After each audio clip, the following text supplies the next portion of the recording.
And I think we're live. I've even got audio this time. How's it going, everyone?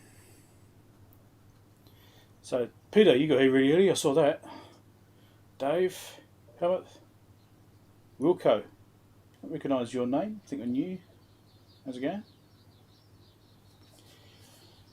So, we've got some choices today. There's a couple of things we can work on. Well, there's actually probably 3 things I need to do. Well, 2 things I need to do. One I would like to do. So, we'll see how we go. Hey, Ian. So, if you've been following my Twitter, then you would have seen that I've got the calibrator working. I think I posted it on my community tab as well and on Patreon as well. I think I posted it on there too. So, I've got the calibrator working. There's still a couple of things I want to do. Actually, that's one of the things I want to finish this morning. And I don't know, should I give you guys a spoiler about the things I found with the calibrator? You reckon? You think I should give you a spoiler? Let's just pause this playback. I don't want to see it playing back. I just want to see the chat. So, Sheridan, how's it going? Grant. So the calibrator had a few problems, and I believe I fixed everything. And what I've actually discovered is that the thing seems to still be basically calibrated. It's extremely accurate. So if I actually hooked up my Datron 1062, which I calibrated against against a couple of things, but basically based off of Ian's PDVS2 Mini standard, that's adjusted to that, which was calibrated by Ian a year ago when he sent it to me. And that Datron multimeter is basically saying that the PDVS2 Mini and the calibrator are exactly the same. So then I went to my Solartron 7061, a 7.5 digit multimeter. I set that up on there, although that multimeter is supposed to be calibrated. It's really not, it's a long way off. But I can do it for comparisons. And I compared Ian's PDVS2 Mini and the Datron calibrator, and they were basically identical. So I think there's only like 2 or 3 counts in it at 7.5 digits, so it wasn't much. So very, very close. Hey Peter, Ray. So that is a great bonus, which means I've repaired it and it's accurate, at least on DC. I can verify that DC matches everything at my DC sources. So that's good. AC looks right as well. It looks good. Resistance ranges I'm not sure about. It's got some discrepancies there. I'm not quite sure what's going on with that. I might do some more work on that maybe. It's got fixed resistors and it's got like 10 fixed resistors. Can't say 10 fixed resistors like my Fluke 5450A has got on it. And so it's got fixed points you can reference to, and it tells you on display what those resistors are supposed to be. And it looks like it's slightly off on a couple of them. So none of them are perfect based on my measurements, but it could be what I'm reading it with.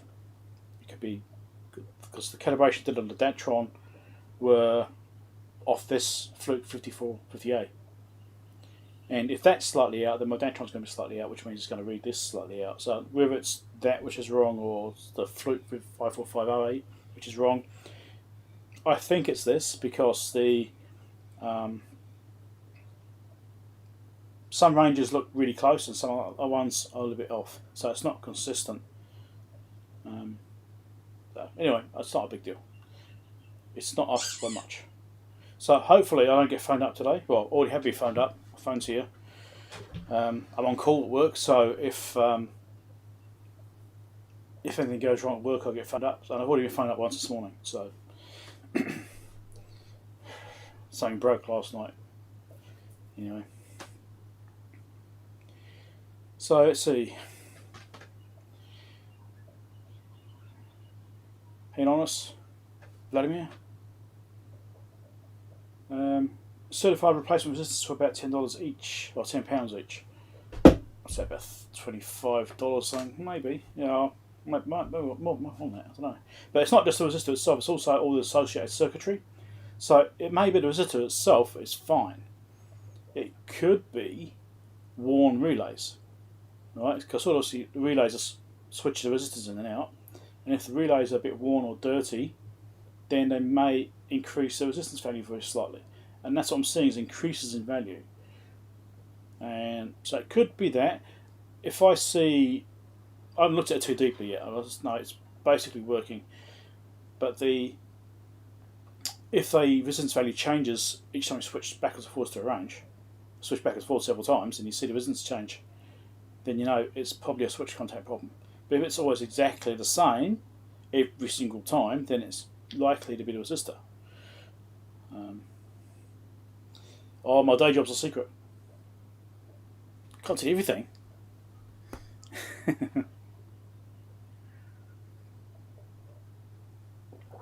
Anyway, it's not electronics, I'll tell you that much. So, let's catch up the chat.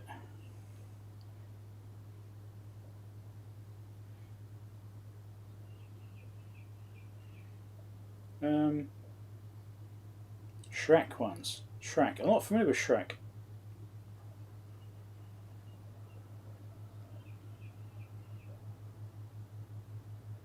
Danger Mouse, yes, it's Danger Mouse Mike.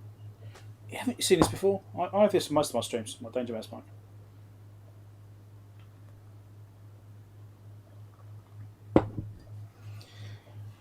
So it's like, 8 o'clock in the morning here, and it's already 25 degrees in this room. I'm already a little bit uncomfortable. It's raining a lot yesterday, so it's very humid. So, yeah.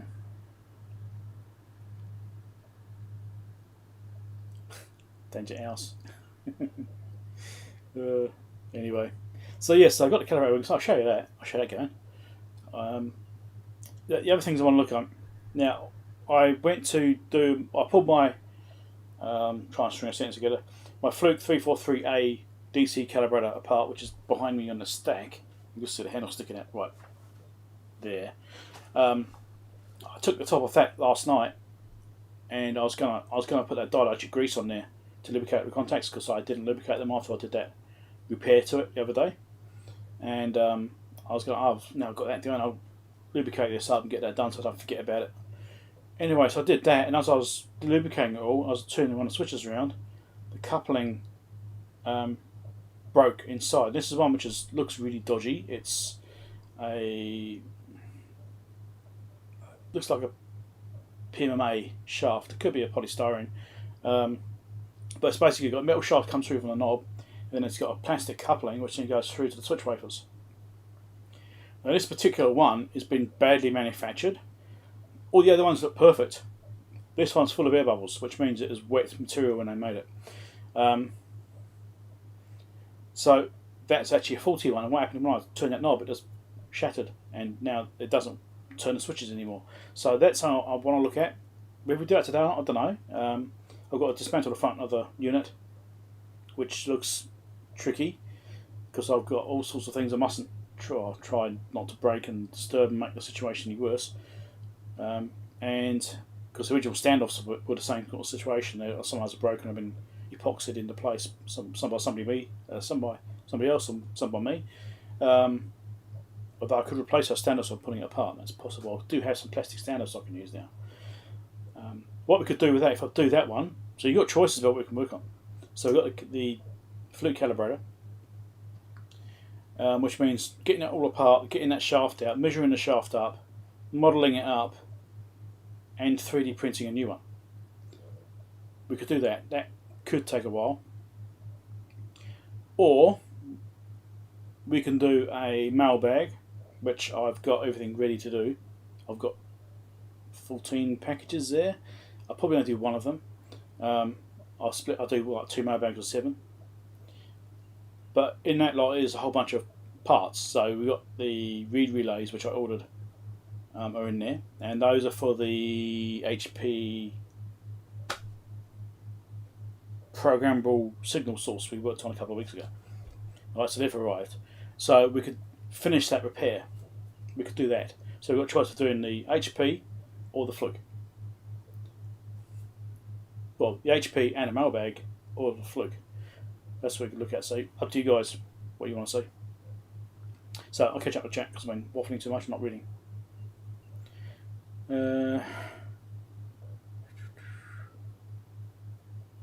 Pop over to Clive for a while. Yeah, Clive has scheduled a stream, and so has Brian Locke. He's scheduled a stream as well. So there's 3 of us streaming at the same time. I don't know, it's not good enough. Everyone should know this is my time. My stream time. I don't know. Had this downpour in Melbourne. Yeah, we had lots of rain yesterday. It's horrendous. There were at least 19 crashes in Auckland because of the weather. What we know about, there's probably more than that.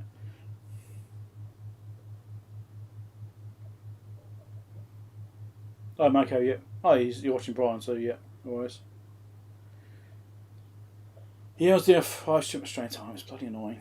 Anyway. 3D printing was only a fairly small part, so I should be able to print the part in probably maybe half an hour.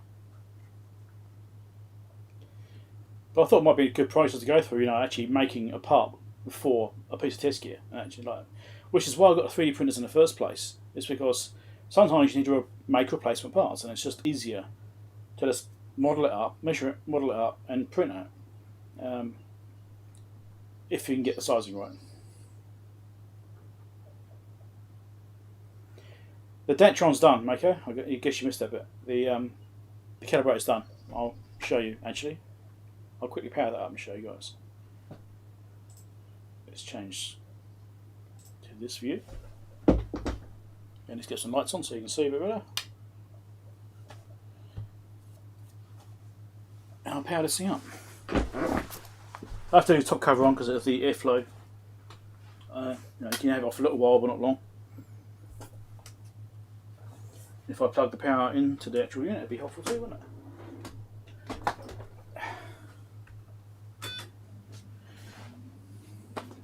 And actually what I might do is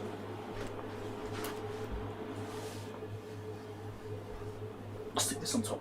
How's that? Yeah. So it's supposed to look at it. Obviously I've got the top cover on this one right now. Let's power this up. Now what I do like about the Datrons, they don't drift that much. They're actually pretty good.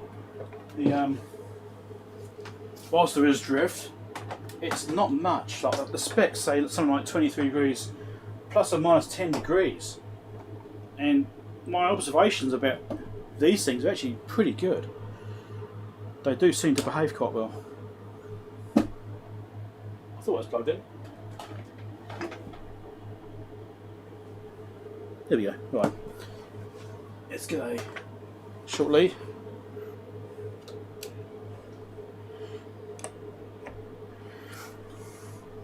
We'll arrange that. So let's turn this on DC, turn the output on. Why won't I turn on? What have I done wrong now? There we go. I think the switch is a little bit dodgy. I pulled the front panel off last night and gave it all clean. It's full of dust. So I think these switches are a little bit funny. I might need to revisit that. So let's just 0 there.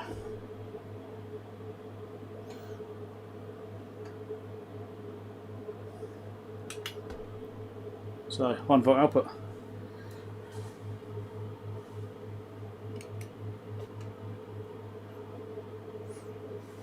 So that's, I haven't done any changes to this at all, which is purely just off the original settings on it as it was.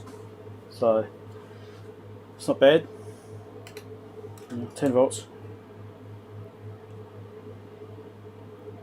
Right, so considering it's all from cold, it will get slightly better.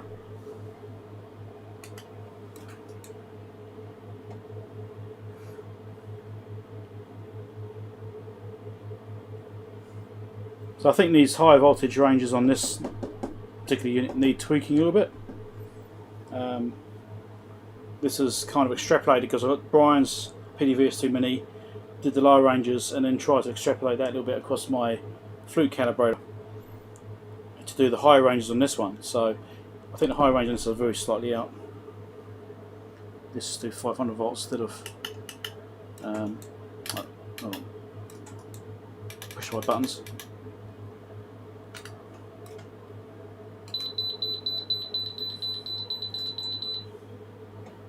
That's going to beep all the time. There you go, 500 volts.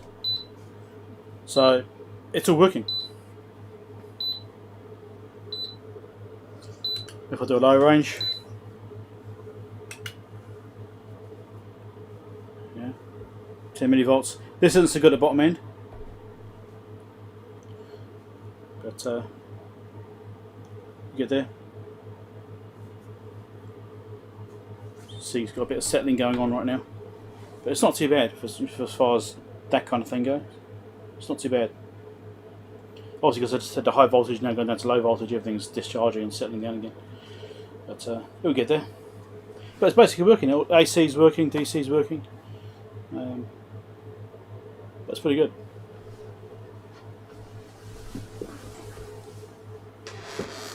So I did last night is I pulled that front panel off and I cleaned all the dust off the back of it.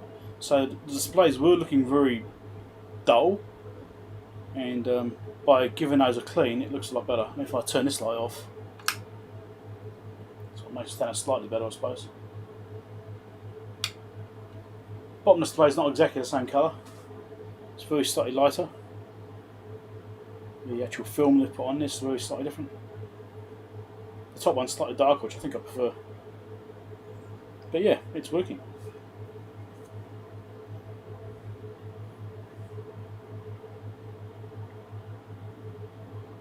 So if I do a self-test at work,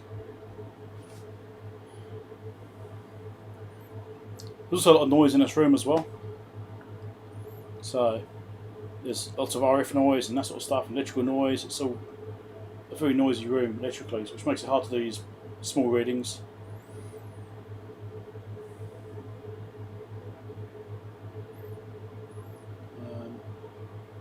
So let's catch up the chat. HPML, yes, you did buy some more stuff, yeah.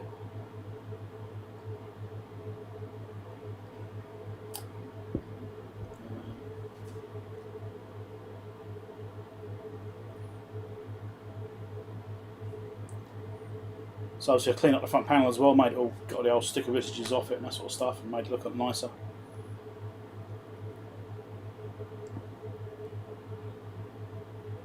So it's doing okay. You can see it's settled down a bit now. Depends how much electrical noise is going on at the time.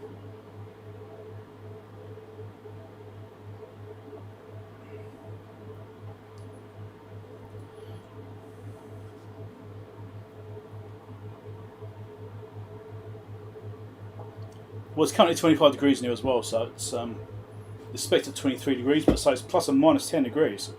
And my observations of playing around with this sort of multimeter is that it doesn't actually drift by that much with temperature. So it's it seems pretty good, even from turn on and stuff like that. It doesn't drift much, so it's pretty good.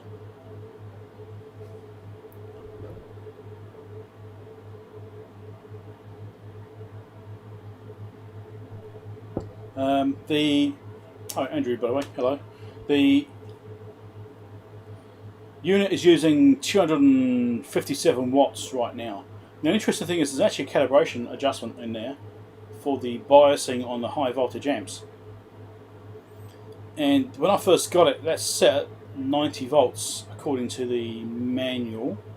Using the test points it stated there, it's running at 90 volts. But the manual says to set it at 120. Now, the difference is that at the original 90 watts, it was only pulling about 175 watts or something like that. And when I increased that voltage up to 120 volts, it's pulling about 270 watts. So I increased it by 100 watts just by changing that biasing, which is a little concerning. That's a lot of power being wasted. So what I did is I actually ran it right at the bottom end of that tolerance, so it's supposed to be plus or minus 5 volts. And I actually ended up setting it at 115 volts instead of 120, because that reduced the power by 20 watts. So, you know, it's wasting a little bit of power, but yeah. But the good thing about this is that it's actually, as you can see, it's getting closer and closer as it's all warming up. So the drift isn't too bad on these things, considering that's millivolts range.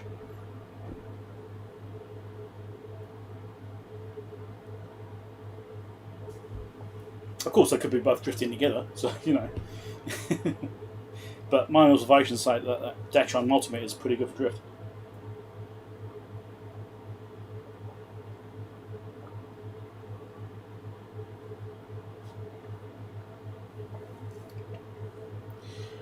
$257 watts, not amp hours. It's pulling out 148, so 1.48 amp hours right now, if you want to know what that is. Because it's currently sitting at 224 volts. So it's coming out of my Variac, which is what it's running from.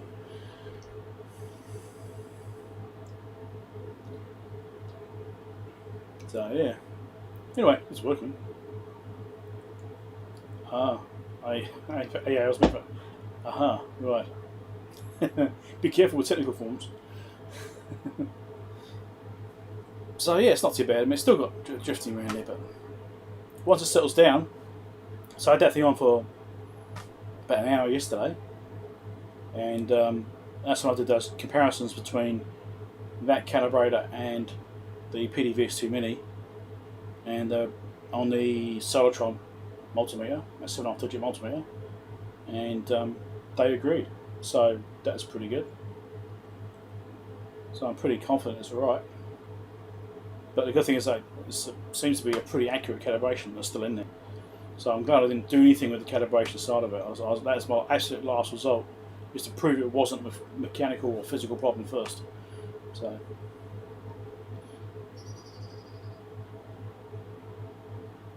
yeah.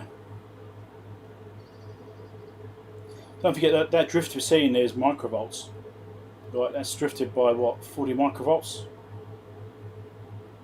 In that, I don't know, what, 5 minutes? Because it's all warming up. So it's not too bad.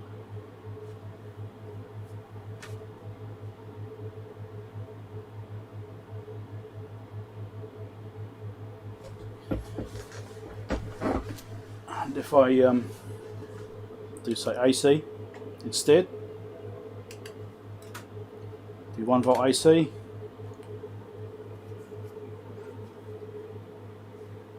So we're ranging. Oh, turn the AC output back on again. Likes to turn the output off a lot.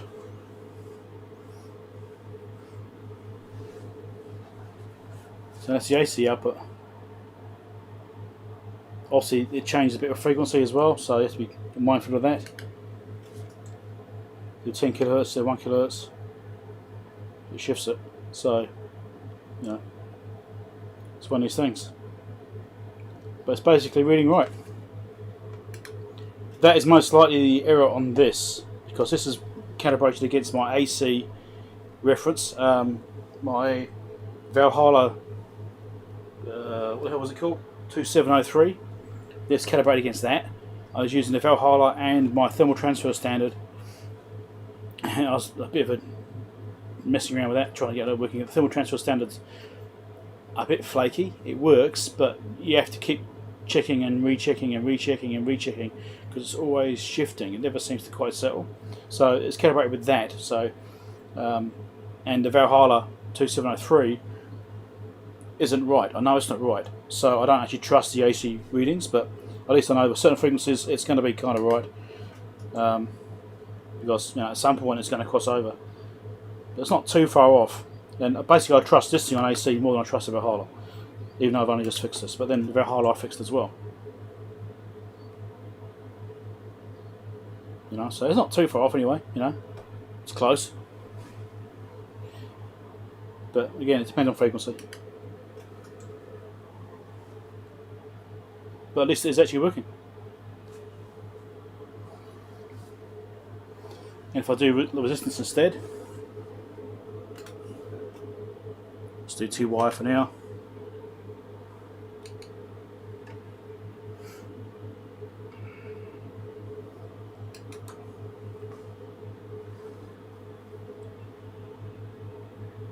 And what am I missing?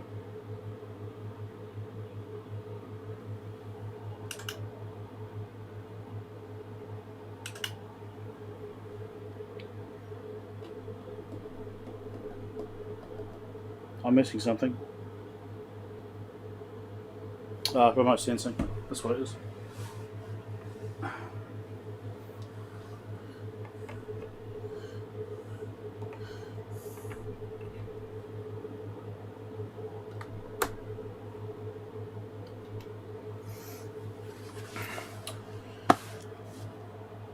There you go. So again, there's a bit of a difference in here. And this is calibrated against my 5450A, which I kind of trust. That's one I repaired as well, which was just as relays, because that did seem to correspond to other things as well. So I see some of these are reading off a little bit, but again, it's not all warmed up, so that's going to change things. You know, once it's been on for a day, it'll be a bit different. But a lot of them are reading a bit higher.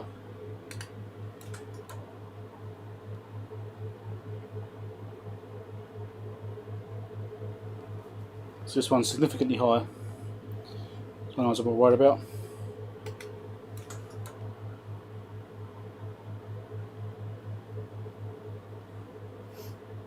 And this one's really a bit lower. But this sort of 1 megaohm range, you get a bit of trouble trying to get readings right. This could be wrong with that one. Could be.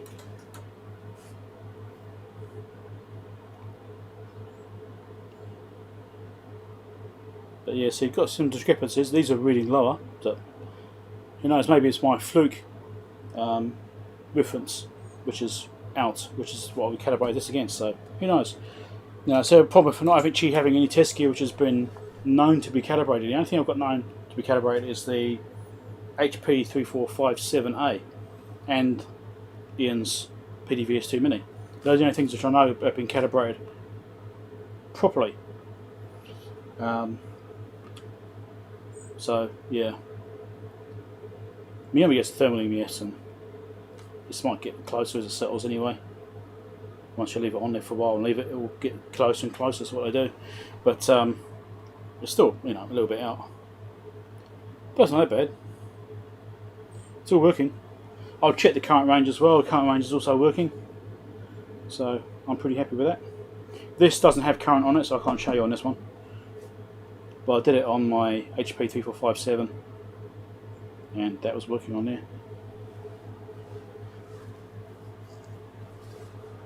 Yeah, good.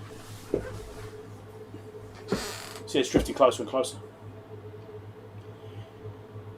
Error 9. There's error 9, error 8. What's error 9 coming now? But yeah, lots of things going on there.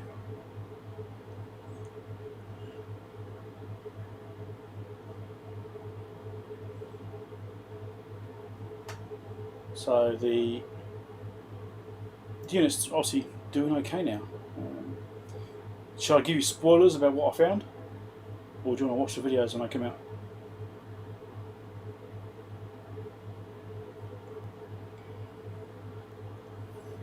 Come on, what do you want? Do you want spoilers or do you want the video? First you're going to do error 9s, yeah, so what did I have wrong with those? Right, okay, so we were testing on the floor. Do you want spoilers? I can give you spoilers.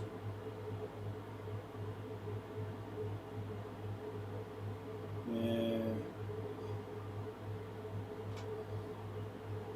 So I recapped that board with all the tantalums, put all the new tantalums on that board, which is blown out. Which board was that? I can't remember which one it was now.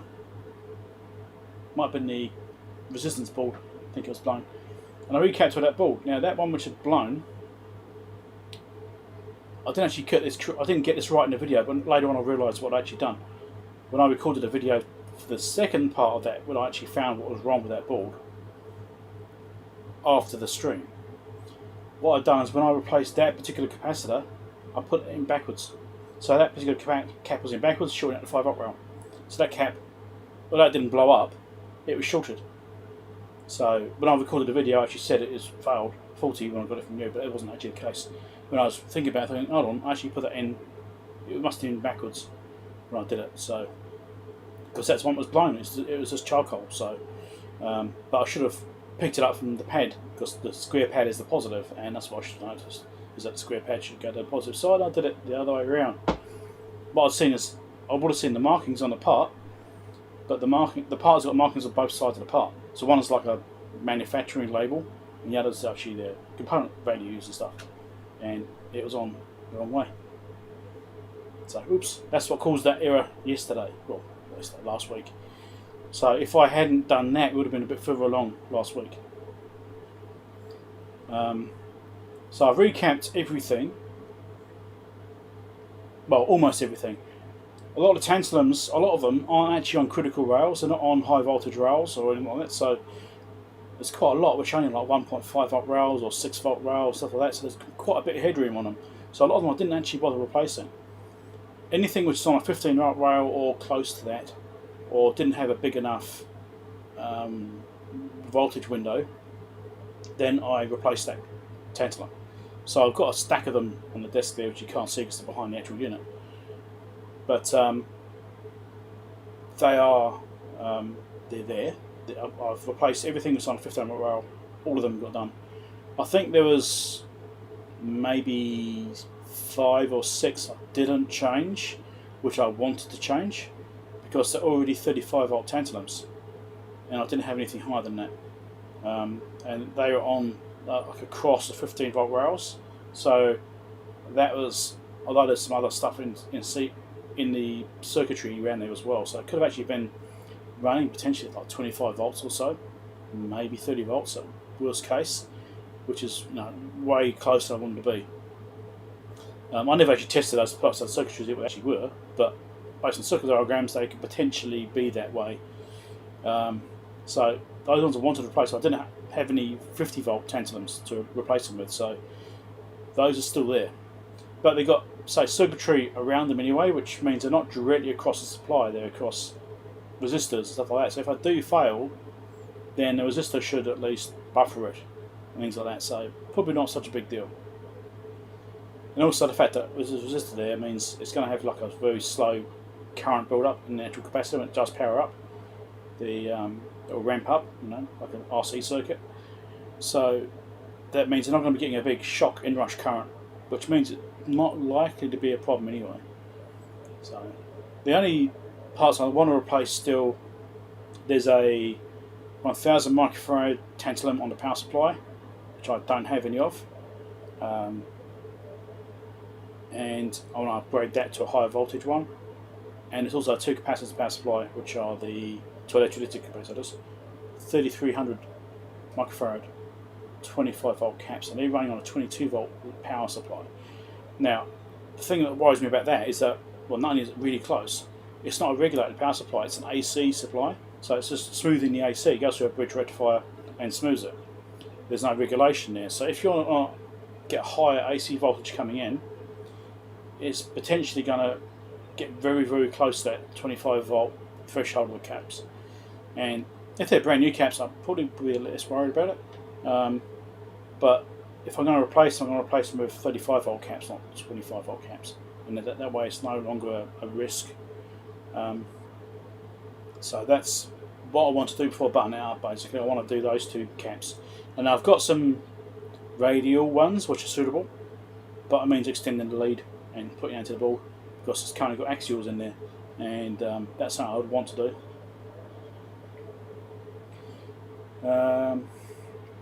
Chat and waffling too much. Put a fuse in backwards and nothing happened. Yeah, they're good like that.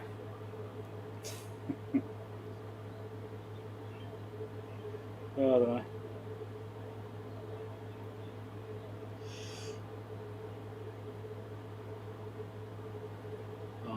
Right.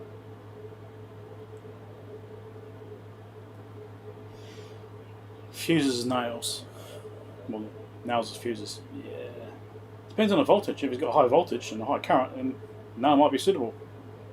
In a way. It'll blow eventually. Anyway, let's flick back to this now. It's had a bit of settling time. It's still drifting upwards, it's still settling. Yeah, that's what it's doing now. So that's on 10 meg ohm. It's getting closer and closer.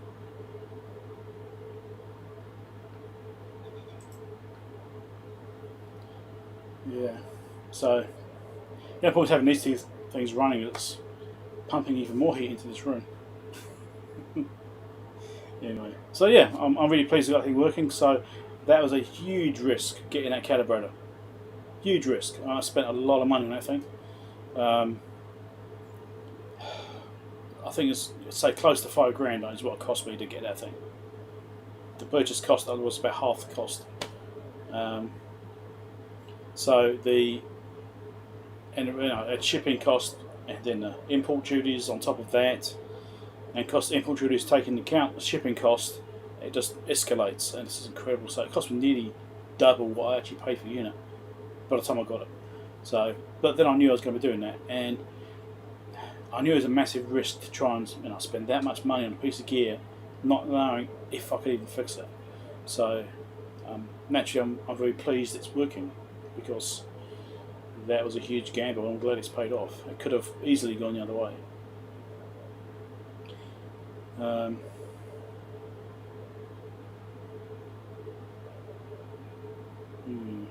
Quarter-inch drawback disappear, and the bus bar. Oh.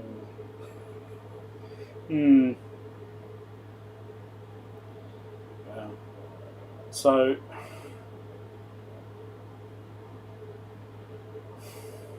yeah. Anyway, so it's working and it's getting better and better, and I'm really happy with it. It's just got a couple of bits I need to finish off, then I can button it up, and then I can stick it on my pile here and reduce some of the stacks. So normally I have my Fluke 5450A there, my Fluke 343A DC calibrator, the Valhalla 2703, and I've got the Datron multimeter, the Solartron multimeter, and the HP 3457A multimeter. That's usually what's in my stack there. And it'd be nice to actually have a couple of less bits there, so I just have the two Datron multimeters, well, Datron multimeter and Datron calibrator, any other multimeters there, and that'd be nice. But I think I don't trust that distance range yet. I'm not sure what's going on with that yet. That needs a bit more monitoring to see what's going on, because my Fluke 5450A is it looks pretty good. So when I've tested out on stuff which I trust, like the HP 3457A, it's been really close readings. The readings are basically bang on, so I'm pretty confident the Fluke was right. I'm not so sure about this being right, so who knows, maybe when it failed, someone got in there, twiddle things, thinking, oh, maybe this will fix it. It happens. Yeah, who knows. Or maybe it's just a thing where it's got to be warmed up properly because it's not been powered up for a month or 5. Who knows.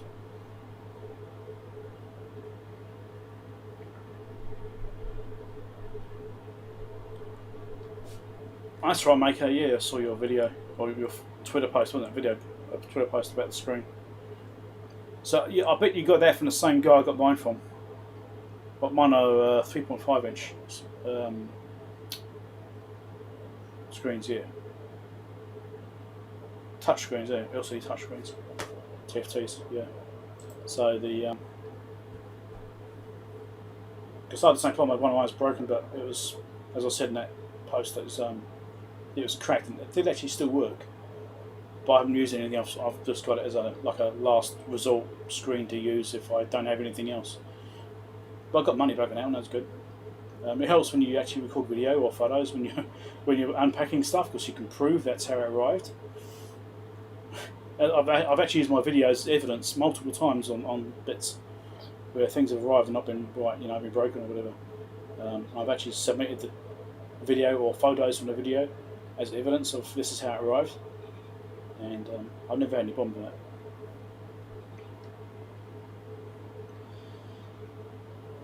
Yeah. Right. So let's look at this again. Yeah, it's getting closer.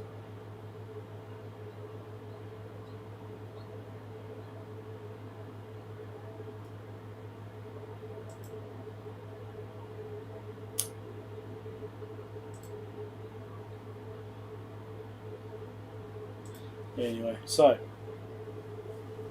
looks like what we're going to be looking at next, once I move all this out of the way, without hopefully injuring my back. 35 kilos, unbelievable. I have to do a mailbag first to get the parts out of the bags, and the consensus seemed to be mailbag and the HP. And we'll get that out, do the mailbag first, and then we'll hopefully finish fixing the HP 8165A, which we started a couple of weeks ago.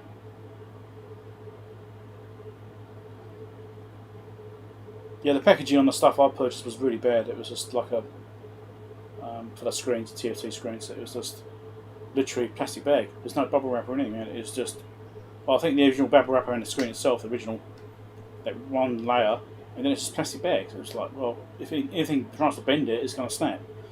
You know, thrown around and hitting against objects in the mail system. Yeah. I saw lots of issues with people receiving screens which weren't packed properly. I saw that being a common trait on that seller's feedback. And that happened. Lots of people saying arrived damaged because it wasn't packaged properly. I've only had one screen arrive broken out of probably the dozen or so I purchased, I suppose. Yeah, purchased about, I haven't got that many, maybe I've only got about 8 or so. So, yeah, not great odds, I suppose. 1 in 10. Yeah. So that's what you saw in a mailbag I did about a month ago when my screens arrived. I opened them and checked them when they arrived because of that particular problem. And luckily I did, because I did find one that was broken. So, back to this. There you go, still getting closer.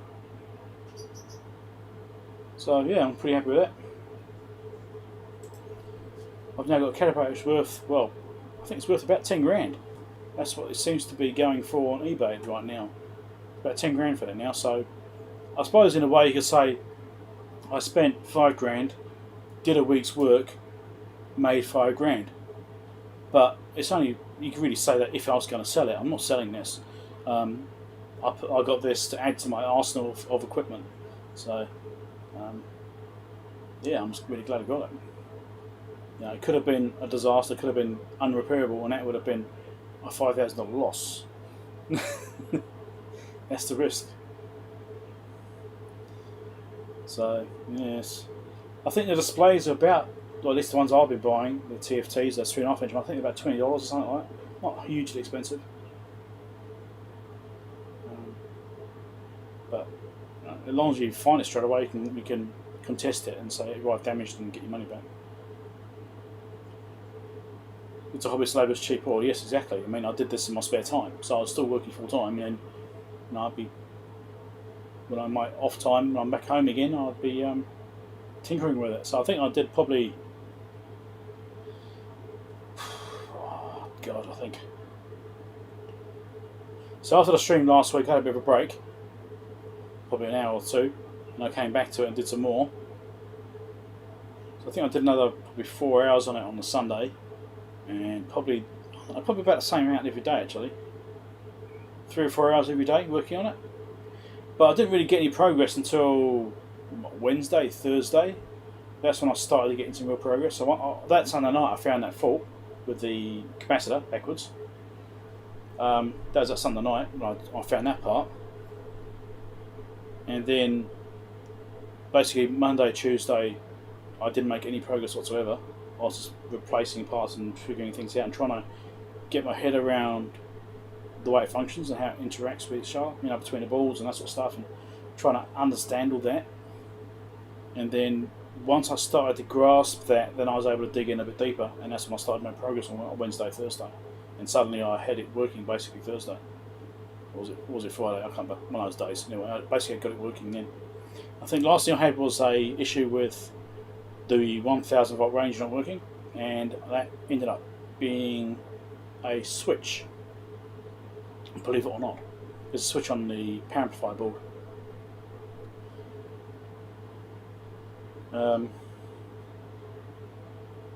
So that either I knocked it whilst I was working on it, or it was in the wrong place when I got it. It disables 1000 volt range. It's obviously a safety feature they've got in there. And once I got the 100 volt range working, and I had that all working, I still didn't have the kilovolt range working. And then I thought, oh, let's check that switch, because I didn't actually know what position it's supposed to be in, because there's no markings. The diagram isn't clear which position is which.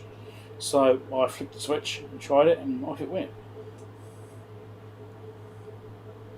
So, well, a lot of things about learning, aren't they? So,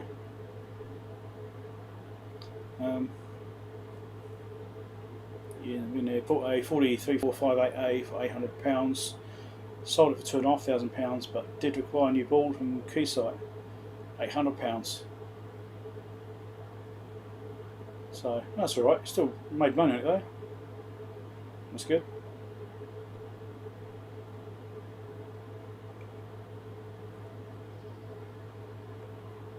I reckon this is from a known supplier. From a known supplier, and they're fake. Oh dear. Yeah.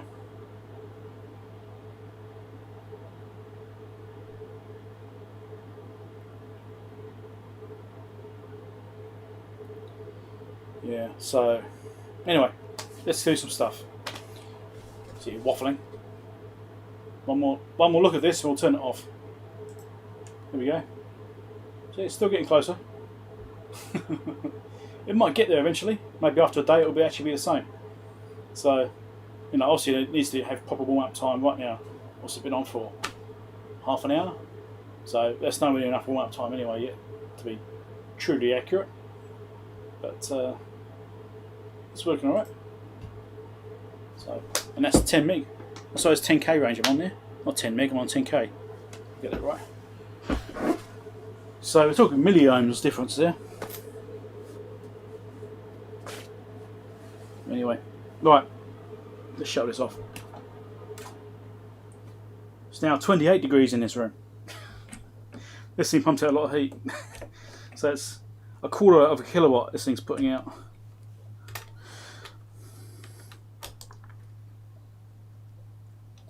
And one of the things I had when I first got this calibrator is this knob here.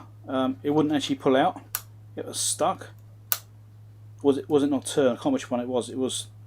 I think maybe it wouldn't turn. It was locked up, and someone had just forced it all the way out. I think it was. He forced it all the way out. And it still binds up there a little bit now. So I managed to repair that. That inner shield, well, inner collar in there was all broken. It's all split. I managed to really carefully glue that back together. So that seems to be okay now. And no one's actually answered if we want spoilers or not about what I found wrong with this thing. There's multiple faults.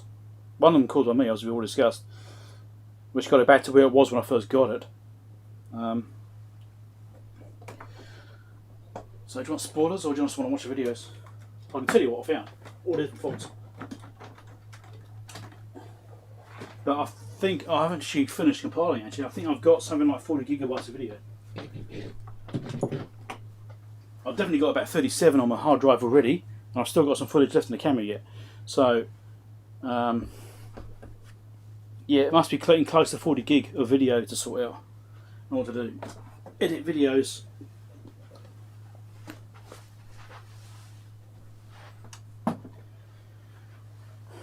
Now, this top cover's loose. I might just put a couple of screws in it, hold it on. I'll find the right screws.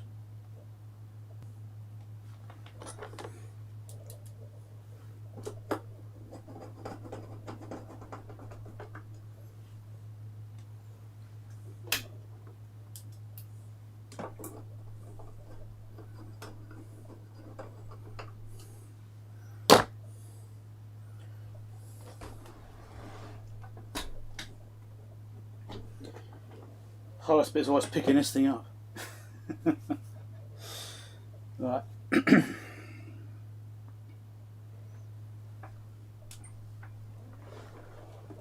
Try not to drop it.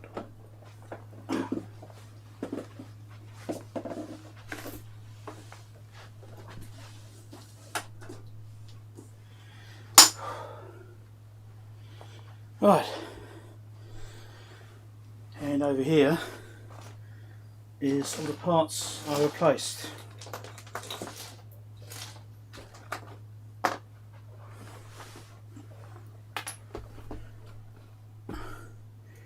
I think some of it might be from somewhere else. I think it's all from that Datron, or some of these might be from the. No, that's all from Datron. I'm trying if I've got any of these parts here left over from the HP instead. But yeah, so there's lots of tantalums in there. So that's what the bits are replaced. Yeah. But these tantalums say, although they're old, they're still working. So it's a bit of a shame to chuck them all out because, you know, they're not cheap. You know, to replace these things, they're, you know, a couple of dollars each, sometimes more. I think I spent $200 on tantalums in preparation for getting that unit. So I saw a list on, someone put on the EV blog forum, someone put a list up all the tantalums that are in the unit.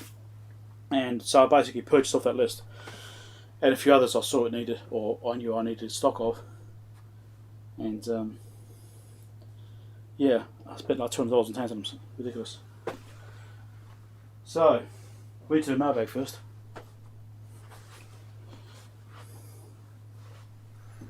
My desk is kind of dirty right now. Probably working on things. Get the dust falls out of it as well. Right.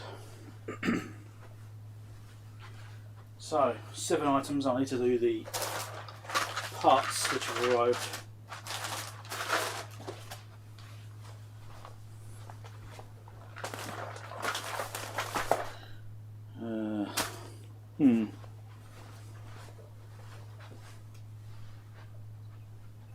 I've got another one.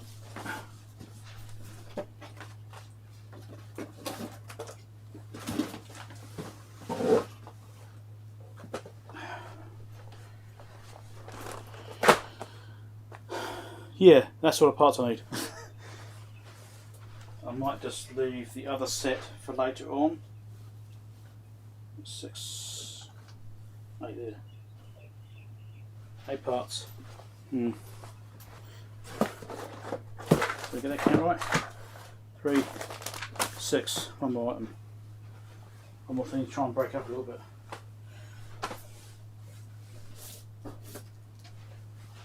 Yeah, let's try this one.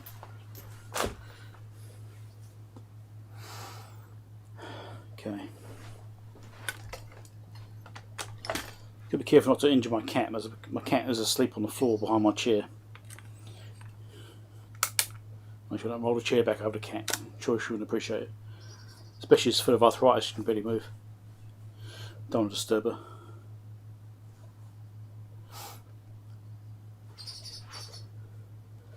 Right.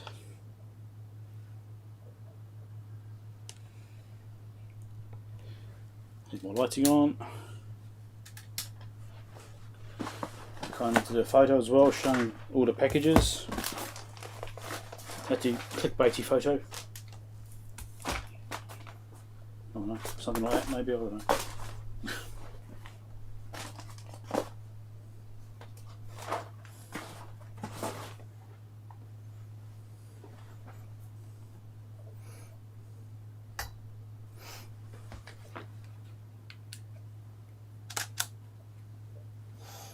There you go, screenshot. Right. Check that I'll do the mailbag part. Caps MRS. There might be some capacitors in there actually. I know there was some read relays. Don't dox myself. Well, hopefully I haven't. I've already gone through and covered it with labels up. At least I think I have.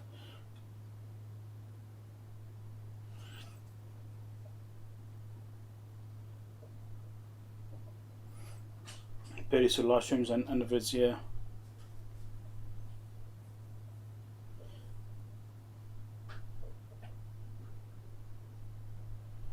Yeah, so the cat is very elderly. It's about, I don't know, probably about 17, I think. I've got 3 sisters and they're still going, all the same age. Obviously, because they're sisters, and, well, potentially. They're all from the same litter. and they're all still going. 2 of them are deaf. 1 isn't deaf, but is very fat and is arthritic. So you've got 2 cats which are kind of okay. One's actually really good, but she's really skittish. She's always been really skittish. Tiny little thing scares her. Even seeing one of us will scare her if she's not expecting to be there. She runs. Most nervous cat I've ever had. It's incredible. And she's never had anything to scare her properly. Anyway.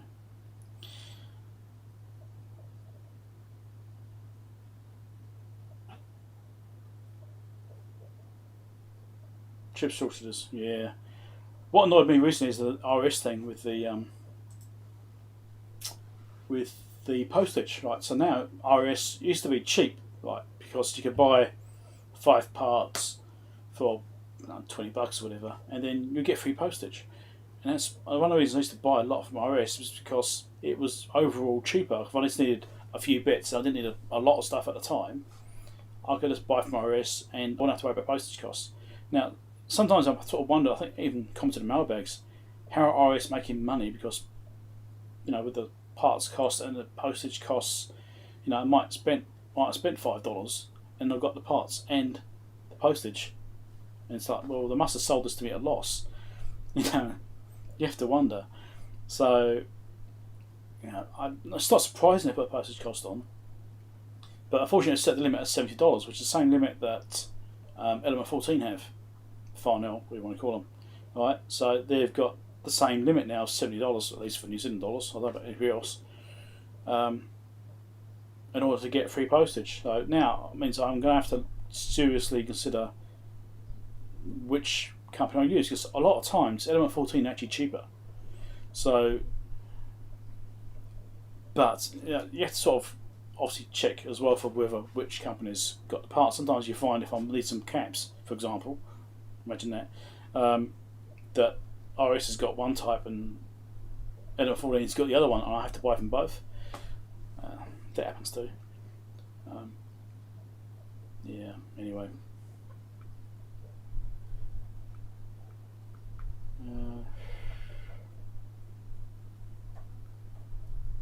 Right. Let's do the mailbag video, then we can start doing a repair. Well, continue doing the repair, I suppose, more accurate.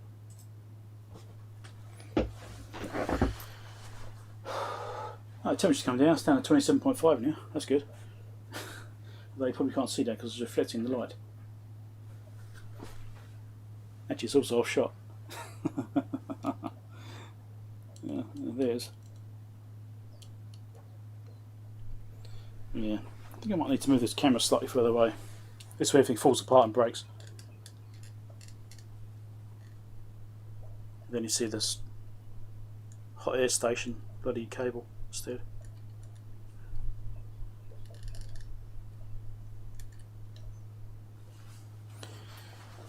Not sure it's really much better. Alright.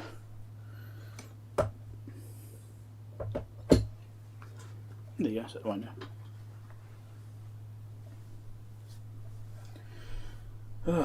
My wife got me this the other day. I'll show you, it's funny. Very active. It's amazing how she finds these things which are really appropriate for me. See this? I am very busy, but it's like a badge. I don't wear badges, but it's funny. I am very busy, yes. Because she also got me this about, I don't know, a couple of years ago. If I can get it to show.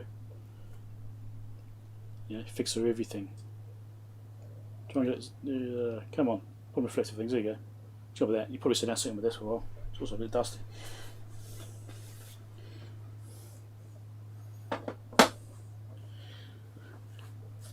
Yeah, she finds me these things which are incredibly appropriate. Right.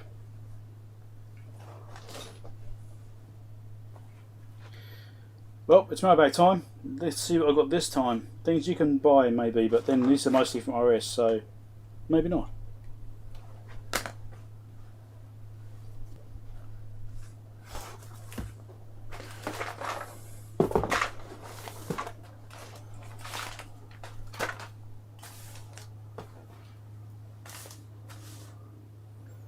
This one's half ripped because I ripped the label off it.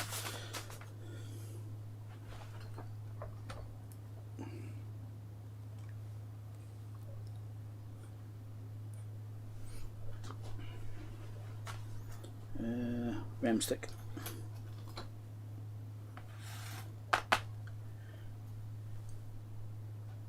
Still happy with his camera angle.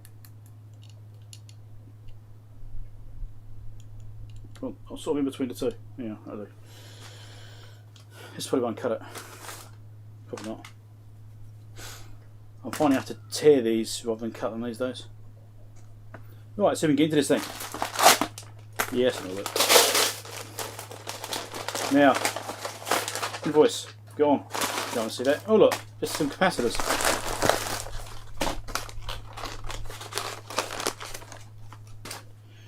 What do we get? These are 330 microfarad, 100 volt, and come on, what's this one? 330 microfarad, 35 volt. They were different in size, but same value. I might have bought those for a particular project, or maybe I was just restocking. Probably restocking. I'm not sure. I might have needed it for the HP. I can't remember.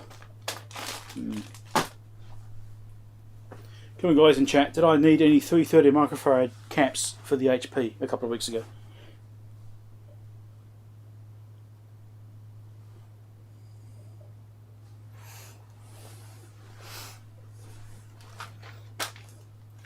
So this one here has got read relays in it. You see it? I don't know if you can see it. Probably won't focus on the bloody thing. But come on, focus. So that's one type. That's the single pole double throw, which might be the one I need. I purchased two different versions. So this one's got read relays in it. It's single pole double throw relays. And I purchased two different versions of the same relay. I think one's got internal shield, one doesn't, or something like that.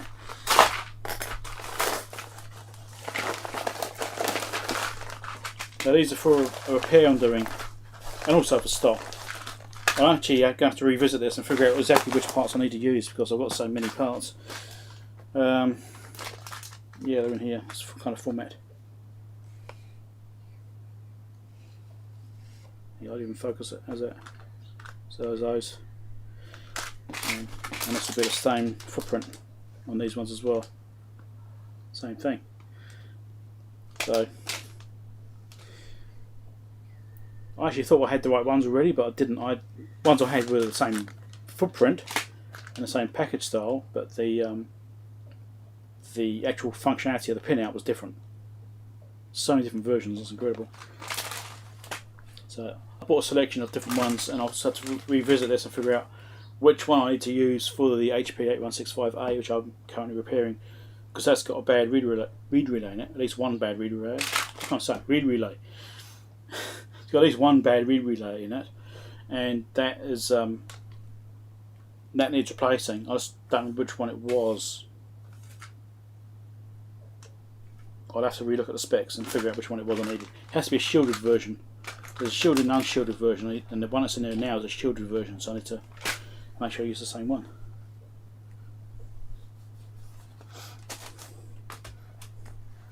Another thing from my wrist. Imagine that. Look, it's right through there. So there's actually something in it. I was a bit worried there for a second. That fell out. So these are some little bulbs. I think these were 6 volt bulbs, or 5 or 6 volt bulbs. I can't remember which ones they were. 5 volt 60 milliamp bulbs. So these are for the HP as well. Let's write this on here.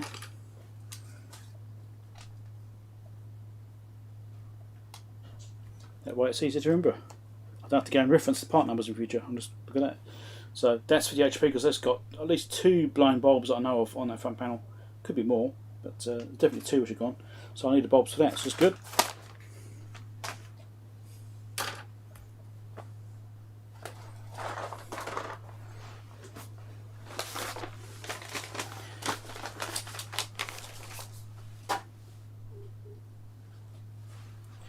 Chat.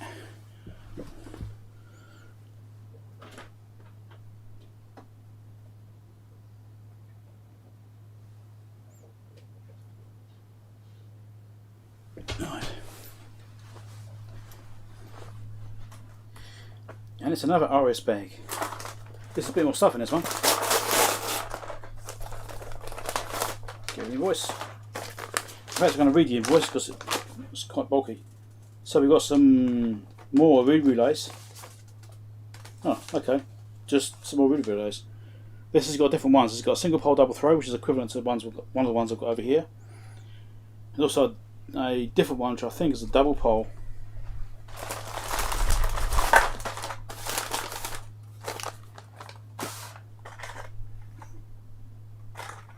So same form factor as well. Get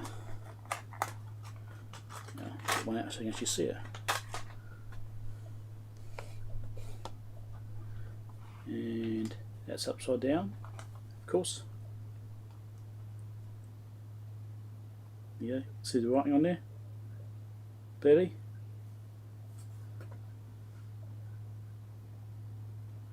I'm trying to read it myself. HE721CO500. So the 500 part denotes 5 volts, but the 00 part, or in this case the 530 part on these ones, denotes options. So options could be the pin out function, or like the actual shielding inside or not, or whatever.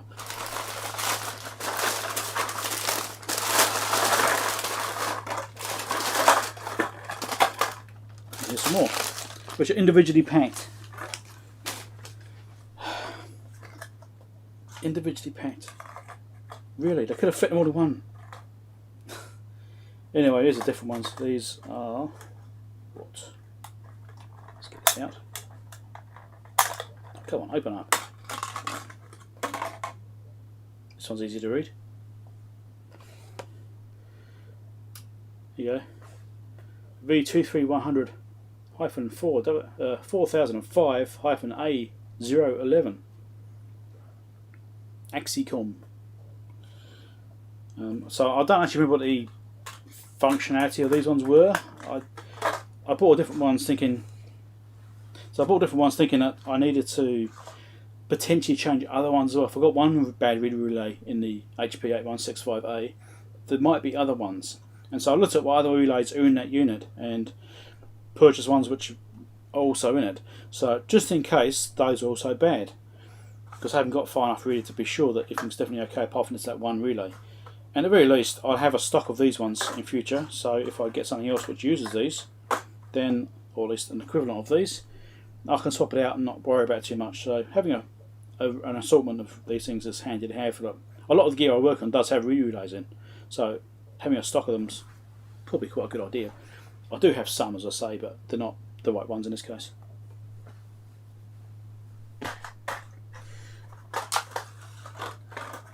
These are the same ones, aren't they? Pretty sure. Yeah. Individually packaged. Bloody hell. You buy things in ones.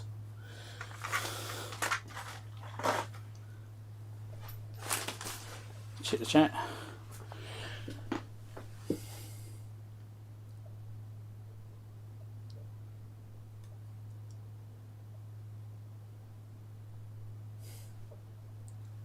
Cat's complaining that you're not in bed yet. Yeah, one of our cats does it.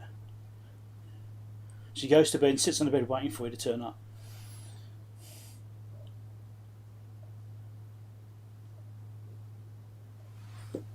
Right.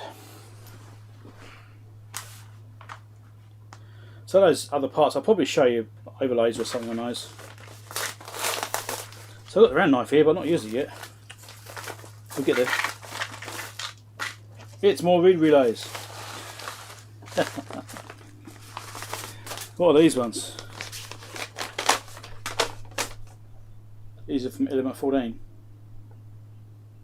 Axicom ones as well. I think they're the same or very similar to the one I just showed you actually.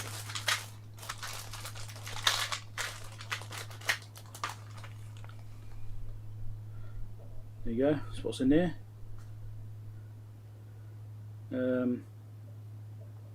A10, I think these were A11, were they?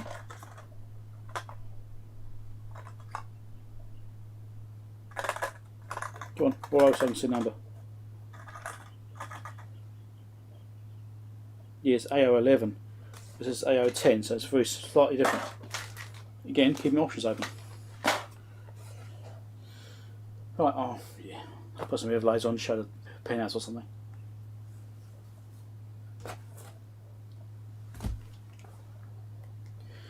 Here's something which isn't from RS. Yay! Right. Let's find out what this is. This is interesting packaging. What on earth is it? Oh, I'm a nice not cutting it. I'm going to see where the joint is on this thing. Oh, now I know what it is.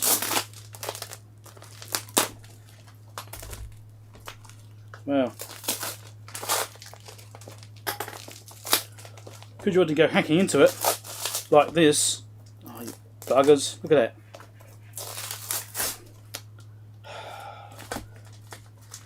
That's great. Now I've cut down the side of the book because I thought it was a box.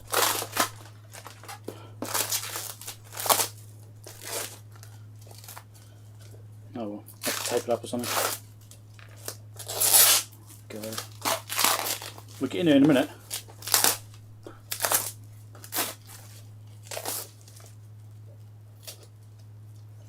This cling wrap is like sticking to this thing. It's basically glued itself onto the plastic. It's obviously molecularly very similar because it's binding on. That's awesome. Right. Anyway, it's one of these sample books. The question is, what is it? I don't remember.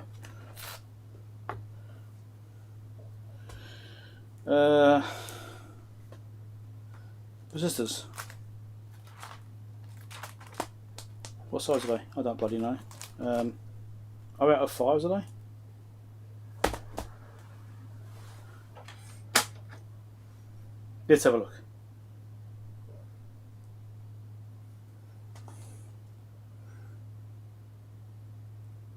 Looks a lot like 0 out of 5. Pretty sure it's 0 out of 5. So, yeah. Resistor someone. I think I didn't have one of these. Is that right? Yeah, I think I was making something. I didn't have the right resistors. I only had a very small quantity. I thought, oh, I better get a stack of those. So I've got a stack of them. I mean, you don't know how good the parts really are. They're probably the cheapest parts they can get their hands on, but it doesn't usually matter that much, to be honest. Not on this stuff I do. Not like I'm using high precision. If I'm using high precision, I buy from a known supplier. God, that's annoying. Look at that.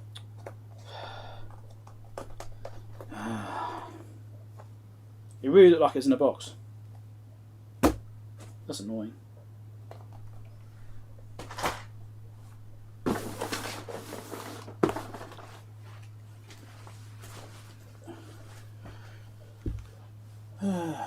I'll drop some frames. Not many, but I have dropped some.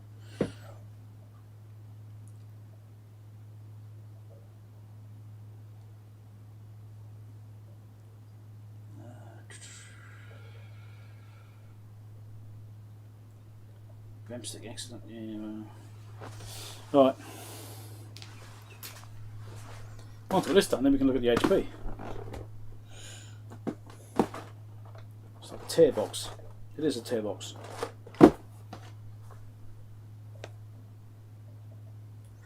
And the last thing for today, there'll be links down below for some of these things. Maybe not the RS items though. I feel cheated. I barely got to use a RAM stick, and when I did get to use it, it broke it.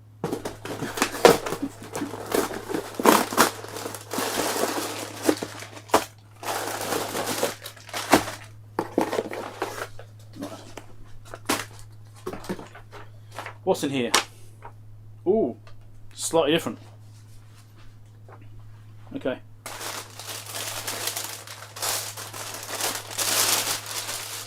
I do like they're going away from some of the plastic packaging. It used to have a lot of plastic, and they started using paper more, which is good. I quite like that. I did give them feedback about that when I did the survey, and maybe they actually listened.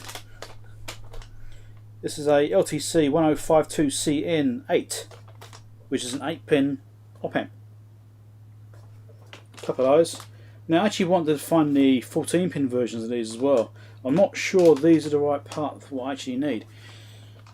Now the Solartron 7061 multimeter, which I picked up recently, which is supposed to be calibrated, is not accurate. So I'm not too worried about playing with it a little bit. It's still sealed. I haven't opened it up yet. I haven't even looked inside it. It's still got the original seals on it from the person I bought it from, who supposedly calibrated it. And yes, anyway, so one of the things we can do on it is to try and improve the noise by replacing an op amp on there. And I'm not sure if it's an 8-pin footprint or a 14-pin footprint. Now the 8-pin is the one I could get.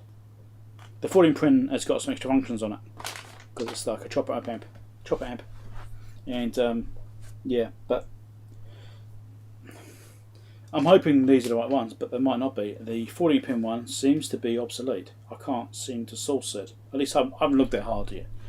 But I'm looking at changing the op amp in that device, in that Solartron multimeter, in order to try and improve the noise, because these are proven to give slightly better noise. Or I don't know, it's an 8-pin or 14-pin version, I don't know, but it's on the EV blog forum anyway. It's mentioned on there specifically for this multimeter, saying they did this and they showed some graphing proving the noise got better. So that's a win, as it's not calibrated anyway. Sorry, as it's calibrated but not calibrated, then it's not actually, I'm not too worried about making it change its actual readings a little bit, because I don't think it's right anyway. So I'm hoping I can just pop on these ones in, but these might not be the right footprint. So if it's not the right one, then I'll have to try and source the 14 pins. Now what I did notice though is that these op amps are actually inside the Datron calibrator I just fixed, that 4700. It's got a mixture. It's got some of the 14 pin ones, and it's also got some 8-pin ones in there as well. So at the very least I've got some spare parts for the Datron in case they ever fail. That's nice. So what's going here? You've got an individually boxed capacitor. What's this one? 20,000 microfarads, 50 volt. I think I needed this for something. I think there was a... What did I need that value for? I think it was for the Record Dana frequency counter, the 2101. I think that was one of the power supply caps I needed to replace. I'm fairly sure it is that. It could have been the HP 8165. And another cap here is another 20,000, but this time it's a 25 volt instead. So I've got two, same value but different voltage ratings. And this is also a through-hole pin, and that's a snap-in version. Options, I suppose, is always good. Right, that's that stuff. Make sure to subscribe, click the bell icon, all that your stuff, and I'll catch you next one. Bye.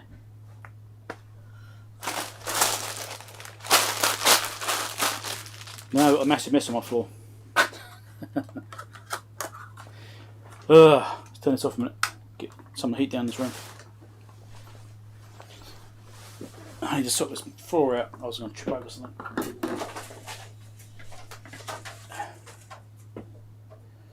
And open the window a bit further. Okay, chat.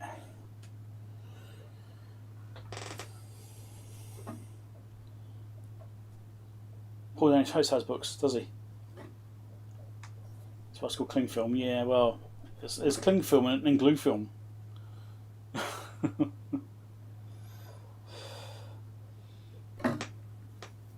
Paul actually did a live stream a couple of days ago, and I commented on it after the fact because I didn't get to see it at the time. I saw it later on, and it's a MacBook he's trying to fix, amazingly, and it had an issue with the screen not working, and he replaced the mux, and it still wasn't working. And I commented on it later on saying, do a non-volatile RAM reset, NVRAM. Because I've seen that myself before. I had a MacBook to fix and there was no display, and I was diagnosing. I spent a couple of days on this thing trying to figure out why there was no display, and what it was, it had been set to use an external display and turn off the internal one. So I commented that on Paul's video just in case he had an issue with maybe that's what was wrong. So it was actually the software turning the screen off. firmware. So if you do a non-volatile RAM reset, it puts it back to the original default screen, which is obviously the one built into the laptop. And it can fix that. So if I have no display issues, if I have no display on a laptop, first thing I'll do is a non-volatile RAM reset, because it could save you some problems.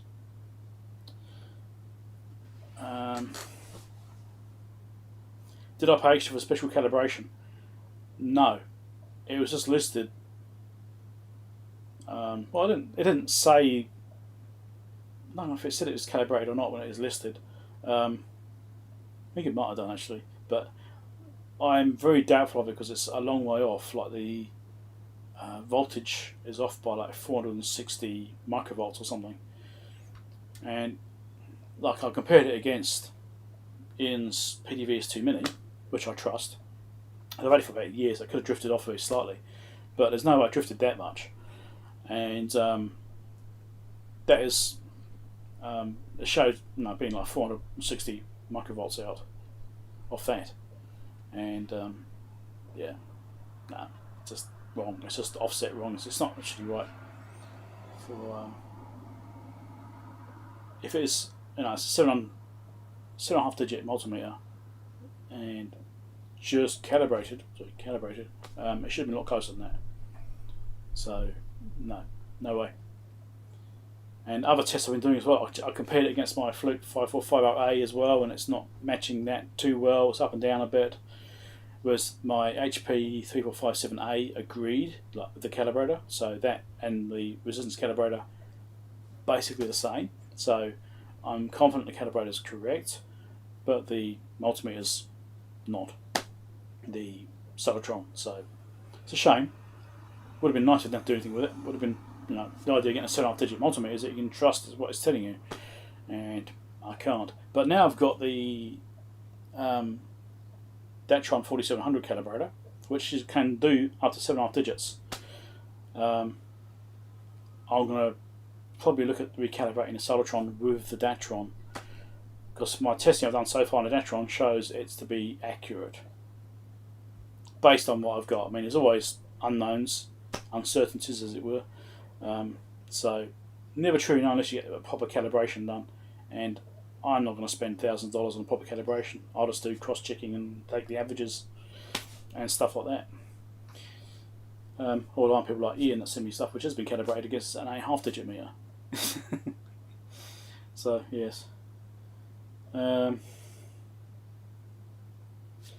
tests in the last years they do. Generally they're better, not always. Generally they do slightly better. Right. Big Clive's talking about his LED lamps and his crystal. Oh yeah, his crystal, 3D printed crystal. I don't know, would it be a shade? Not really a shade, is it? It's a enclosure, lens. I don't know, what do you call it? Yes, unfortunately, Clive decided to live stream the same time that I was going to live stream. Oh well. Right, so now we've got the parts. Now we can get the HP back on the bench and carry on fixing it. Hopefully. Leave it just. Oh, I forgot to text someone. I need to text someone. This is super important. I knew I was going to forget. Lucky I remembered.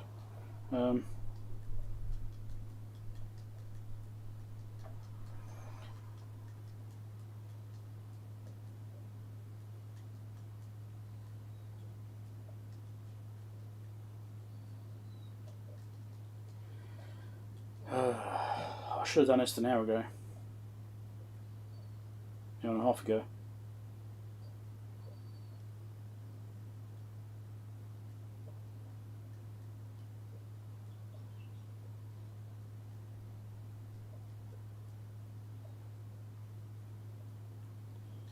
Right.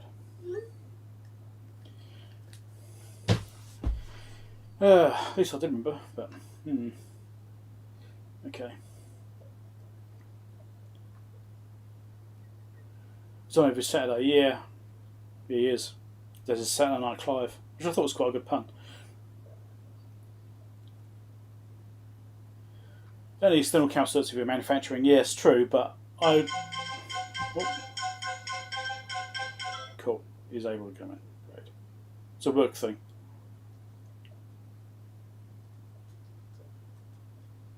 So I've got a phone up this morning for. Yeah, but the thing is, they don't really need external calibration, but I want to have confidence in the things that I've got as being correct. So I don't want to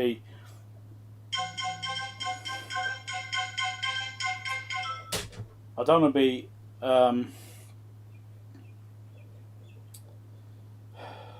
adjusting things or possibly repairing things and adjusting them away from a calibration which is closer than what I'm doing. So I want to try and make sure that anything I'm working on is adjusted as accurately as possible. So, yes, Valeria, thank you. Enough you to give everyone guys a thumbs up. Be helpful. If you like the videos, of course. So,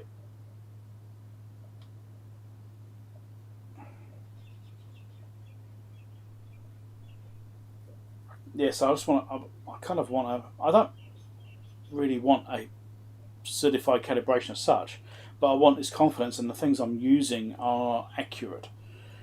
So I do like it when I get bits of gear and they agree with each other. Now that gives me a bit more confidence, like the Fluke 5450A resistance calibrator, for example. That agrees with the HP 3457A, which was calibrated. They agree, as does the PDVS2 Mini and the HP 3457A. They agree. So I've got confidence in DC voltage and resistance.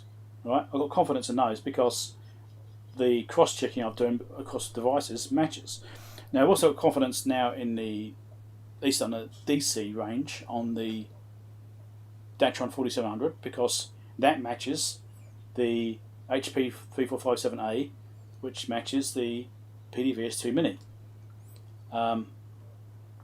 AC is likely to be good. It kind of matches what I've got, but I need to look at it in more detail as well after let things warm up properly and do cross checks. But I did check on the HP 3457A as well, and they look pretty good on there as well. But also it depends on frequency and that sort of stuff too with AC. It makes it a bit tricky. Then like resistance on that thing, don't know. It's close. Is it right? Don't know yet. It have to be on for a period of time and warm up fully, but before I know that for sure. So that's, having cross-checkable devices means I'll get confidence in that.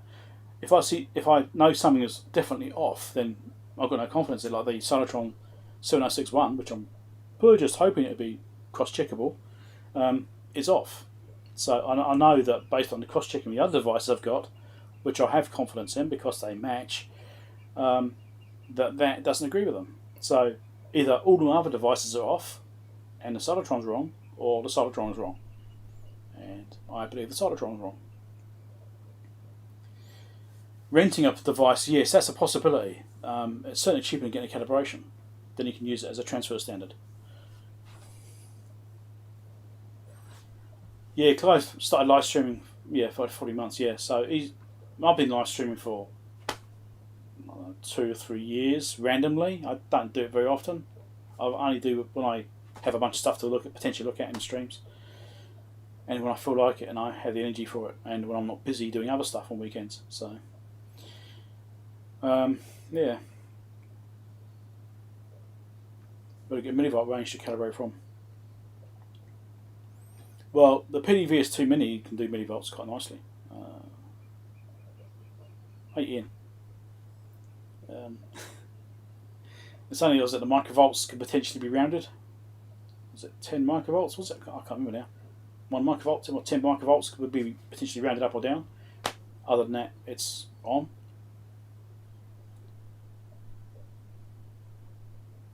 Yeah, well,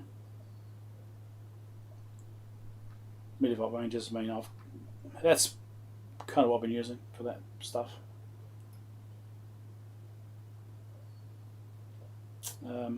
The other thing is my Fluke calibrator, my DC calibrator here, the 343A. because I've cross-checked that against the PDVS2 Mini, which I know is calibrated by N on an 8.5 digit meter. I did that when I first got it. I did his cross-checks and recalibrated my Fluke 3438 against that at the time, because I knew that the PDVS2 Mini was going to be really good. I had exact details about the full calibration, even past the digits you can see, right? Which Ian had noted down when he manufactured it, and then there's soak testing and everything on it. So I was confident that that PDVS2 Mini was accurate at 10 volts and 1 volt, stuff like that, because I gave me all readings. So I could then calibrate the 10 volt range on my Fluke 3438 against the PDVS2 Mini, and that has got a 7-stage divider on it. So I can actually go down to millivolt ranges on that and generate precision voltage on that, because it just divides it down by 10 on each scale. So you can go right down to microvolts on that thing.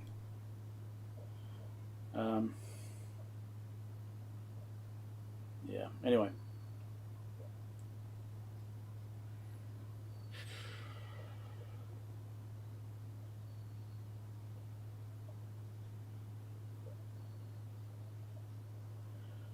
I don't know what the main supply is, Grant. Whether there's a DC links from north and south on, I really don't have a clue. Don't know. I wouldn't have a clue. Where I am, rurally, we get a lot of power outages and surges, stuff like that. So, like yesterday, we had an outage for probably half an hour, for example, and we had a few surges and then outage for half an hour, and that's not that unusual.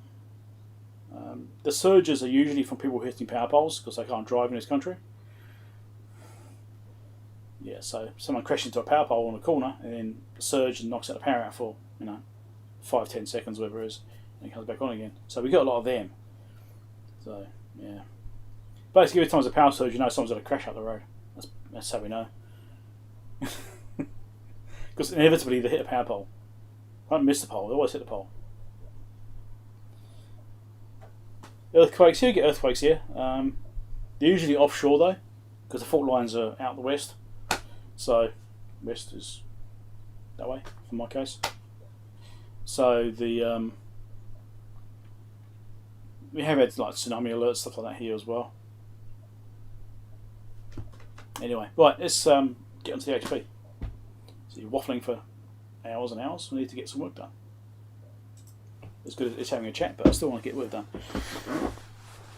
Oh, that's right, I've got my floor which I kind of need to sort out. Okay.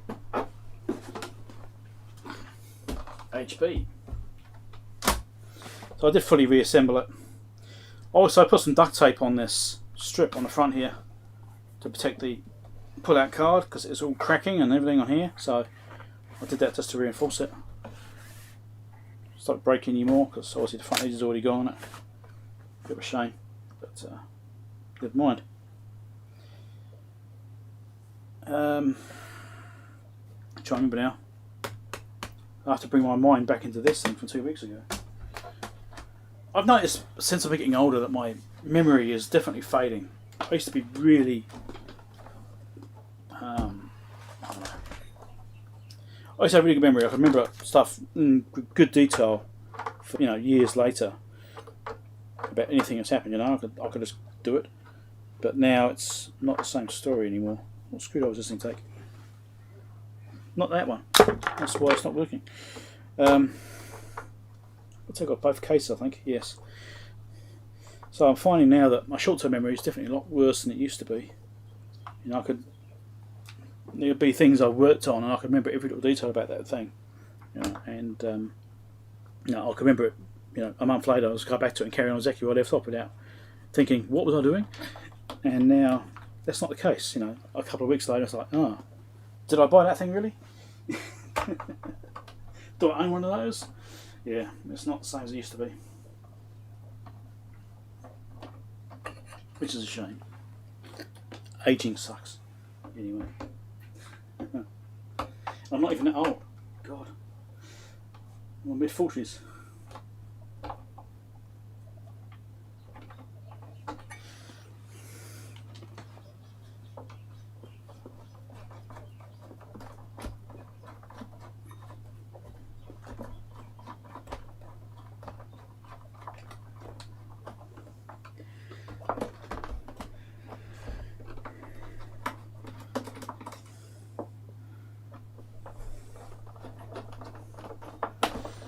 Yeah, but it's quite fun digging into this thing later on. I think the stream we kind of figured out it wasn't working right. I went through digging later on, figuring out what was going on and managed to trace it back. That's quite good. So I had other faults previously with different units with relays as well, so it's not like this is a new thing to come across.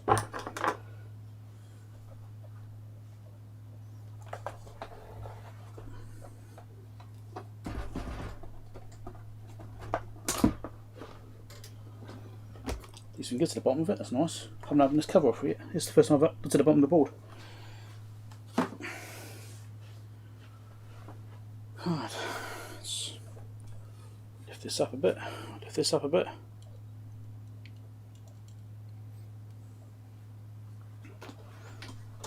So I'm not sure if it's actually gold plate, whether it's just like a yellow solder mask over copper. I'm not sure. I mean, it is like yellowish here, so it could just be a yellow solder mask, but it does look nice and goldy. It could all be gold, I don't know. So we've got a resistor bodged on the bottom here, it's interesting. It looks old enough to be factory. Another one over here, another one over there. A few capacitors around the place, so probably factory bodges. And there's an A version, so I mean, if they ever did it, I'm not sure if they did a B version of this. I don't know, if they did a B version, maybe it'll be different.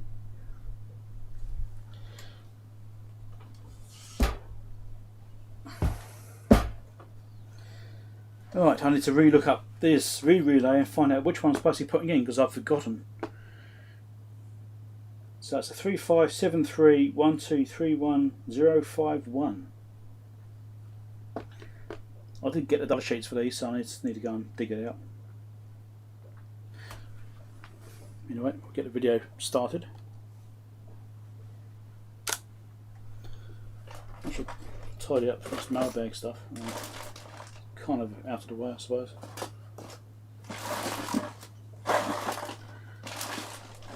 Although some of the parts I need are in that style pile somewhere, so maybe I'll leave it. Okay.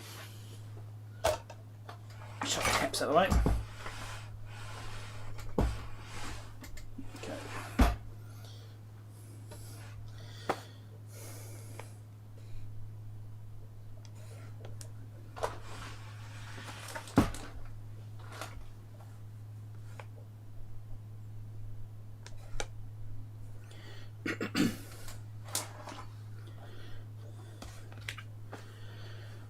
I'll check, then I'll start recording. Hey Vladimir, okay, no problem, thanks for dropping by.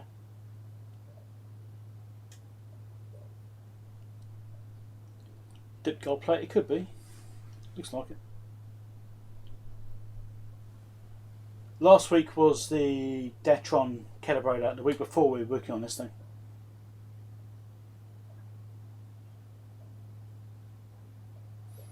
Yeah, I've used gold dip before, the Enig it's called. Enig gold. I've used that myself on my own boards as well. Actually got some sitting on a disc, I'll show you in a second. Hey Johnny.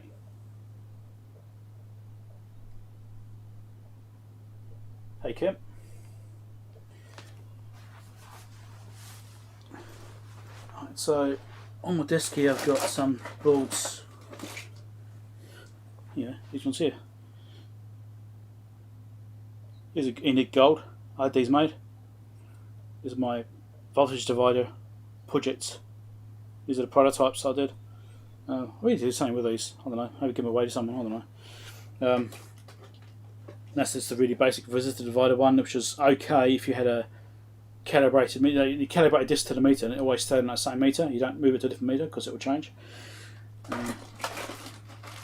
I did a few different versions. I did different ones with different ratios on them. Yeah, these are like really basic dividers. This is like the first revision. This is like a 100:1 ratio. I don't know what the other ones were now. Yeah, I don't remember. That's a 10 meg resistor, 1.2 meg resistor, and 1.3 meg resistance. So I did different ones. But yeah, it's just playing around with prototypes. So those are the very first ones I did. Right, go with some video. fact, I might just send another text. Give me a second.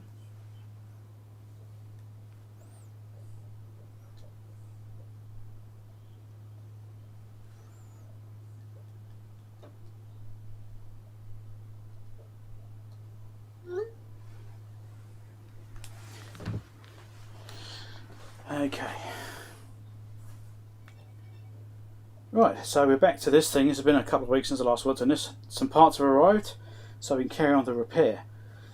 So we're going to get back into it. Now, what we found last time was that there's a read relay in here which is not working correctly. And I purchased a range of read relays. I'll put an overlay on the screen here, probably right now, probably I'm guessing, to show what's actually in here versus what I've found. And I think I did find something which is very compatible. I don't remember exactly what I got though. I had different versions. I purchased a range of different ones, and I've got about 4 different types have arrived.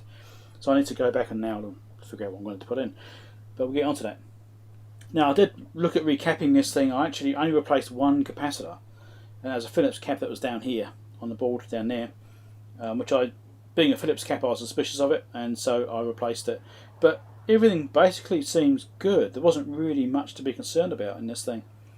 There's very few caps in it. There's basically some big ones over here. And it's using lots of dipped caps instead, so which is quite nice. There's a couple of tantalums in here too, but they'll be fine. And everything I checked looked alright, so I didn't have any problems with it. I thought, well, it's alright, it's good. So the only reason I replaced that one cap was because it's a Phillips and I didn't really trust it. And because I didn't trust it, I thought I'll swap it out now and just replace another one. And once I got a Phillips cap out and I retested it out of circuit, it was fine.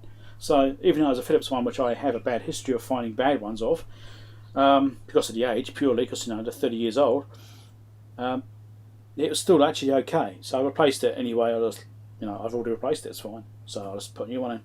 So not a big deal. I also checked the ones on the front panel here as well. Pulled this card out, read all those, checked it out. It's all fine. We did the batteries on the front as well. We replaced those. So now it's got to do this read relay. Hopefully it'll start working after that. And that was a text, as you can probably hear.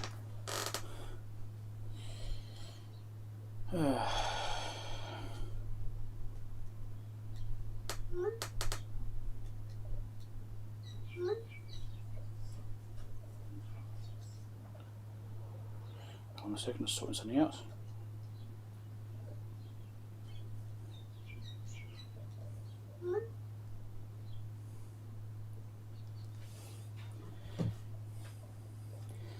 Okay, so the cap's not really a case of being hard to make good caps. I mean, back then there were good quality caps, but they're just so old. Nothing lasts forever. I mean, these days the modern caps, I doubt you'll get 30 years out of them. I don't know, maybe you will. I'll find out in 30 years, I suppose. But this is purely the age. I mean, these were high quality caps at the time. These were top end things. And the fact they lasted so well, I mean, a lot of times I'll get gear and I'll take caps out just a matter of course, I'll just do it. And I'll test them out of circuit once I've taken them out, and they'll still be acceptable or even fine. There's been times I've taken caps out and been better readings than the brand new caps I'm putting in. So, but I just find that Phillips caps have a tendency to be more likely to be problematic. Not always, but they tend to be. Right.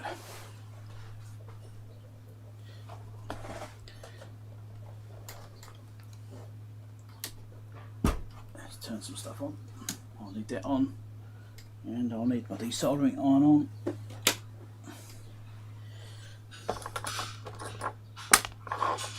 Before I record again, actually, I'll find out what the hell this bloody part was again. So it's a Gunther. It's a Gunther read relay. Let's pull that up, and we can see what I'm talking about. Data sheets, Gunther read relays. My cat started snoring. Hope you don't end up hearing that. She seems to stop again. That's all right. Let's get this so I can get it on top screen and I'll show you. I have to make sure I grab some screenshots as well. In fact, I think I already did. Thinking about it, I did the original recording. Thinking about it, did I already have screenshots? I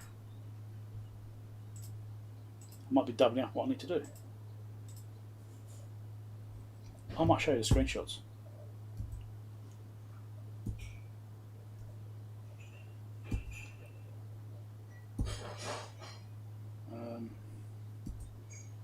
These are the screenshots I used in the previous video. You actually did really well. That video did really well.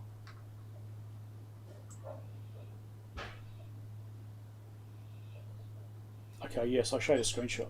Let's get this one up here. I have to cross-check this against the specs for the other one. Yes, I'll just purchase and I'll find the right one. I'll purchase a range of them, so hopefully I actually get one in that set. Top screen, top screen. There we go. Let's make this a bit smaller. No, smaller, not dragging over. Come on. Right.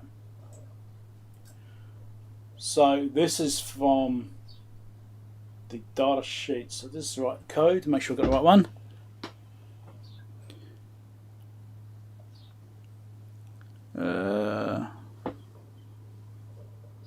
Hold on. Can't read it from over there. 3573.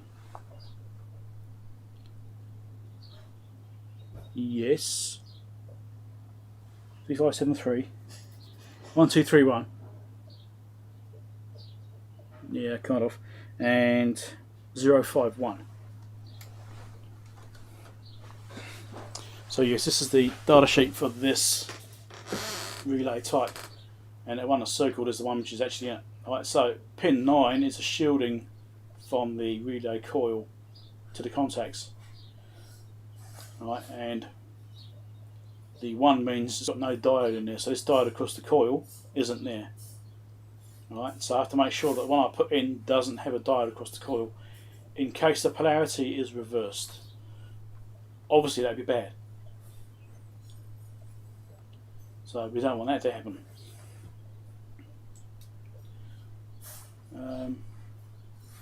And there it is in circuit there. So what we found before in the previous video, and I think I did a lot of this after the stream, didn't I? Can't remember. Yeah, I think I did this after the stream, so you guys wouldn't have seen this, so half in the video published. So between 14 and 8 was working, which I think was up to, what frequency was that? I've forgotten.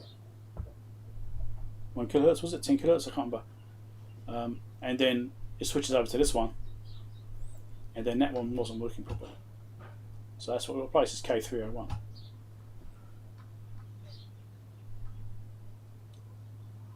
And yeah, as a result of the reefer. It's a thumbnail I used on a video. Yeah. Okay, so let's find the data sheet for the ones I just purchased, which I need to figure out what they are first because I didn't really make a proper note of things. Let's try and move things out of the way so I can see what I'm doing. So this is the data sheet for these relays, so I'm just going to go down here. I think that's what it is actually in. It's in here somewhere. That's the other type. This got all their stuff in here, read switches and relays.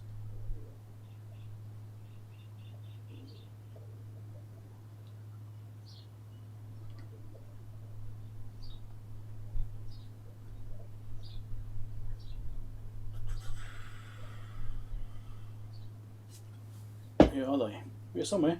There you go. These are the ones.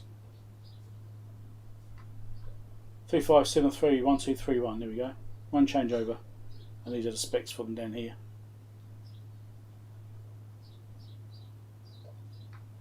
So they're rated at 100 volts AC or DC, which they're not going to be doing. And rated current is half an amp. Or switching current, I should say. And so there's that pin out there, which is from that screenshot. Right, and So 05 is the coil voltage, which is 5 volts, which we know. Right.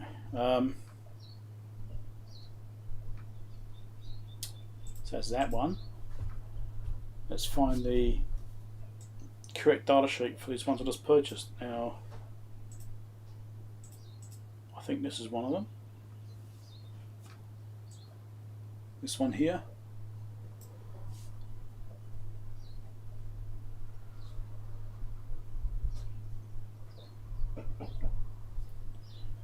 Now, what the hell was it? HE751, was it? I will need to go and dig them out again and find out.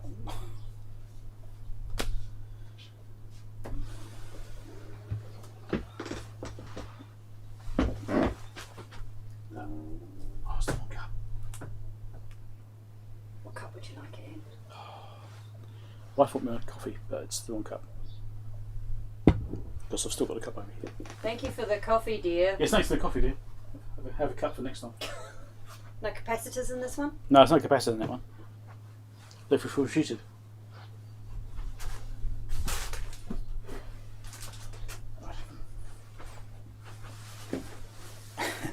Remember last stream, when I was doing that recapping of that Datron board, a capacitor went flying out. It fell into that cup, which is over here. It's lucky what I found. I wasn't been drinking that. Now we've got a Kiwi cup instead. It's not quite the same. Alright, let's find these bloody parts, find out the part numbers again.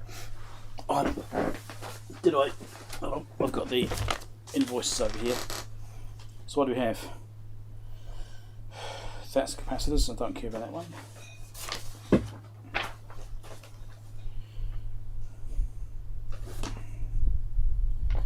V23100V4005A 10 and 11 are ones I've got, which isn't that one, and that's the other data sheet. And this is the HE721 C0500. So it's this C series here. Switching current, quarter of an amp, it shouldn't really matter anyway. And carrying current is actually higher, so I can't switch with higher current, but it can carry a higher current. And it's got a high voltage rating, so you know it's fine. It's equivalent sort of thing. So the coding, so it was C0500 721, so it's one contact. Contact type was C, single pole double throw, and coil 5 volt, and option 00, which is no options, which means it's got no diode in it and no electrostatic shield. Right, so this one's not shielded. Okay, so this HE721C050 physically will go in, but it doesn't have shielding, which is what I prefer to put in if I can. Right, so not the best choice. So let's look at the other one, which I have to find now.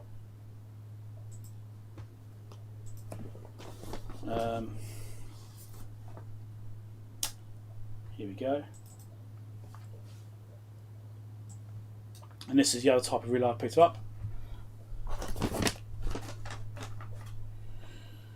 which is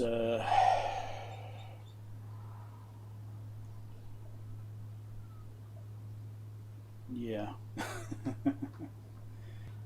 04A 011 is this one, because it's got a diode in there, but it's got a shield on pin 2.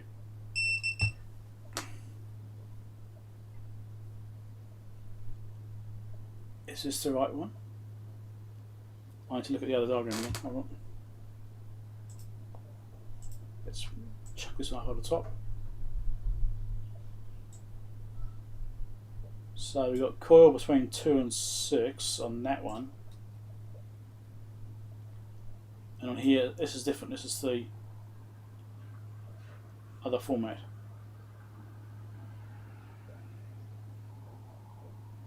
series of shields. This is a different read relay. This is for the other one, which is also in a unit.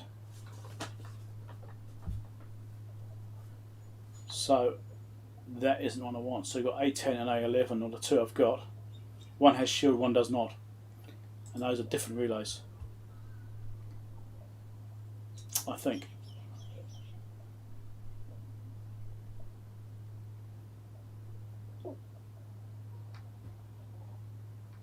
Yeah.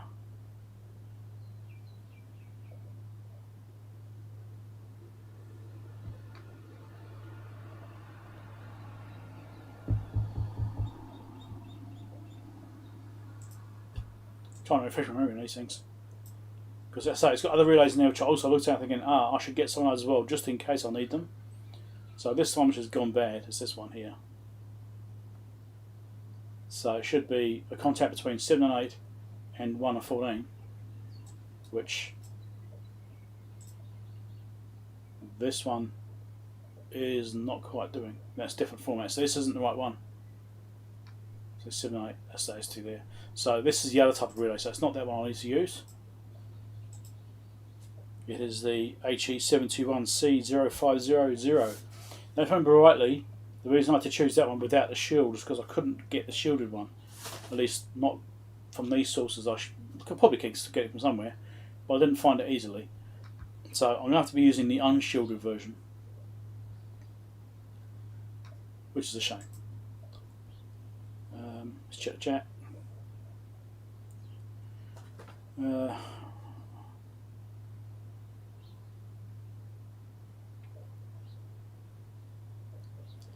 Chinga caps are good.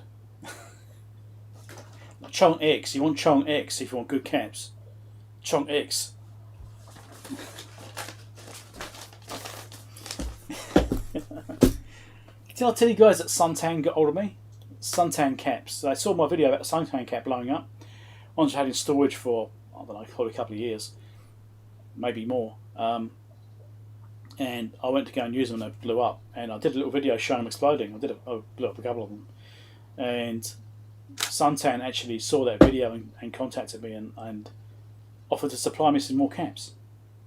I haven't replied to them. I don't really want any more Suntan caps. I mean, they're okay. I mean, if I had given them a chance to reform, it would have been alright. But it was just, well, quite a good video, make them explode, really, wasn't it? You know, straight out of the parts bin into the power, bang. Shouldn't really happen. But it depends how long I've had them sitting there. It would have been a couple of years at least. But then I have other parts which I don't have that problem with.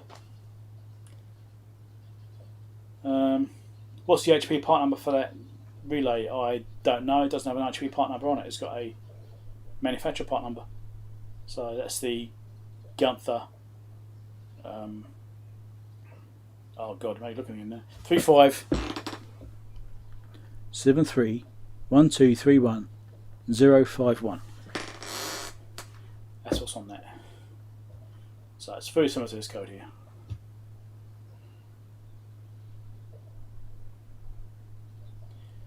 So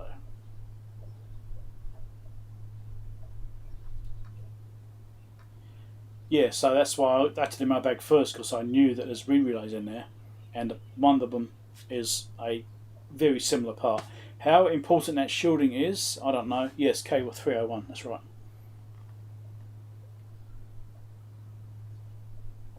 So the it's not exactly the same. It doesn't have that shielding on pin 9, which is what the difference is there. I'll close it. I think I closed it.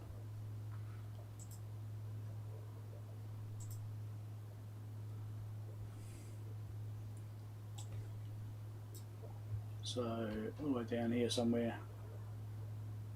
I've gone past it, haven't I? So I'm scrolling too quickly. So that's the other one. That's not one. That's the other one. Deal. So the one I could get was the. Hold on. Where's it gone? I've lost it.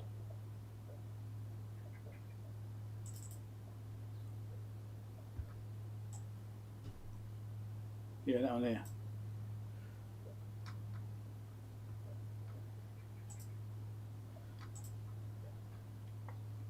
So it's the same. Oh, scrolling too fast again. C version, so it's actually 721C, which is this one here.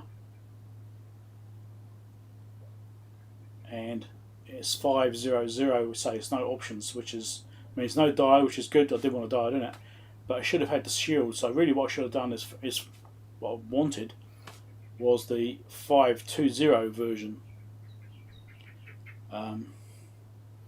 Like I said, I don't know how important that shield is. It may be fine without it, but that's what I could get. So for the time being, that's what we're going to be putting in.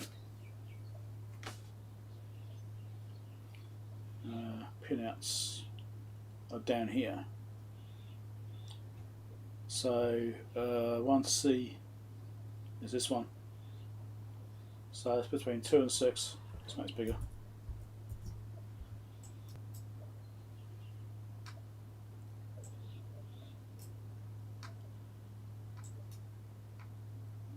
Hold on. Here we go. This one here, 1C.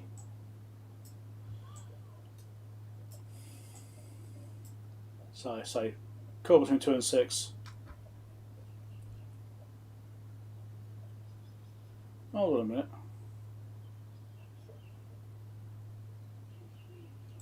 I'm looking at the wrong one. That's R, no, C. This one. This one we want. Is that right? Yes, this one here. So main common contacts between 7 and 8, switching on 1 and 14. With a coil between 2 and 6, but optional diode, optional electrostatic shield. And it's that shield which I don't have. So yeah, that's what we need. So I'll grab a screenshot of that.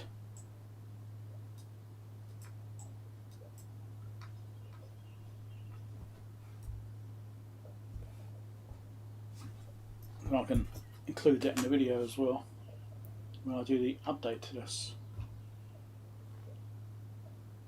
And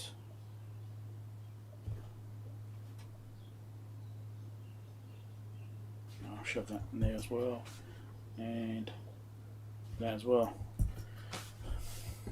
Right, screenshot's grabbed.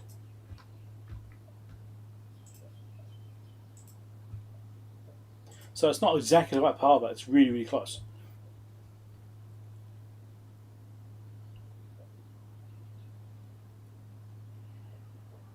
Okay. Right, let's get back to this thing. Let's have some more coffee. Oh, it's not the right cup.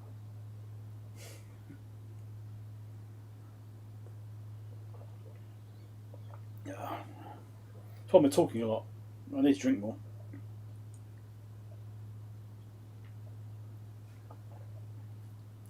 So hopefully I can lift that read relay out okay, because it's got kind of a part partially over it. I don't think it will be in the way though.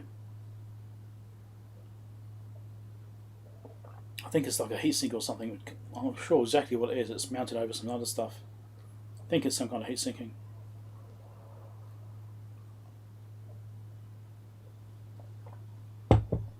Did you guys catch up that video I did the other day? I actually posted the video for this thing. I showed what I'd found and what I did to simulate it all and get it working. Yeah, well, it should be okay for magic smoke, unless the input filter blows up. So last week, or 2 weeks ago, we had the reefer cap blew up, which is what the nice magic smoke was about, and the input filter could still go. I hope it doesn't, because they stink, but because of the, also because of the epoxy resin they put around them to encase them, that really smells bad. Right, I really want to finish my coffee before I carry on with that. So, sort of that view. There we go. For the time being.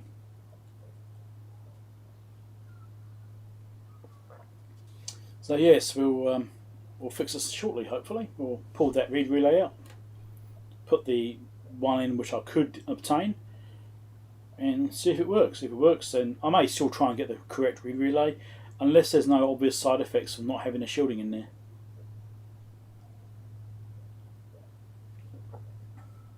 I mean, it might be very subtle effects, I really don't know. I'm unlikely to notice it, to be honest.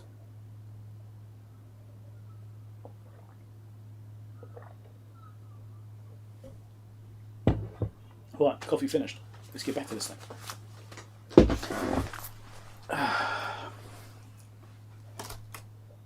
Wake the camera up. Put the other lights on.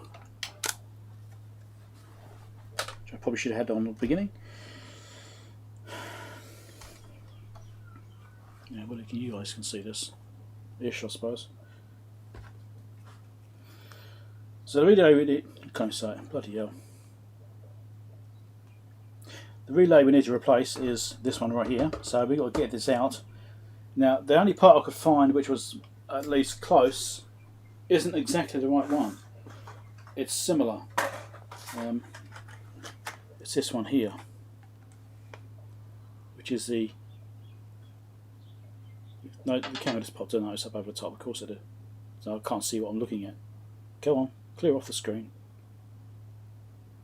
So it's the HE721C0500.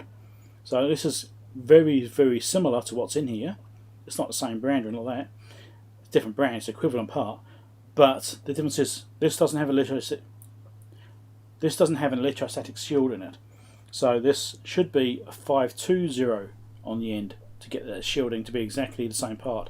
So it's really close. The switching and the core stuff the same. There's no internal diode. All that stuff is the same, at least in theory. It should be the same. But there's no shielding. Well, I don't know if that really matters. It may or may not matter. It could be a really subtle effect it has. It could be a really obvious effect. I really don't know. So, but that's what I've got. So that's what I'm going to put in. It's still better than nothing working.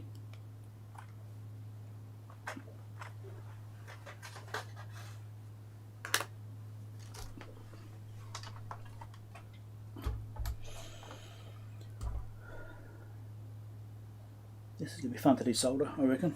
Got a big ground plane over there. Where is it? It is there. Right there. Okay.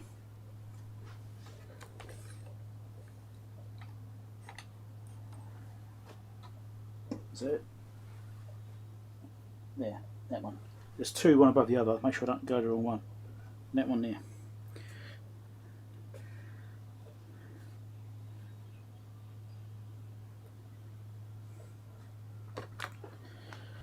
So it's a close up of the back of the board, obviously, and there's two here, so stacked one above the other. There's one down here, there's another one here. You can just see the 4 sets of pins. There's 2 there, 2 there, 2 there, 2 there. So it's all 8 pins there.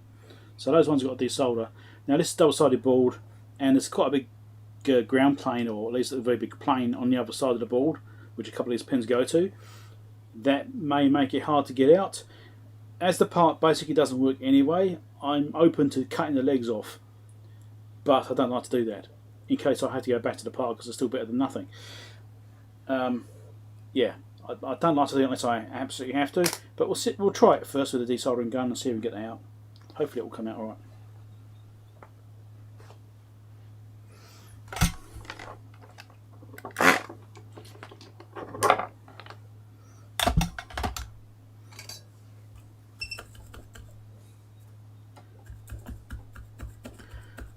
So what I'm going to do first is just resolder those pins to make them easier to desolder. I've lost it again. Here it is.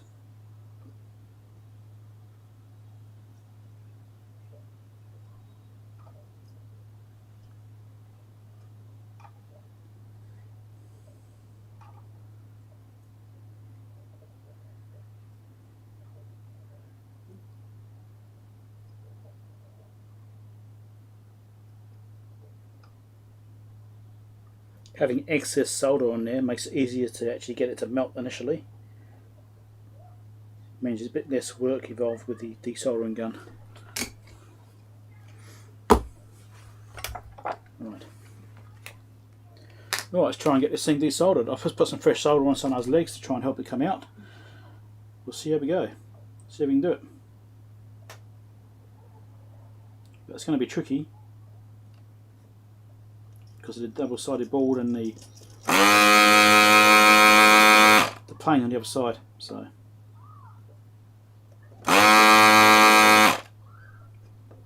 here we go. So I might have to cut the legs off if I have to. Don't want to cut the legs off, but I might have to.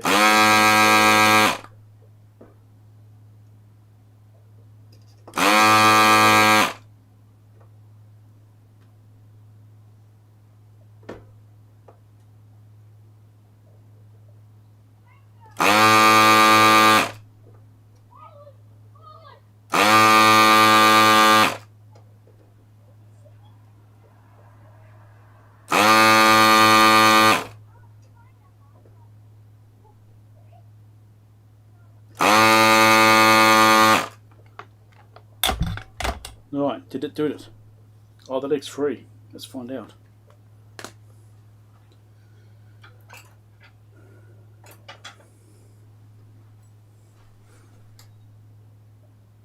Nope.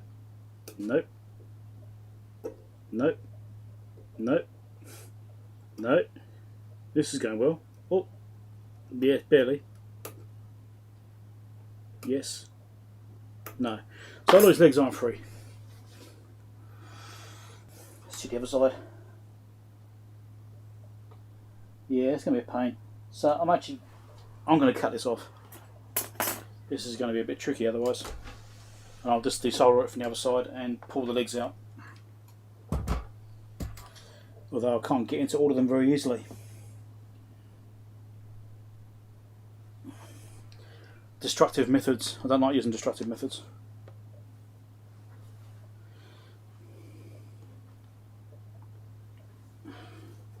But it's better than destroying the circuit board or damaging the circuit board. So, yeah, it's not ideal.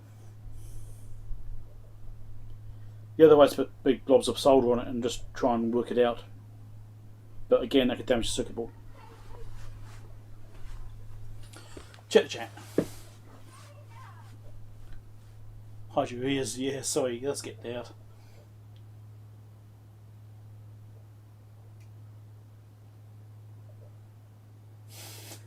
Ear defenders. That's a nice little icon. That's pretty good, Ian. Well done.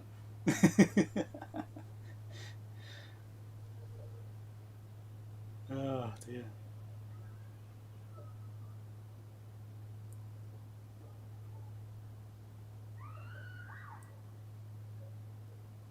It's the neighbours want the noises, yeah. Oh dear. Right.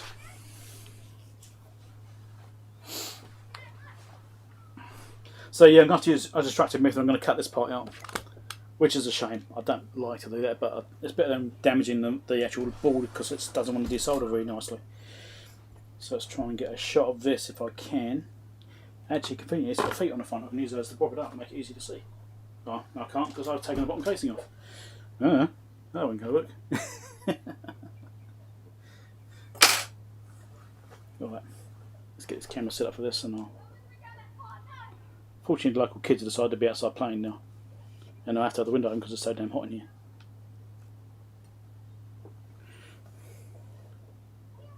I expect you can hear them.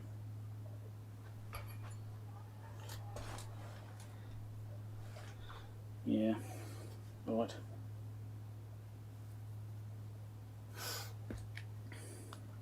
So because I didn't want to desolder very nicely, I don't want to risk damaging the logic board, or the main board. I'm going to cut it out. I don't like to do this normally, but I think in this circumstance I'm going to have to. So let's get cutting. I don't like to cut legs off, but I'm confident the parts I've got are going to be better. And always, before you do this, make sure you are cutting the right part, because that's always bad if you cut the lugs off the wrong part. Yeah, you know what I mean. Can't even say, cut the legs off the wrong part, it's not good. Anyway, these colours aren't actually getting in very well. Get some different ones.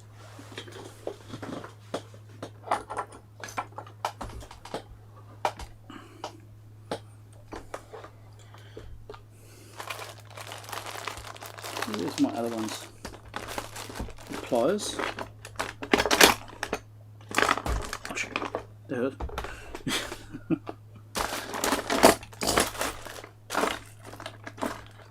Where are they?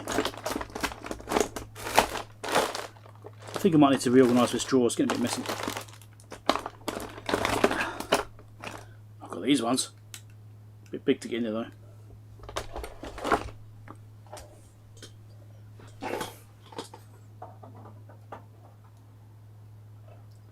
This bloody heatsink thing which is there. Yeah, it is a heatsink of some kind. I'd like to get it out of the way, but I can't really get onto it.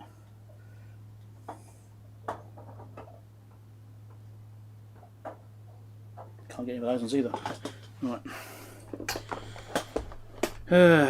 Other ones. Got so many little pairs of cutters. You think I'd actually have ones which will do the job, don't you?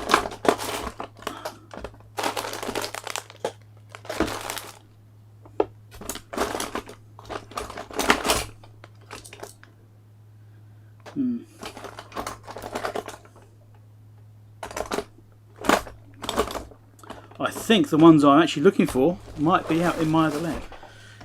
Anyway, I've got these old ones. See how these get in there.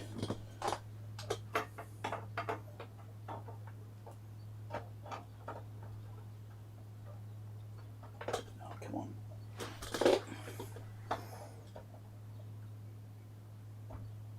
Yep, that's working.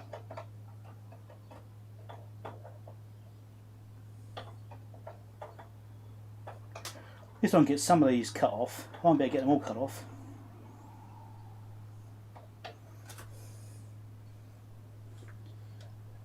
Even if I get half of them cut off, it's going to make it a lot easier to get it out.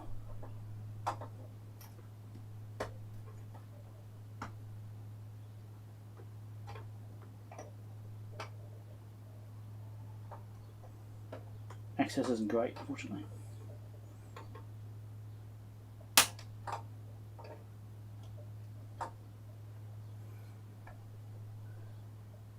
I've got half of them cut. The other half I can't really reach, I don't think. This one's just so damn awkward to get into. Let's try this one again. So I might better get it a little bit better.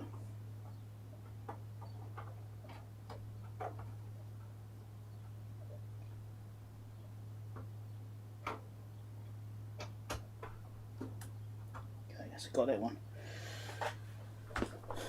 These are a little bit skinnier. I better get to this side. Couple of capacitors here, as Ben knows that way carefully.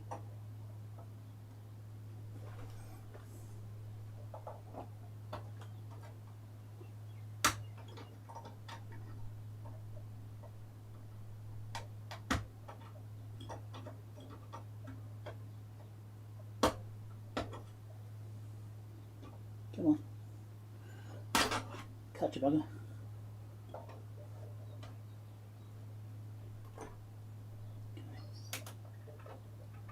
Right, one side's moving around, so I've only got 2 pins to do these soldered now.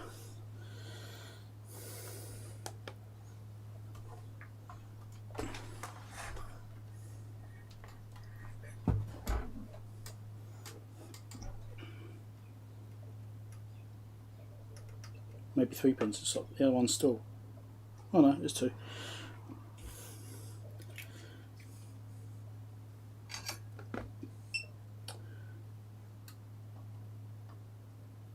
Blob it.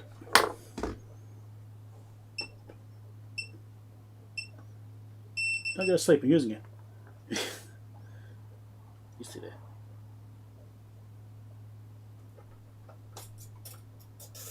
Come on, come out, you bastard. Here we go. That's out. Now I've got to get this pins desoldered with the other ones which are still in there. But at least now it's actually a bit easier.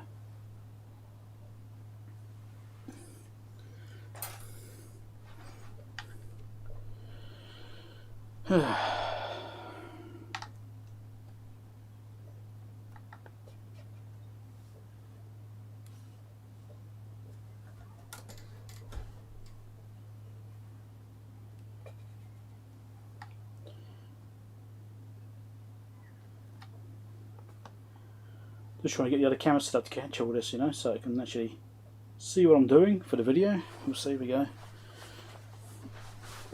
I might better zoom you guys in now as well. Kids are screaming, yeah.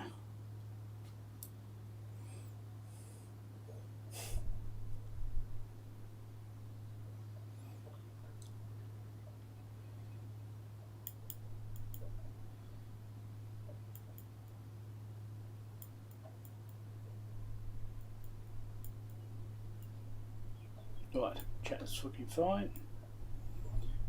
Let's zoom you guys in a bit more. You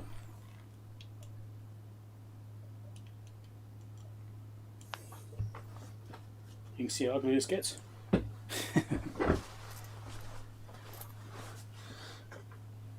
Right, so I've got the part out. I cut the legs off, desoldered a couple of legs on the bottom here, last couple there, just blobbed them. So now I've got to get the rest of these pins out, which are still attached. Well, that one's loose, that's going to fall out. And we'll get all these other pins out, then we'll clean the holes up, and then we can put the new part in. So the tricky thing is to get these legs out without dropping them inside the unit and having them disappear, because then you've got to go hunting, and that's never fun.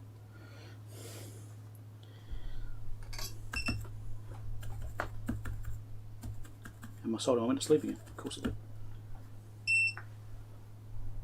Find a pin, just to the top one, that's coming out anyway. Good, there's 2 pins are out.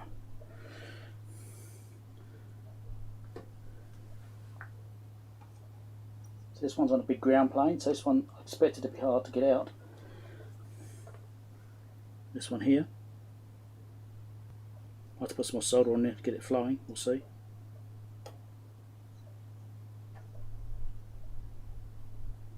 Come on. Put some more solder on there.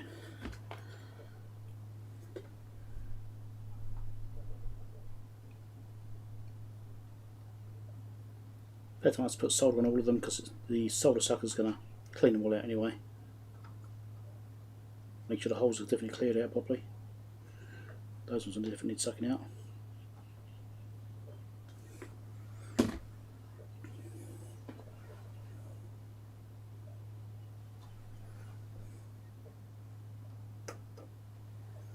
Another pin.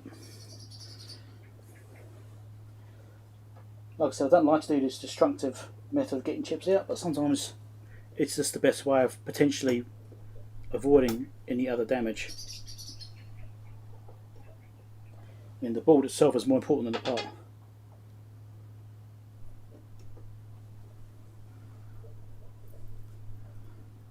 Get in there.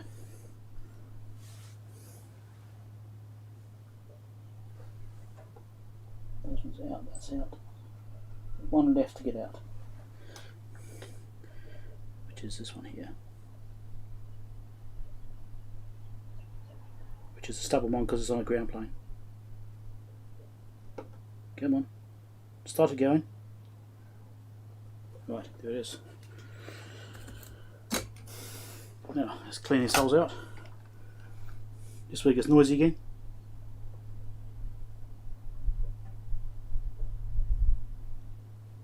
Go get the heat through the board because there's a massive ground plane on the other side.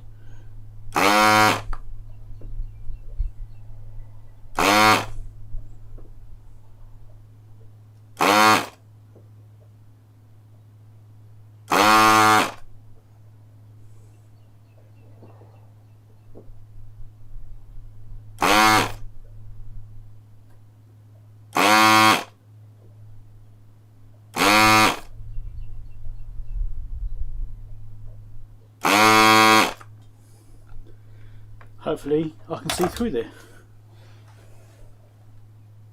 Yep, all the holes are clear. Excellent.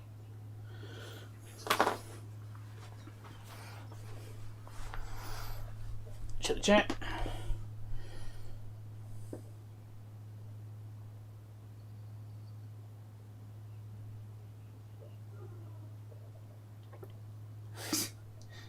(1/13 of an inch). Yeah, I don't like. I do tend to use inches.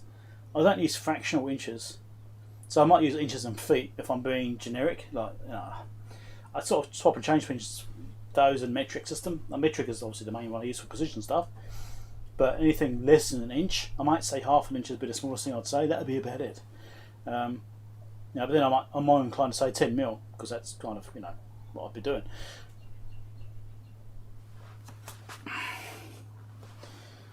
Right. So which way was that part? You remember? As in that way. Yes, it was in that way. So pin 1 was at that side.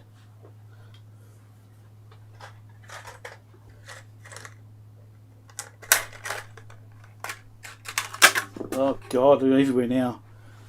Dropped them on the floor.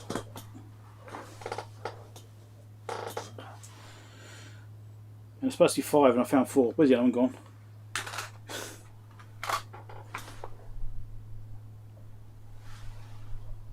There it is.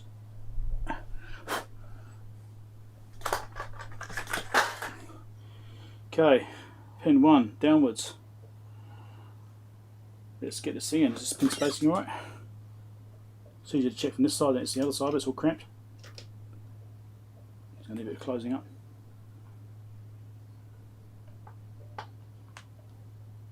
That's a bit much. Of course that's gone too far. Right.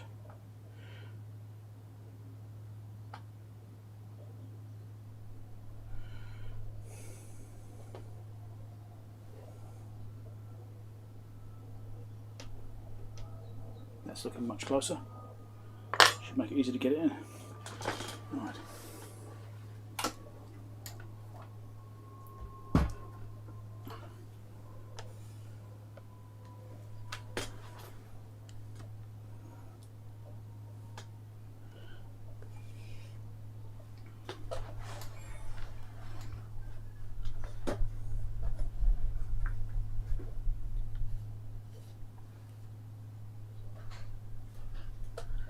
Trying to capture this on video is not the easiest, but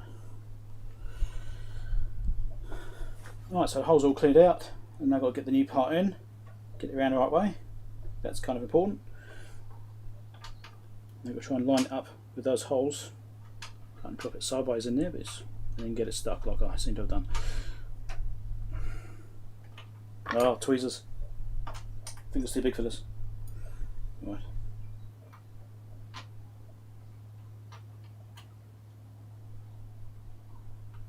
Now this heatsink thing here is actually kind of in the way. I think it's just enough to be out of the way. Yeah, it's only just. So let's get these other legs in.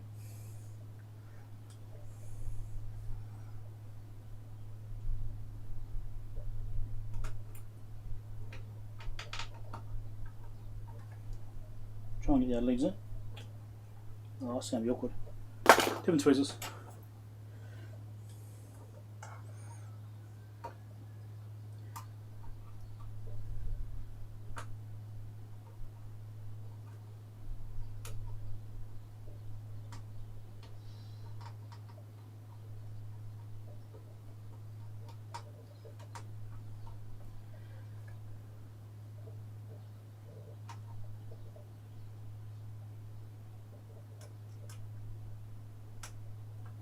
Come on, get in there. It should be going in now.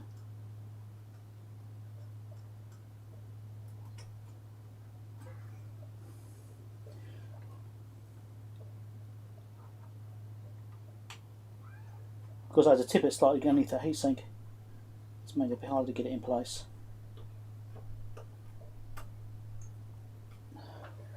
It still doesn't want to go in. I'll come back once I've got it in.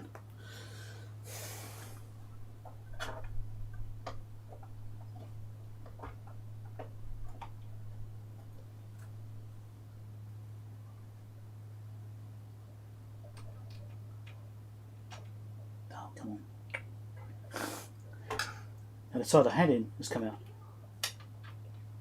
Oh, don't be a bugger.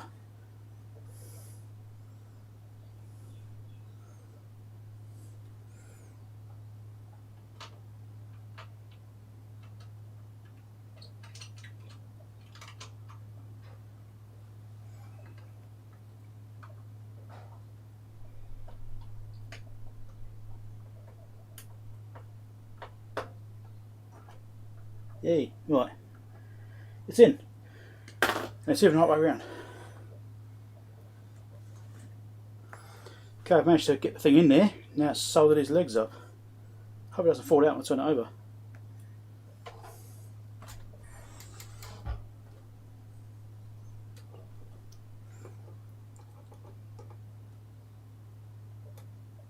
Just splayed him out slightly.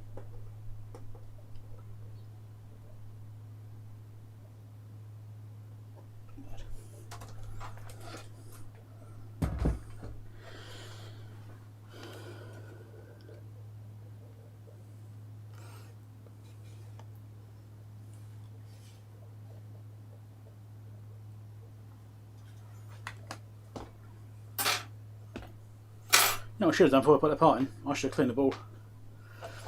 Oh, well, never mind. It'll probably fly alright. Hope so.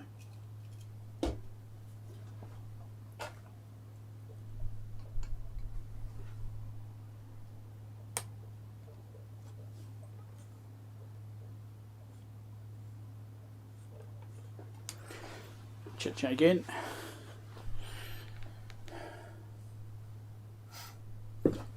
Let's do this, shall we? Now I'm going to be not moving around too much. Slightly closer view.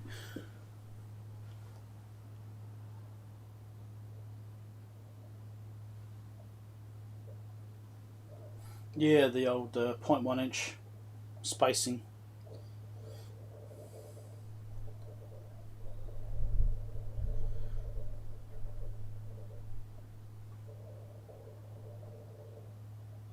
Yeah, mil and millimeters. Yes, exactly. Because millimeter gets shortened to mil. If you're verbally saying something, you think you get the wrong measurement. Ah, confusing me. Yeah. Guess I'm from a generation where both were taught, I suppose. Right. Let's get this thing soldered in. Not going to use any flux because it shouldn't really need it. It's a pretty clean board and this is good solder, so we'll see how we go. Hope I don't need any flux. Now what I've got to do is get this to flow through to the other side of the board as well. If I need flux I'll add it, but I'm trying to avoid it. It's a bit less to try and clean off. I've got this to flow through to the other side of the board because there's a ground plane on the other side on that one. This one's going to require a bit of heat to get it soaked through. That may require flux on that one. I'll check the other side a minute.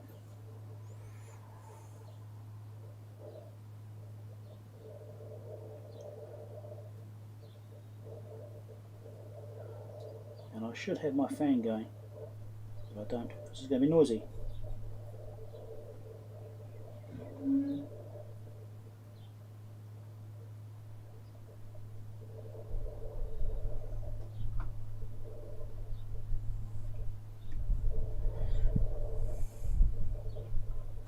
So before I clean this, I'll check the other side to make sure it's flowed.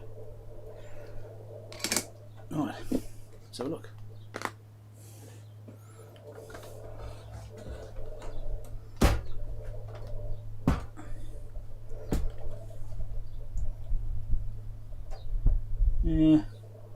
Yeah, ish.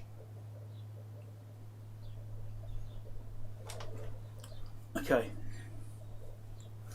I'll put some very thin flux on this side. Probably should have done this before I put the thing in, really. Putting a very thin one because that way it's easy to clean off. Rather than the thick stuff I use on the other side. Because this hasn't got much access to it.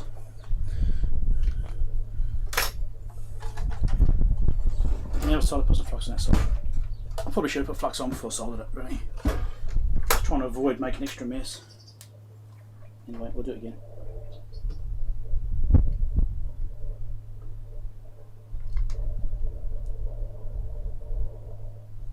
I may need slightly more heat.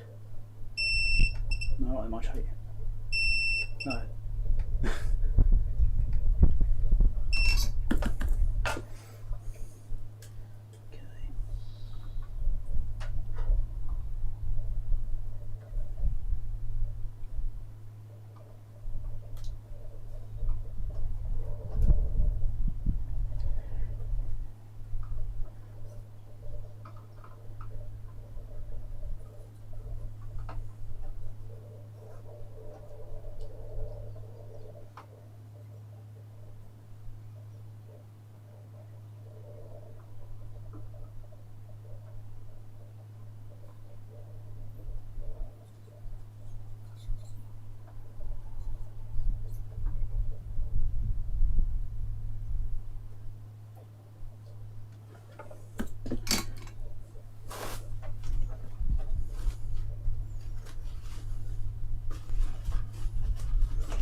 Cycle as much as I can before it goes cold and gets hard to get off.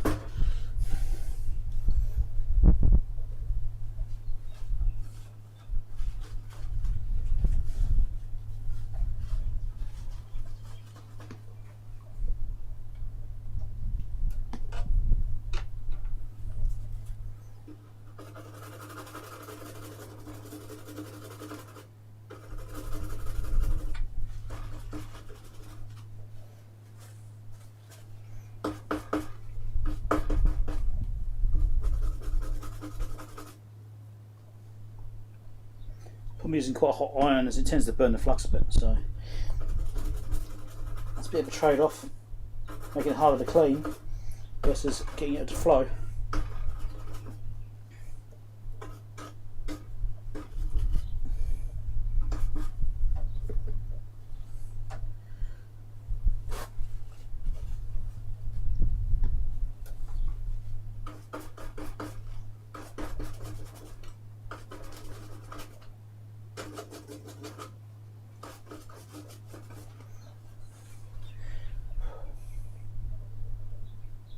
Okay, that's looking okay there.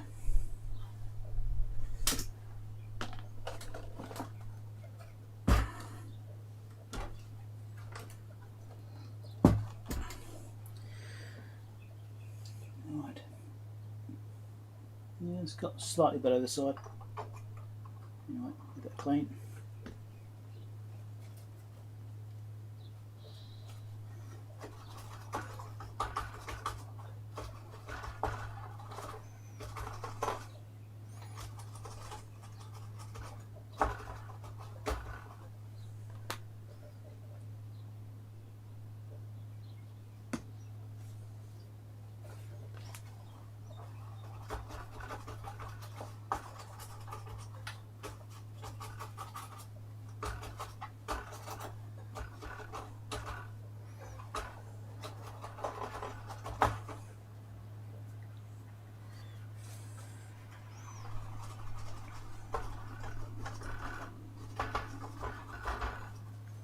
Okay. Whoever recommended me this Kim Whites, thank you. I'm glad I got these. They're really good. I have to get some more. I've only got one box. Right. So in theory, that should now work. Or it's going to be completely screwed. Not the things I'm putting away.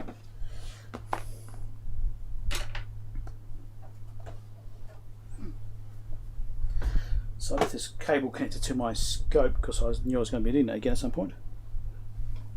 Yeah, I knew what. I did do the voltage changeover, didn't I? Yes, that's what I did.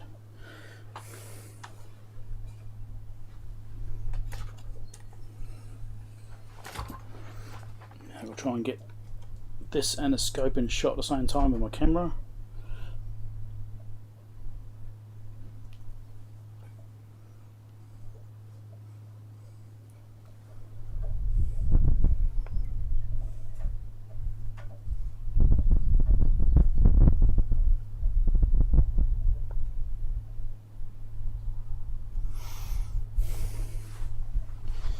I'll change this one around so you can see it.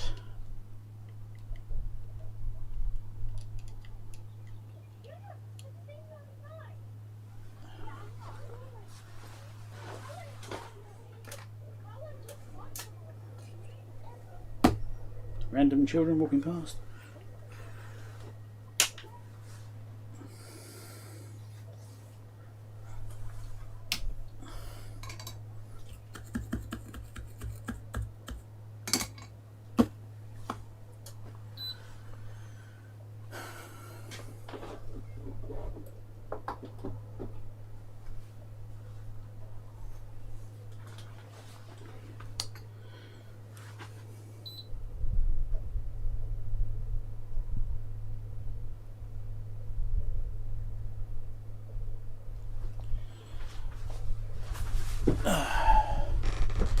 Okay, chat. Always use leaded solder, Patrick. I don't use lead free. Just harder to use. Trying to do repairs like this. A lot of stuff I work on is leaded solder anyway. So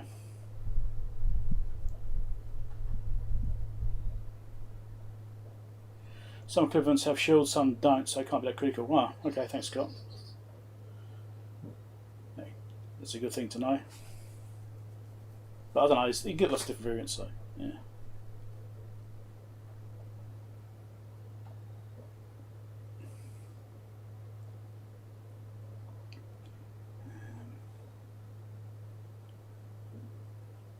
It's right to time, yeah, just about.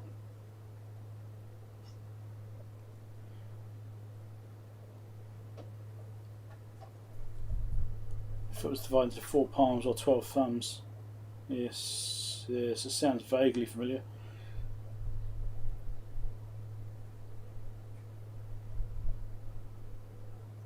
Okay, let's power this thing up and see if it goes bang. Can I get you guys to see both or not? Let me just. I'll start with a wider view in case it goes bang, and then I'll get closer if it's working. How's that sound?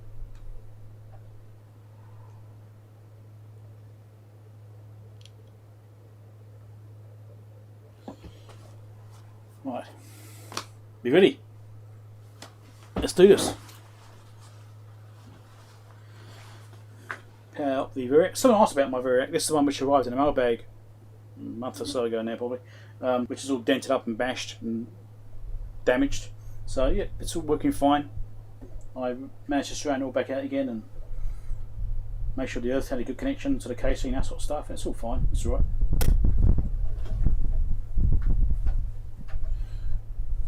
I might actually wind that very slightly, 230 volt. Okay, scope is on channel 2, that's all as it was last used, so the settings will probably be the same as well if the battery worked. It's looking promising. Right.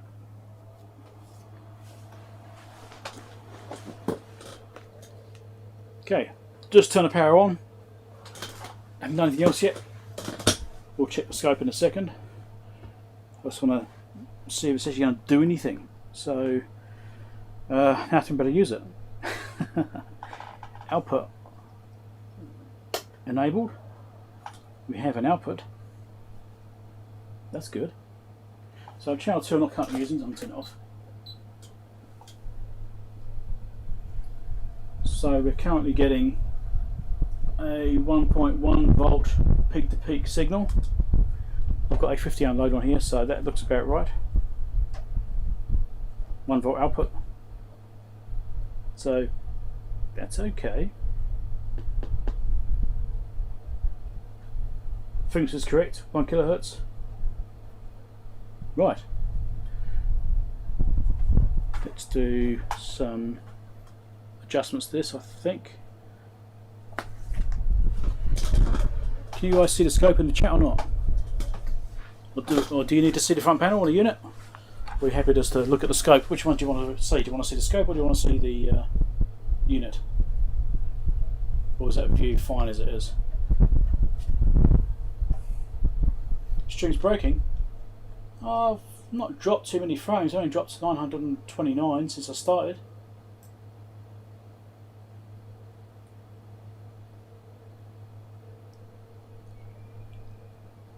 That's not Variac, it's my photons. Yeah. Well, it's not actually Variac, as I keep calling it Variac. It's not a Variac. Variac is a brand name. It's an auto transformer.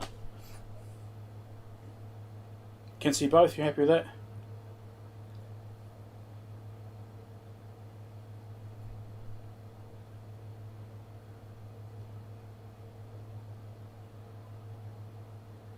You just want to see the scope? Okay, well, maybe I'll do both.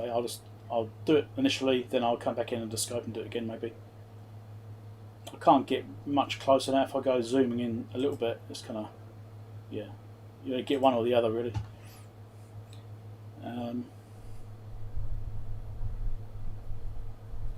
Or if I stop looking at what I'm doing let's do it this way. Oh, why not think of this? No.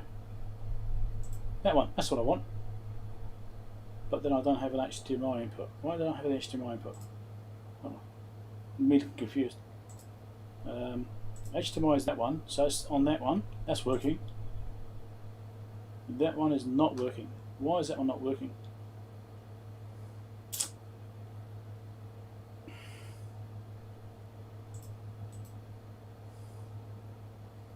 Give me a second to sort this bloody thing out.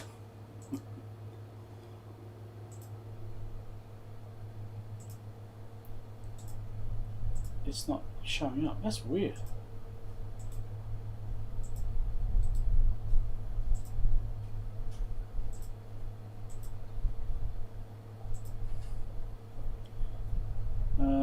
That was working before. That's what I was using. What was it, last week before? I used dual views. I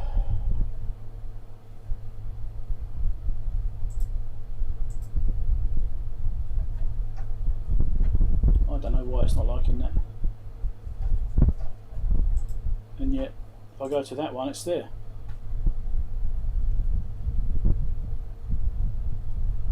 Maybe I need to change this. Hold on. Add video input, video capture device. No, that's not it. Bloody thing jumped.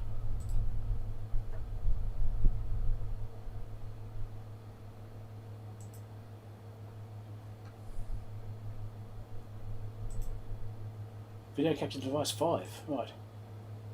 Now it shows up. There we go. Right. Well, I don't know what's going on with this thing.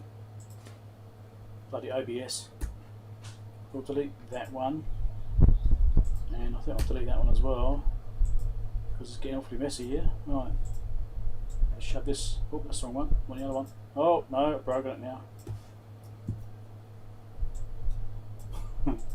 This one. Change the other one. Oh, God. Right, here we go. What I could do is this. Maybe. Is it kind of going to work? Ish. Doesn't really help it, does it?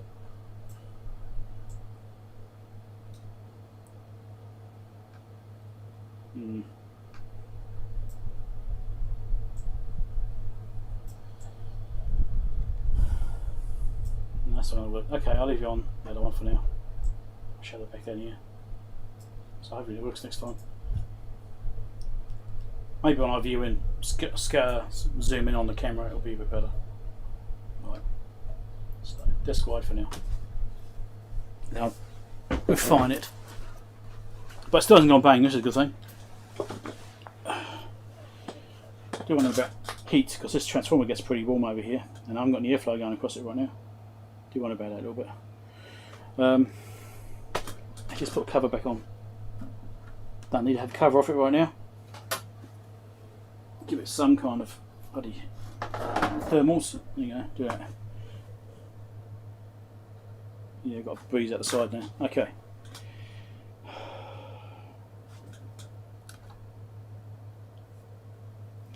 My scope's looking quite dark. I might turn that off. Does that help?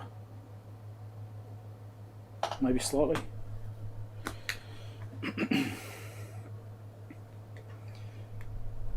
So 1 kilohertz right now. Let's change the frequency.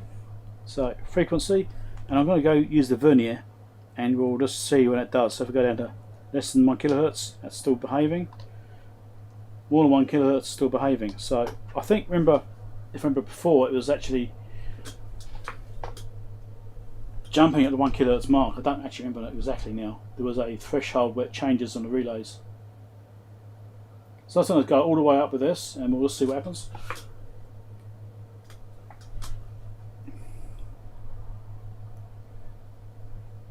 And hopefully nothing horrible goes wrong. So that's going to go. It takes a while, unfortunately. You get us to get faster and faster as it goes. As the frequencies increase, there we go. So far it's still fine.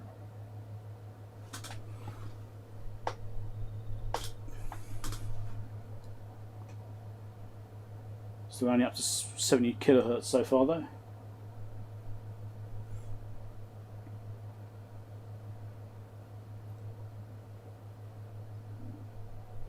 See that suddenly jump then as it went to the 100 kilohertz.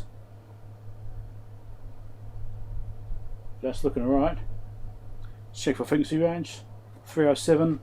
We've got 307 on the scope, that's good. So frequency is still correct.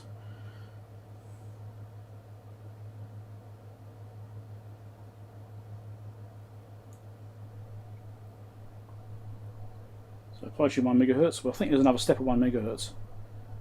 I think there was something then.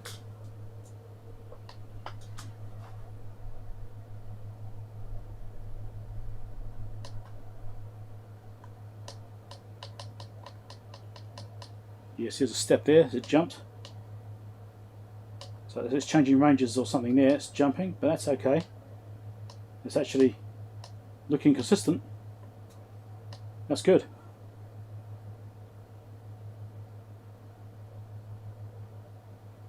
So I'm pretty sure it's 1 kilohertz and 1 megahertz where the issues were, but right now it's looking like it's fixed.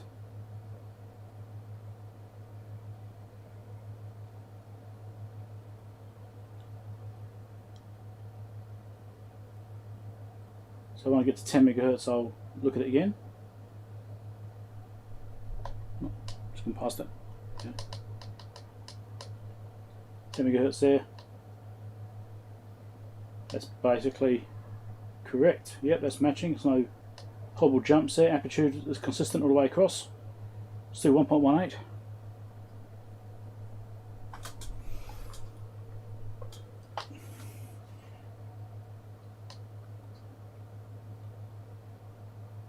The amplitude is now increasing,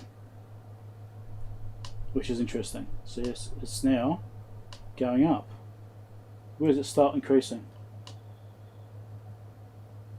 About there is where it bottoms out. So it's about 12 megahertz is staying there, but after that it starts to increase. It's about 1.22 volts now.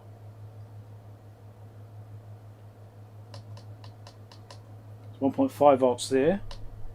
27 megahertz. So that's interesting the way it's increasing in amplitude. That's not probably supposed to do that. It might be a calibration thing. 35 megahertz is 2.1 volts. And now it's dipping down again. So it's probably a linearity thing there. And at 50 megahertz we're getting 2.5 volts. So its peak is about there. It's about 3.1 volts. There's quite a big difference there, so that's something I probably have to look into. So we'll go back to 1 kilohertz again, which is here.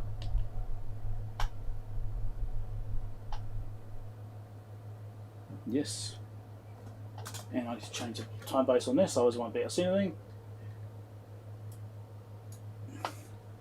That's 1.16 volts. So frequency, we'll go down.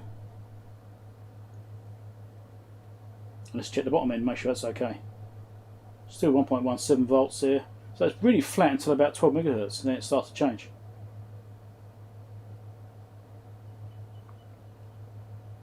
It's still good.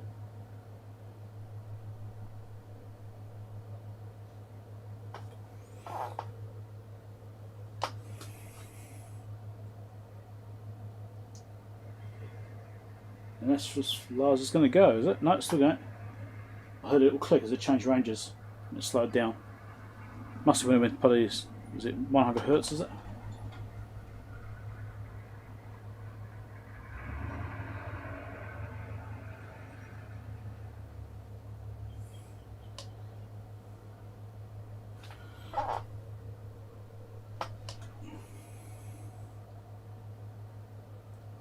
Is it 10 hertz this thing goes down to? I can't remember what it goes down to now. Or does it go to millihertz, isn't it? Anyway, still going. Down 8 hertz now. Voltage levels about 1.16, 1.5 around there. So it's still really flat at the bottom end. It's just that top end which is drifting off. Yeah, 1.6 it's doing. Down to 4 hertz.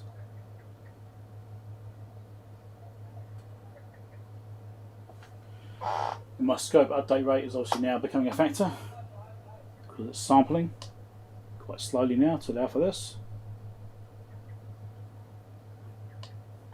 Well, it's looking pretty good down there. Still good. So now millihertz.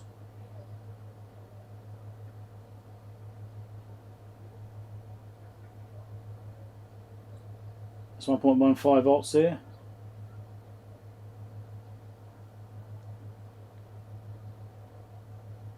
So yeah, I think we might still have something to look at here with that 12 megahertz, that ranging, but it could just be a calibration thing. So 133 millihertz. I think I've done enough there. I mean, it's obviously working. Yay.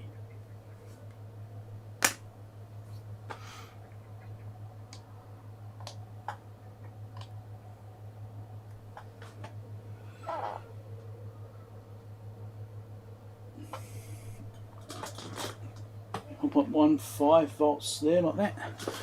Okay. Back here. Oh, check the chat.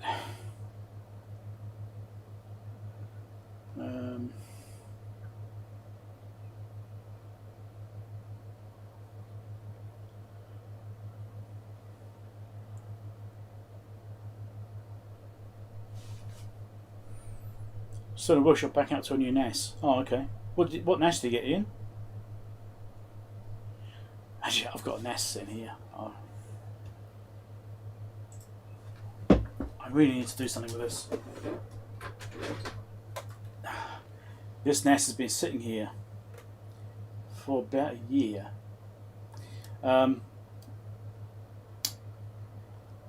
It's the drive that's in it's not big enough. I need to do well, basically I need to put a much bigger drive in it. And the drive I need to put in is about, because it's only got it's a 2-bay NAS, so I need to sort of spend about $800 on a drive for it. Because I need to do, what I want to do is put this in one of the remote buildings and do remote backup. So this has got everything my main NAS has got on it. So it'll basically be a duplicate of the main NAS, and then it will hopefully have another backup. Because if my house were to catch fire, my NAS is in this room, as is my computer, which means no backups. So I want to have one remotely, so if something were to happen to the house, at least I'd still have a NAS backup. Your own backups can't be underrated, so very important things to have.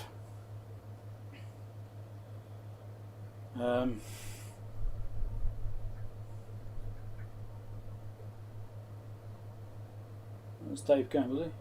Okay, Dave, thanks for dropping by. It's probably gone by now.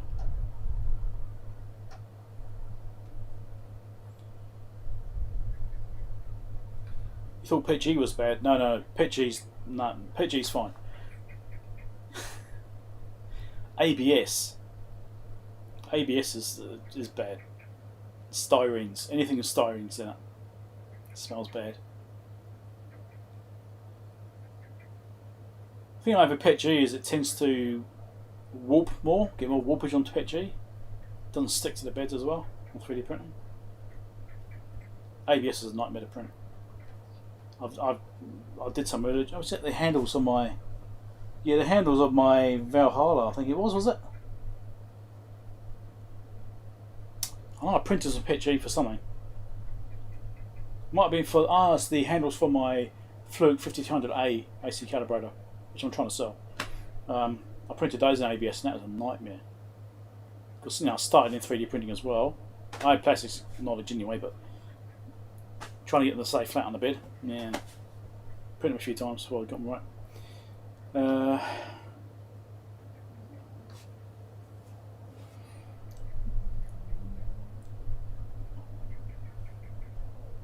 A lot of people saw there in Melbourne. Oh dear.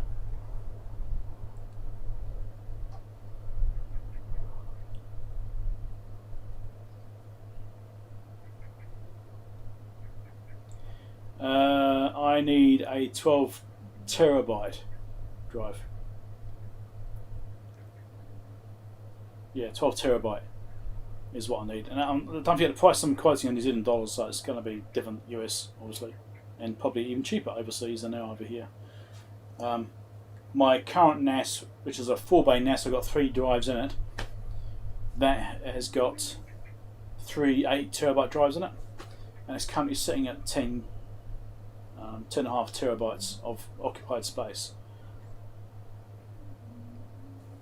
So the NAS I've got here, which I'm meaning to set up remotely, as I was saying, that needs at least a 12 terabyte drive. I'm thinking maybe a 14 terabyte drive. I don't like to have both bays occupied. I like to keep one bay free, so I like a 2-bay NAS.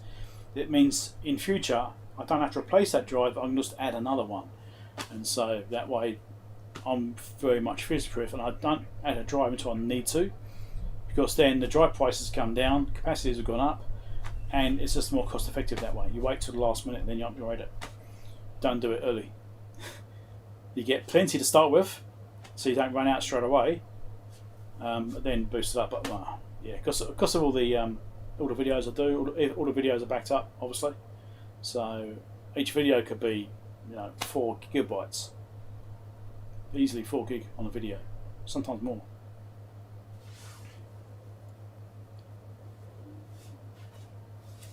Now I was using SSDs. It's spinning hard drives, the Iron Wolf drives, Seagate Iron Wolf drives. That's what I'm using. Haven't had any problems with those drives. They've been really good. Haven't had a single one fail yet. So I'm sticking with those.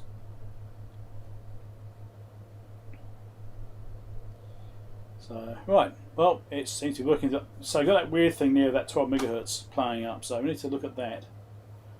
There might still be some more repair work required. So could you see the scope okay in the end? Obviously I'll scale it up a bit and make it a bit bigger on the screen, which probably helped. Yeah. Thing is though, the more you cram into a hard drive, the risk is that if the hard drive fails, you lose a lot more.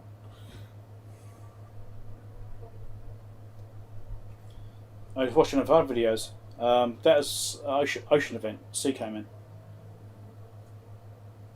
At the time, I did some live streams, just really short ones, like a minute or so, showing the storm as it was hitting. And I was up over the town, and there's like a hillside above the town, which is where we evacuated to. And I showed some clips looking down over the town, showing all the orders coming in. So yeah, that was around the same time frame. Depends which videos you saw. If you saw the videos of the repairs being completed, that was a few months later on. They're pretty slow to do repairs. I think we were out of the house for about 6 months before we actually got back in again properly. Yeah.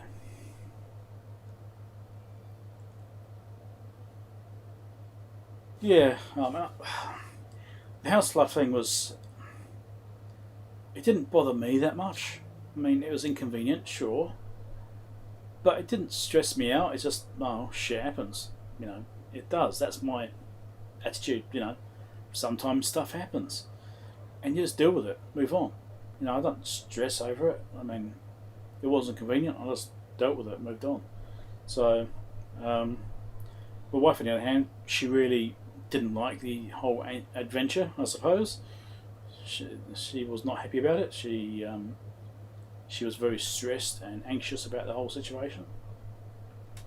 Me, not so much. I mean, we had insurance covered it all. It was alright. If you weren't insured, then yeah, sure, I would have been anxious and stressed too. But insurance wasn't debating anything, it just paid.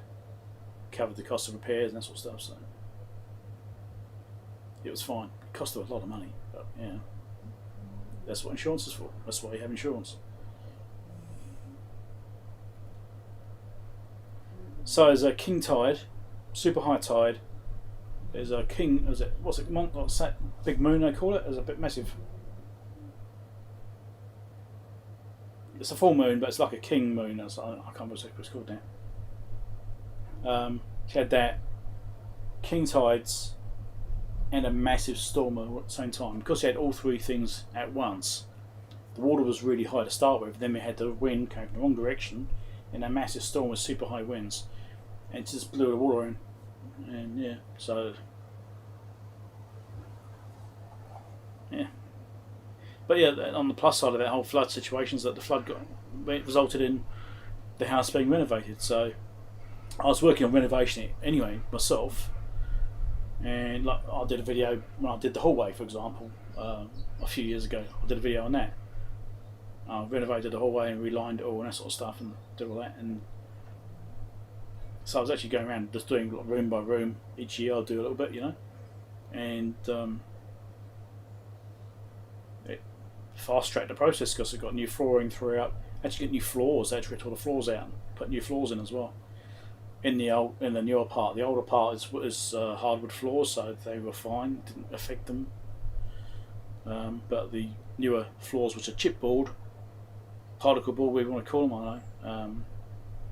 Those didn't like it at all, so all that got redone. New floors, new flooring, repainting, fully repainted. So, in a way, the house is better than it was before the flood. New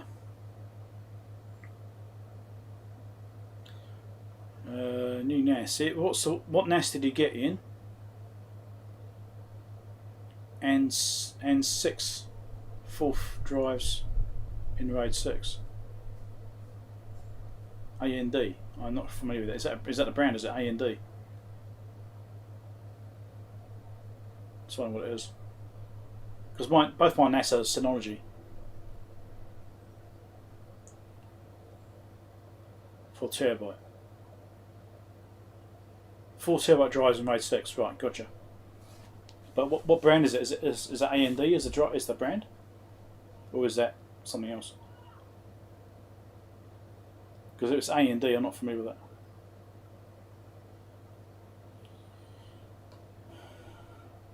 New Rohde Schwarz, pretty much, yeah. But obviously everything's brand new, so it's all good. Lost a lot of stuff. We filled up 4 bins, 4 skip bins. What they've been 10 cubic meters or something like each bin, something like that. Filled up 4 of those with stuff which got lost in the flood.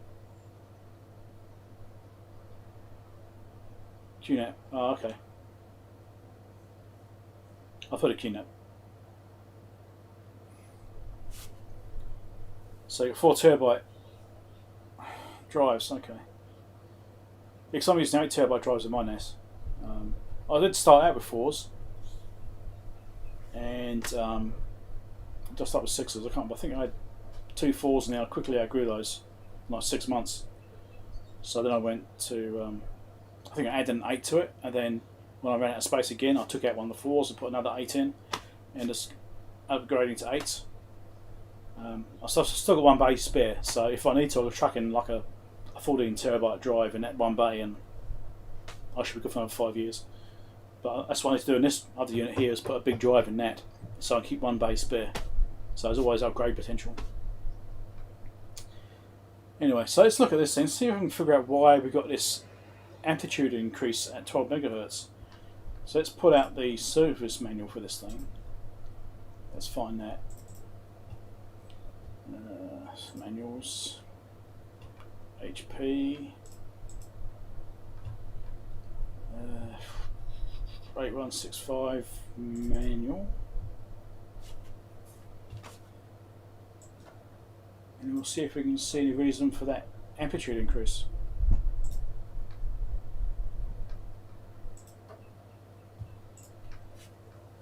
Now it's 300 pages, so so let's have a look in here, see if we can see anything first.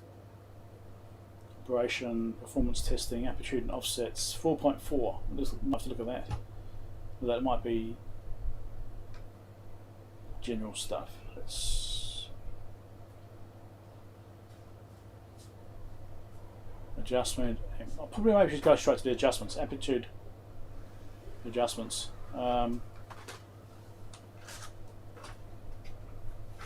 Yeah, it'd be in there somewhere, right?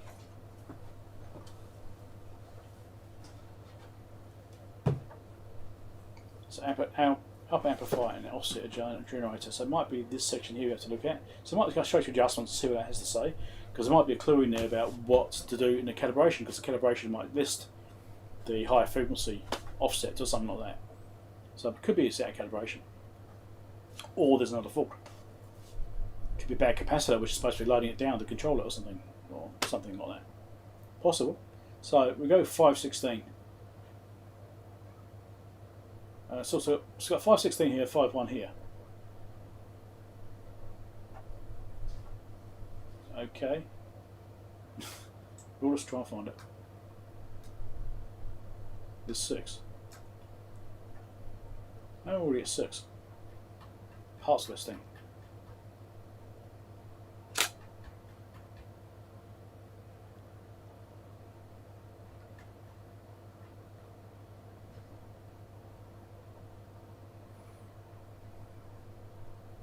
So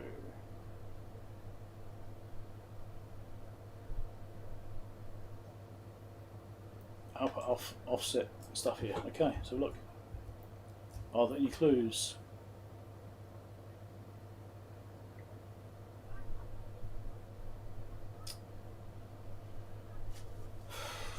Wonder what the preset is here. That's 1 kilohertz. Well, just below 1 kilohertz. That's in that bottom threshold. So that's doing the low frequency adjustment. Oh, awesome.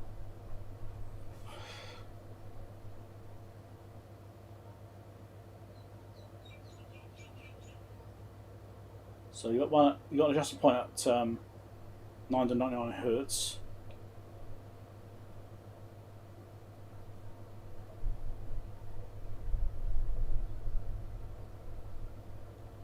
Amplitude balance. 110 hertz. So it's doing a low range adjustment. I'm hoping it's a calibration thing, but it might not. It might not be that.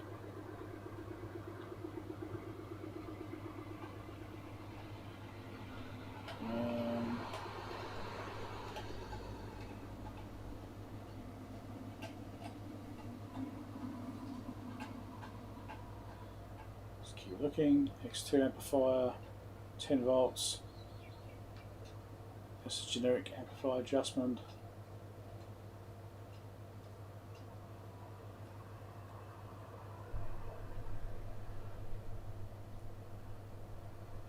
Adjustments there for the amplifier. Come on, I want to find something for high frequency.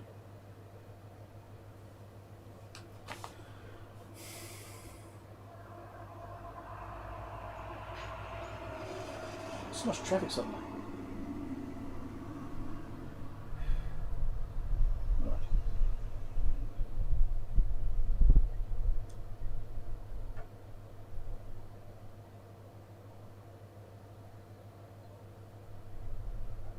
Oh look, high frequency adjustments, look at that. We're getting in our place at least.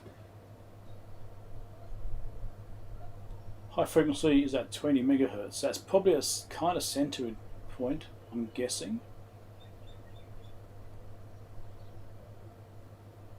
What's this bit here saying?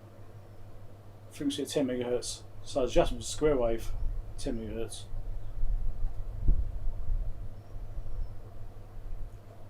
Ten megahertz is still okay, but obviously it peaked. What frequency did it peak at? I've forgotten. 27 megahertz was the peak, was it? Don't remember exactly.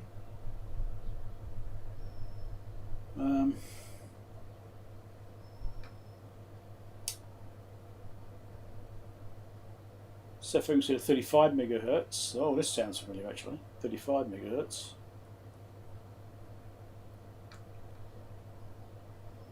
Adjusted frequency.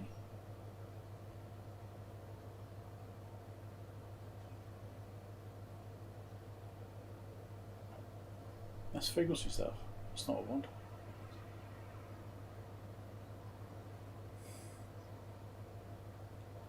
So it looks like it's doing frequency there, so that's interesting.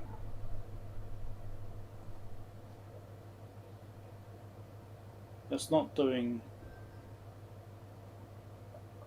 amplitude.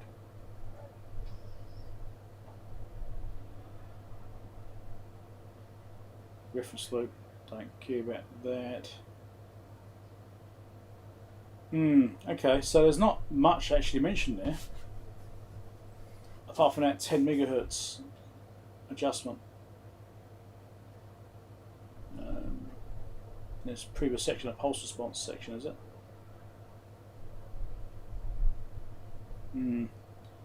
Not particularly specific. So a general amplifier one, which didn't really care about the frequency, interestingly.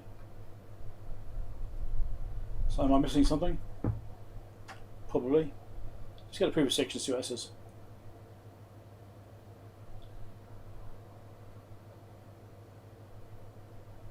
I might mention it somewhere.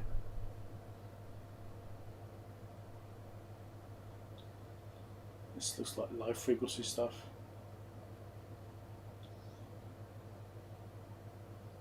Yeah. There's actual waveforms themselves.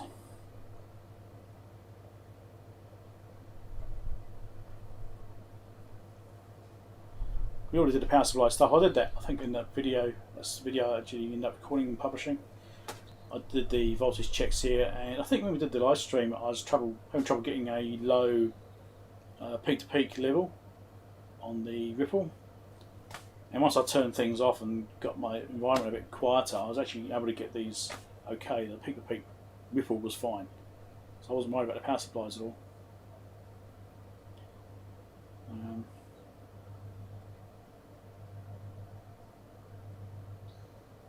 Yeah, okay, that's not really helping. So, don't know. It could even be my test method somehow affecting it. Troubleshooting section.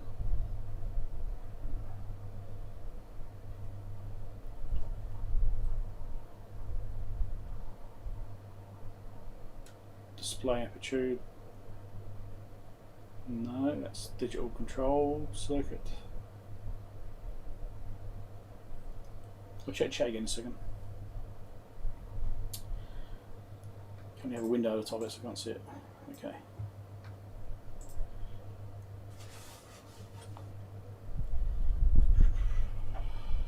You like your synologies, do you, John? Cool. Cool. Dunny.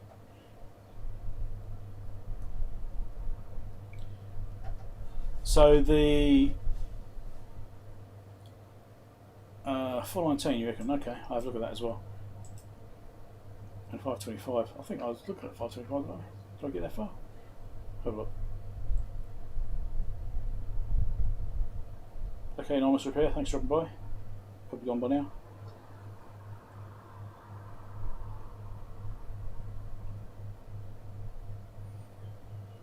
Okay, Helmut, thank you. So 10 megahertz adjustment is probably the relevant one. But if it's harmonics, it might be something to do with harmonic filtering or response somehow.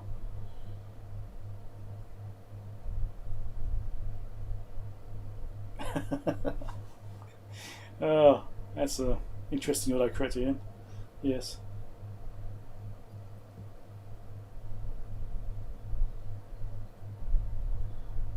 Okay.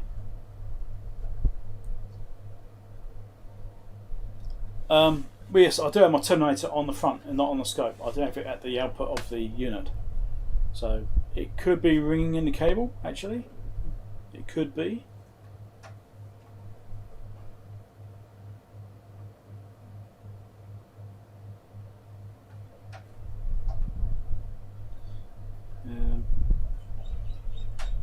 We could try doing that, see if it changes, eh? Just to roll the cable out. I mean, it's certainly possible. It could be ringing the cable.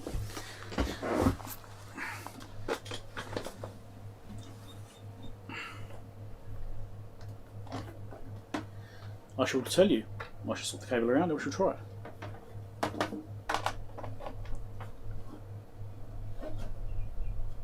If I can get the cable hooked up. Oh, come on. It's just slightly awkward. That's probably why I did it around the other way. Okay, here we go. Let's try a different frequency. So frequency, let's do 30 megahertz, eh?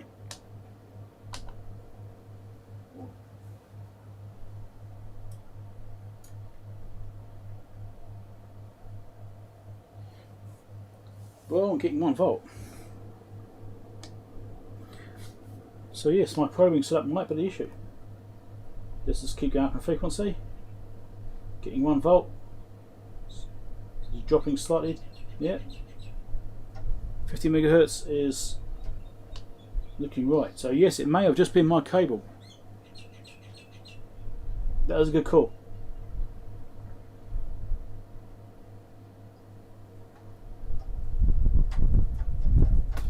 I'm just ramping down, and I'm down to like 10 megahertz now, and it's still pretty flat. Yeah, that's fine. It's one volt still there, 8 megahertz. Yeah, okay. That was a good call. I shall put that in the video.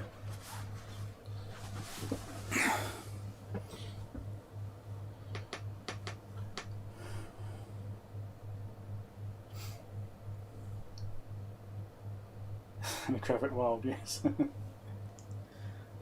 Yeah, make out those screens, those little TFT screens. They're really good little screens. I really like them. I've used them on a few projects now. Mostly my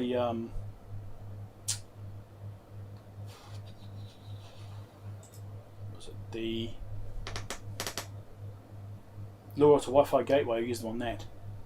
So I use them on that mainly. I use them on something else too. What was that on? I've forgotten.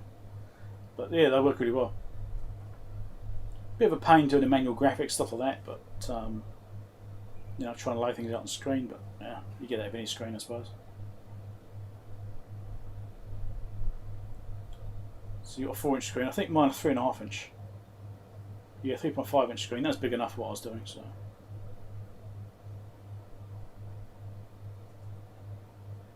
It's a no from the Ace fella. Yeah. Unsurprising, you know, that much after the fact. But they'll know that they bloody have an history of not doing it. You can still contest it. Mind you, probably can't have AliExpress now, though, can you? Because it's so old. AliExpress won't have a warranty on it anymore. There won't be any coverage. You've only got like 15 days, I think it is, something like that. Right. Let's do some video on this. Capture this part. My termination error. Good thing having a video actually. Shows the importance. It is there, just in one place. Right. So a bit of an update to this section of it with the high frequency error we're getting with the amplitude increasing a lot, above 12 megahertz, wasn't it? The issue was probing and termination of the signal. So I actually had the terminator on directly on the output of the unit over here. Right, I can't get on camera right now. Right, I had it right here, terminated right there. Obviously then you get the cable, and you get ringing in the cable and that sort of stuff. You can get cable effects as a result of that.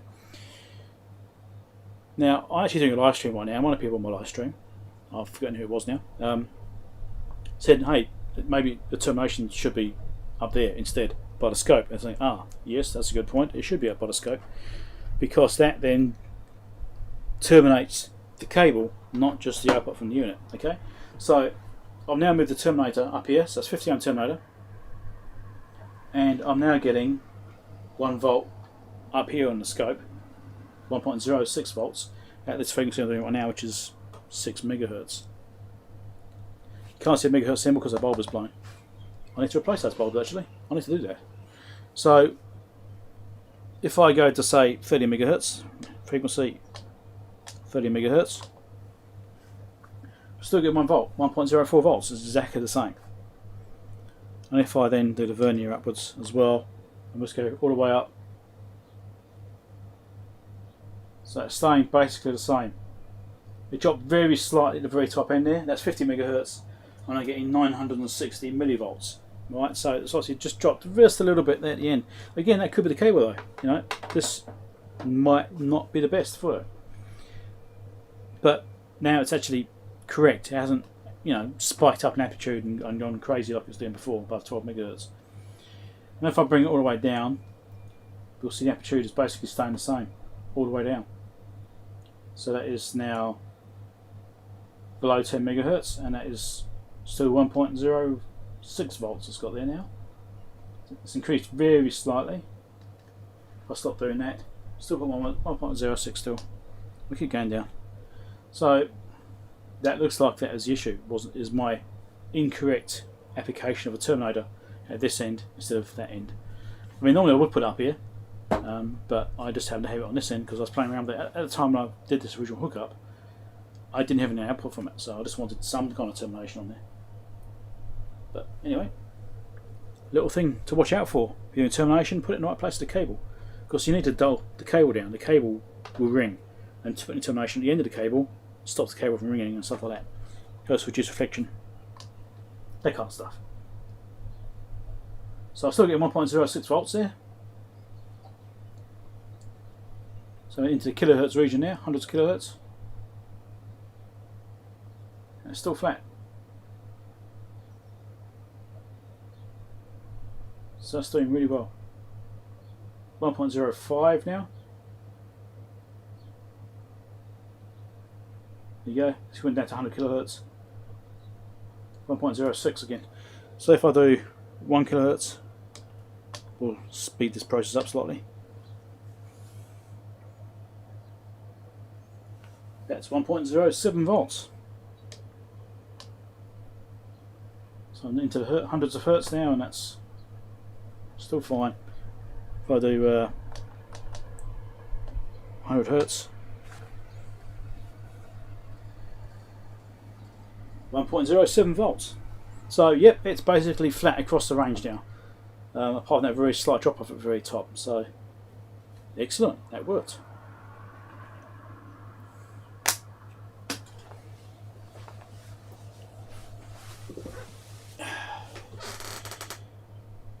Okay, and the plastic pencil, yes, little stylus thing, isn't it? Stylus pen.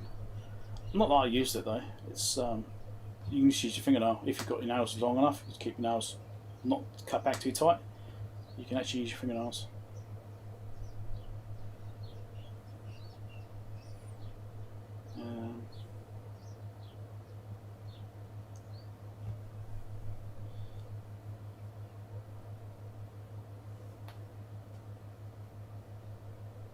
You've got 1,000 3mm LEDs and none of them worked. Wow.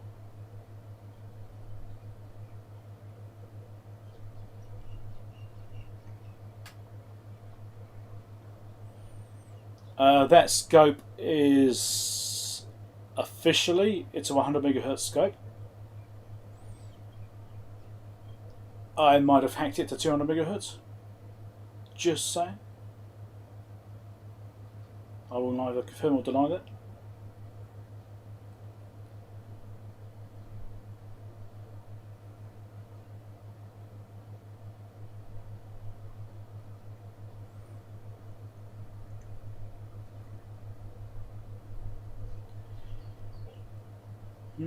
Interesting. Okay, so that is now good. Now, also need to replace these bulbs. So, we should probably pull the front panel apart and do that, because that's been driving me nuts. Well, not really driving me nuts, it's just an irritation. Now, I think I can actually take the bulbs individually without the power being on. I can shoot out and measure the resistance across the bulbs and make sure the filaments are actually intact. I think I could do that. I think I did look at that before. So I've got some bulbs arrive. Hopefully they're correct ones. So we shall pull that apart, I think, and look at replacing bulbs. Then I can put the thing back together again so it's done. That'd be nice, wouldn't it?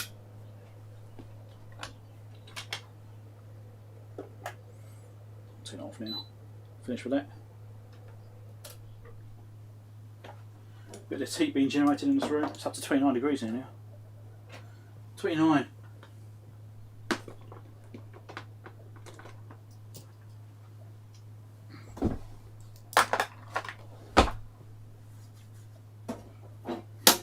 This sheet is really hot. Definitely needs that bloody airflow across there, I'll tell you. There's a lot of warmth on this thing. That transformer's surprisingly hot, actually. That's probably about 50 degrees.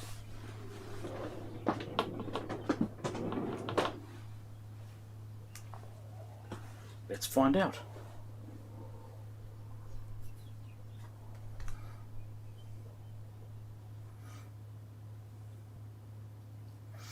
Takes a minute for this thing to turn on.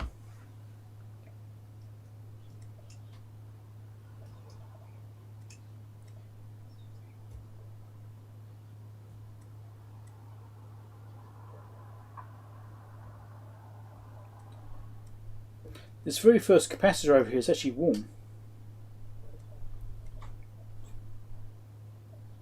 It's probably because of an effect from the radiated heat from the back here, because the heatsink is right behind them on the back. So it's probably radiated heat into the capacitors. It's probably not a good thing. Right. And the transformer is 52 degrees. I don't think you guys can see that, can you? Probably not. Can't see what you guys can see on the screen. So, yeah, transformer's 52 degrees. 52.3, so that's a good guess. Capacitors in the back. The centre of the fan is 50 degrees to the centre of the fan. Capacitors, it's about 29.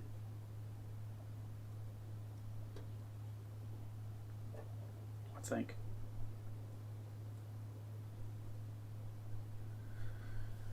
Let's look at the heatsink on the back. Heatsink is 49 degrees. So yeah, this thing gets pretty hot, doesn't it? It's outputting a lot. I'm surprised it's actually working that hard.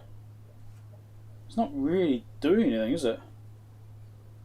I'm surprised by that. It's not like it's really driving a load, it's just sitting there. So I'm surprised. Anyway.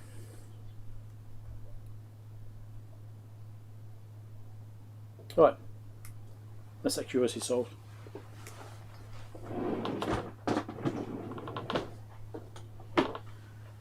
.50-degree transformer. Yeah, certainly curious why it's getting that warm. So we'll get this front panel off this thing. Now that's a little bit easier as I don't have the cases on it because I need to get to all these screws in the corners. Now I've kind of looked at it a little bit and tried to figure out what I need to do. It looks like I can just take these 4 screws out and it looks like it will just fold down. That's what it looks like anyway. Yeah.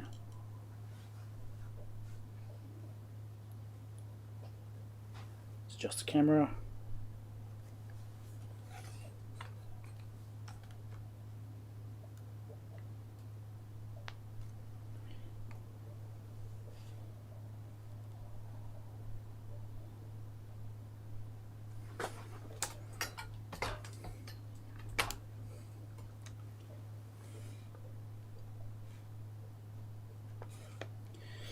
My stomach's growling a little bit. Hungry. Right. Hopefully you can't hear it. Right, I'll turn this light back on again. Right, so now we need to replace the LEDs, or LEDs, you have to replace the bulbs that are in the front here. This actually has bulbs, not LEDs. So I've purchased some bulbs, which have just arrived in a mail bag, which is the same as the other bits. They're here somewhere.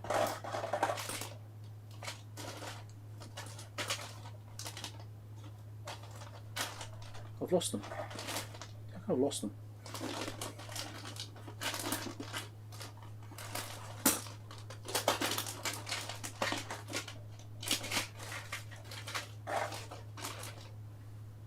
Oh, there they are. Right, there you go. Here's the bulbs. So, these are 5 volt, 60 milliamp bulbs. So, these are hopefully the correct ones. I know they run at 5 volts and another 60 milliamps based on the service manual which stated those are the parts. But are they the right size? I don't know. I haven't seen what's in here yet. So, we're going to find out. They may or may not be right. So, let's get this front panel off. It's not screwed over again.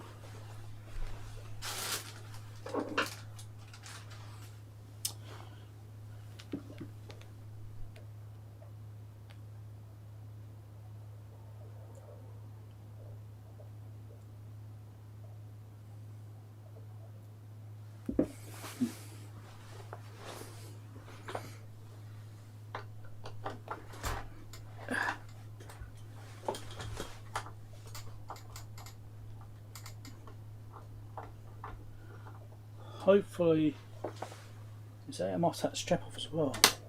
More screws?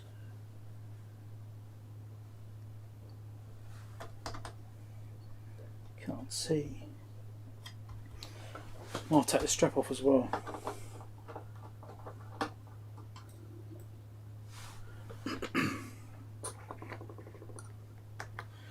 Alright, so I've got one one screw at the bottom here. I might need to take the strap off from here. I shall see. I'm not sure if the screw goes right through to the front panel or not. It might just be on the side rail. I can't tell.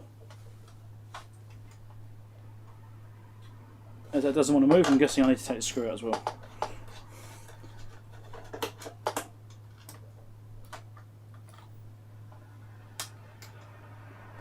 And it still doesn't want to move. There might be something else.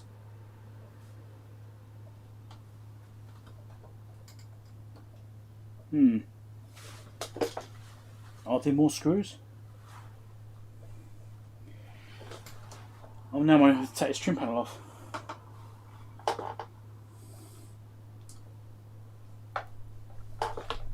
Calibration stick on a strap. What's the point of that?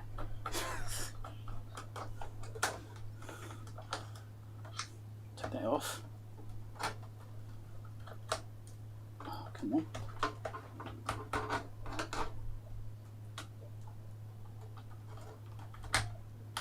There we go. Got stuck on there quite nicely.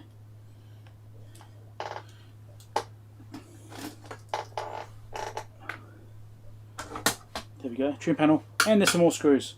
Of course there are. Okay, that's fine.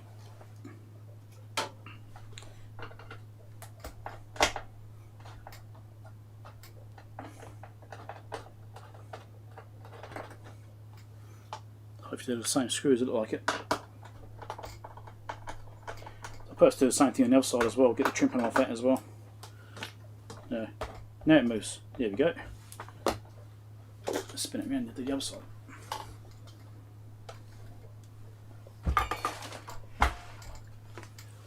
So this probably slides back or something, does it? Obviously this is different to the other side. It does have some movement in it. Let's just try and lever it backwards. Oh, just grab on there, don't want that on there. It's going to move? No? Oh, come on.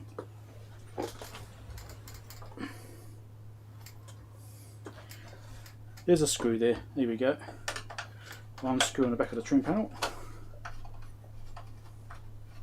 Now it slides off. That's more like it. Always look first. Okay.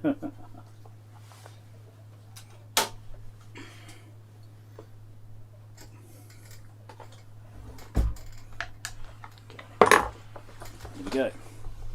Get the screw here.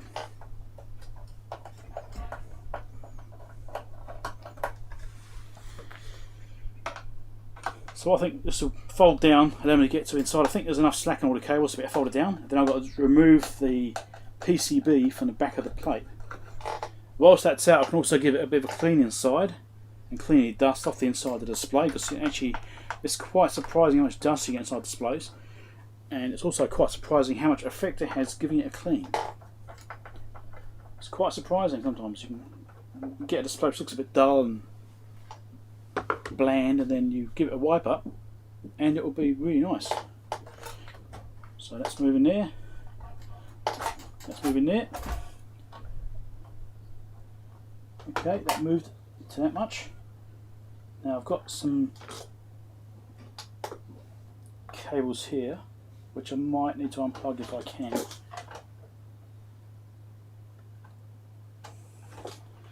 might be okay. I think I can fold it down.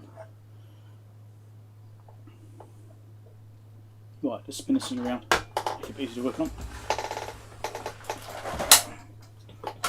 So, this I can kind of fold it down. If I prop this up like that, it'll be easier. Let's do that. Let's prop it up on something. Onto the chassis, not onto the Siglent wheel. There you go, onto the chassis like that.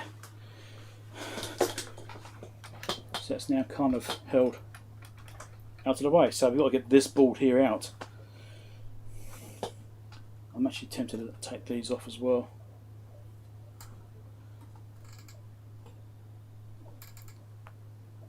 Let's get a small thing in there to lever that out a bit better.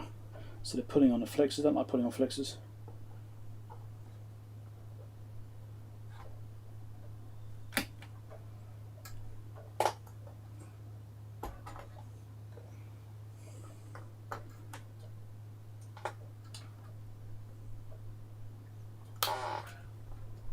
come on, actually come.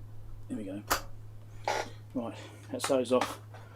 And there's one more for that front panel as well. There, I'll get that one out.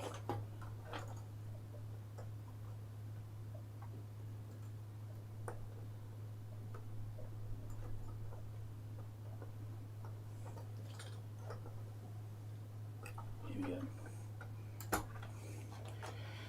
So that should allow me to get that board there out. The rest of it can stay in place, that's fine. I don't need to mess with that. So the bolts are mounted on this board. So I'll do that and I'll come back.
All of them. Appears to be because it's moving.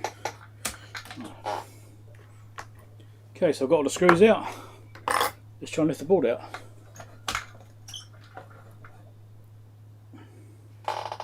Okay.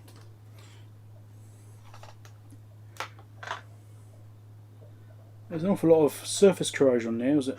Even though it's gold plate, there's still some corrosion on there. It's quite interesting. So the bulbs are inside these little cavities in here, so that's what we've got to look at. Let's look on those things. So I need to move this thing back out of the way so I can look on this board. I'll give us a wipe now before I forget.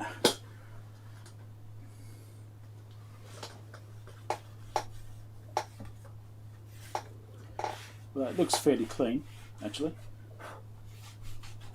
Let's do it anyway.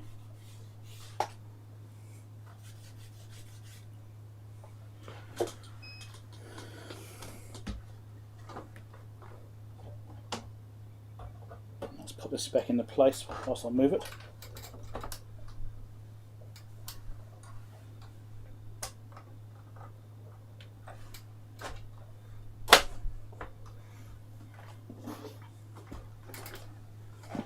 Okay, get this out of the way.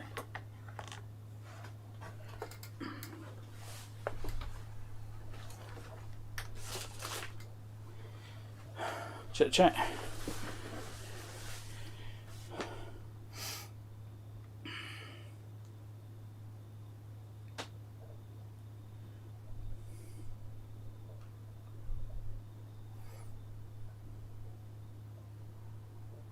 Ooh.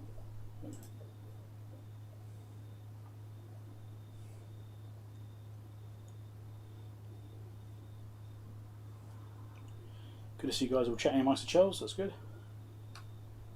Fake gold, yeah, I don't know. Sorry for the chit chat. No, that's fine. Chit chat, that's what I want you guys to do. Just talk amongst yourselves as well.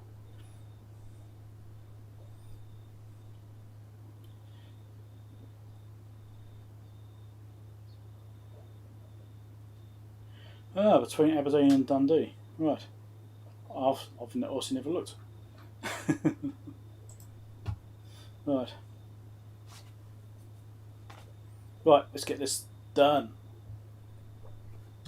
Actually, I might summon some more coffee. How's that see? Get the right cup this time.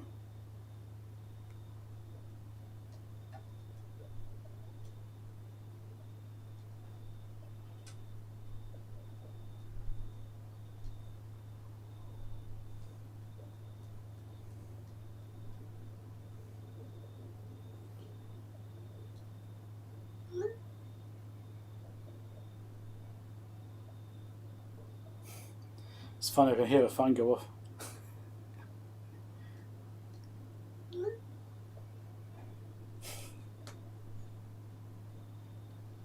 Oh, is she ready yet? She hasn't ready yet. My wife's very good. She looks after me very well. She's ready. Okay.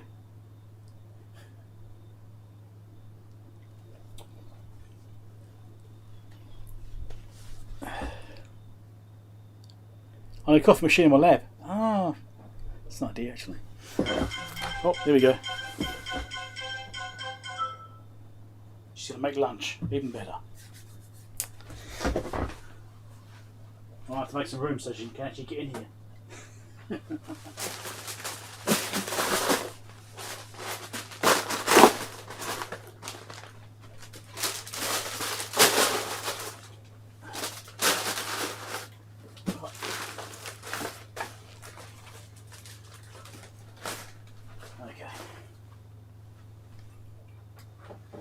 My cat's still fast asleep on the floor here behind chair.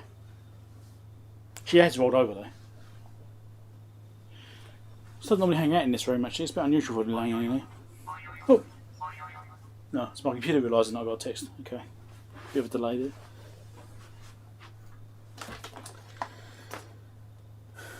So I need to test each of these bulbs. They look about the right ones actually. They look pretty good. They look very similar, which is great. Turn my soldering iron back on again. And my desoldering iron back on again. Now it does have these little clicky buttons. Some are clicking, some are not. It doesn't really bother me that much to be honest. Some are not clicking at all.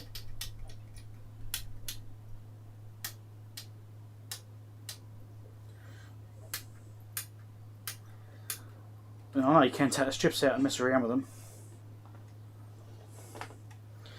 Shall I bother? I might do actually. You can take the strips out and change them around and it'll make it better.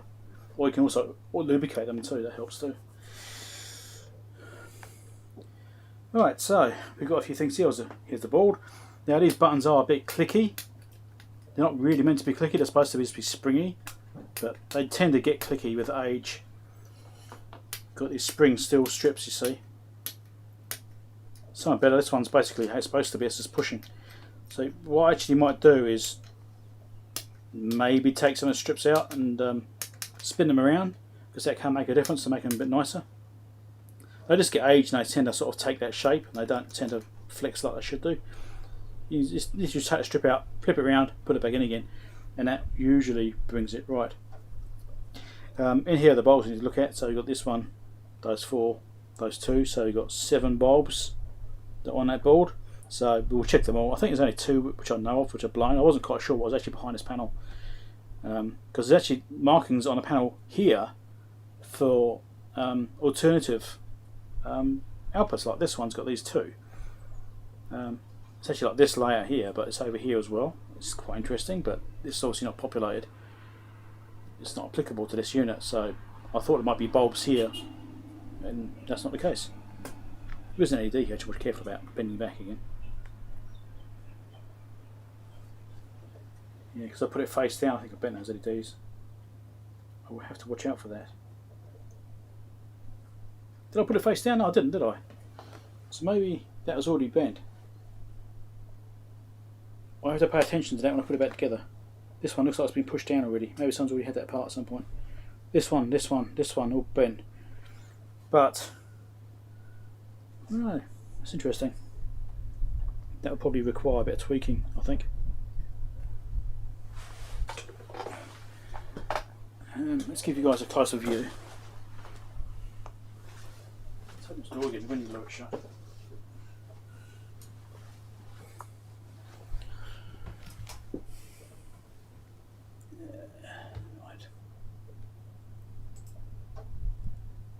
Very zoomed. There we go.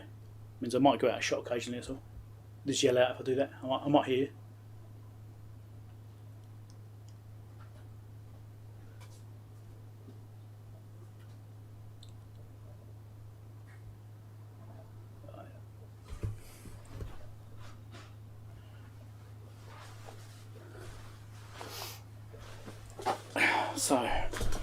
do the bulbs first, then we'll look at doing these strips. I think bit of foam from somewhere, don't know where it's come from. Made in Federal Republic of Germany. Right, let's get recording. Get all focused right and everything, it's always beneficial.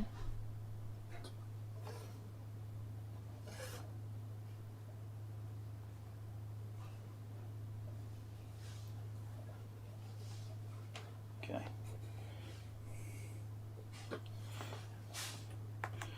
So we'll do the bulbs first, then we'll look at doing these strips and see if we can make these a bit nicer.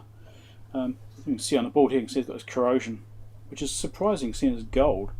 Just a little bit of oxidation on this, just not much. You can just see like patterns of it. If you get the light reflecting on it, it looks perfect, but when you get the light not reflecting on it, you can see it. Maybe it's fingerprints on there, which is then gone there. Maybe it's fingerprints actually, it could be we've been touching it. Yeah, it's like a patch there, there's a patch there. Ending in the middle there, so I think it's fingerprints actually. Someone with dirty fingers. This is what happens, it oils in your fingers, you know, it's normal. So, there's a pass it there, I should check that. Let's check the capacitor.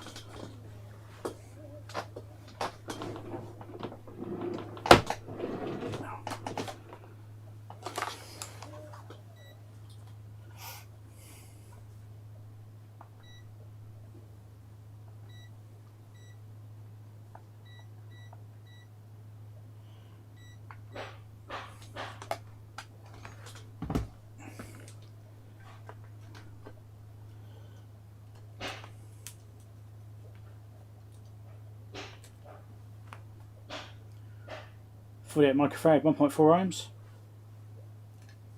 Looks fine. It's marked as 47k, so 6.3 volt. Nothing wrong with that. I should show on camera actually, since I mentioned it when I was recording.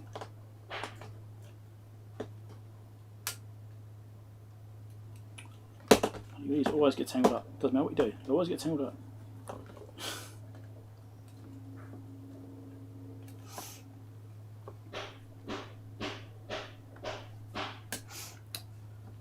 Obviously, I was making lunch and I can hear the chopping. So there we go, getting 48 microfarad, 1.4 ohms, and this is a 47 microfarad, 6.3 volt cap. So I'm pretty happy with that value, it seems fine.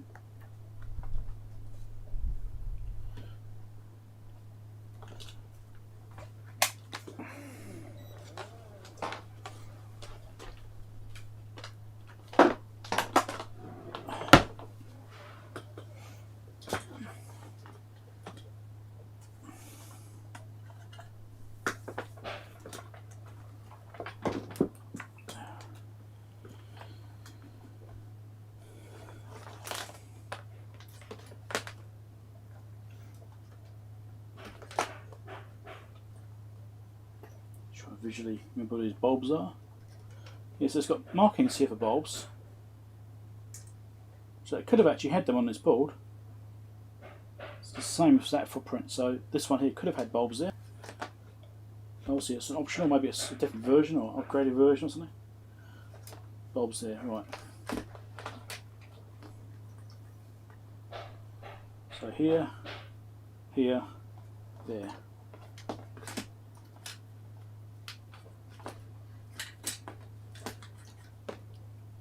I'll mark the ones which I don't find working.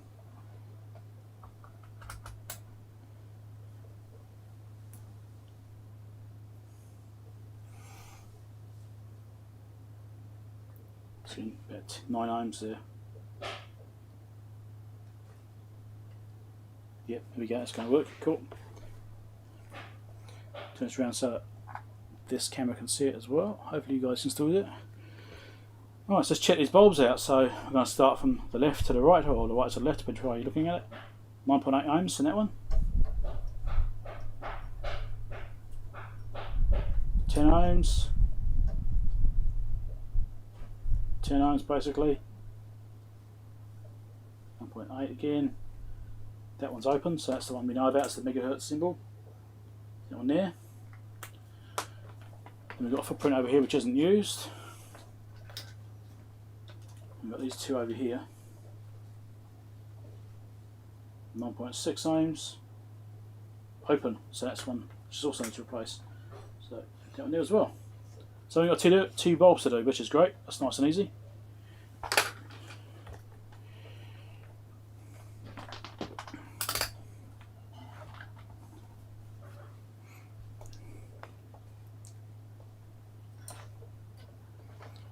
You know what this means, guys, eh? It means this thing.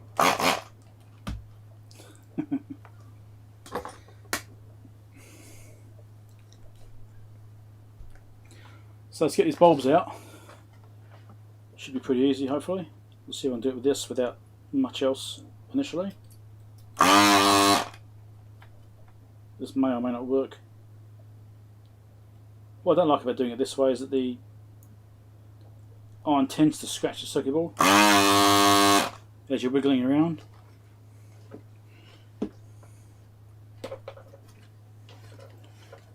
This one as well.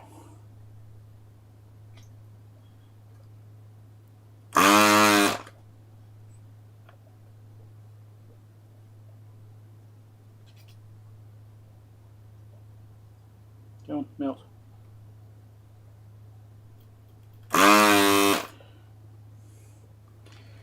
Not sure I did it. Let's grab it with some tweezers.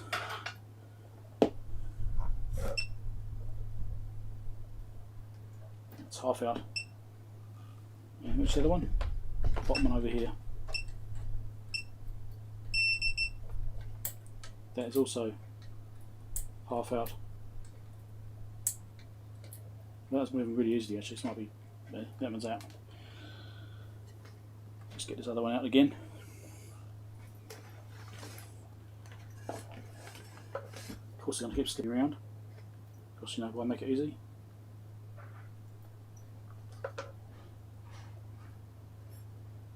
There we go, that's that one out.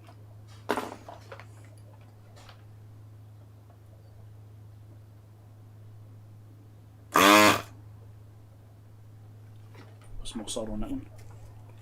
It's going to be awkward.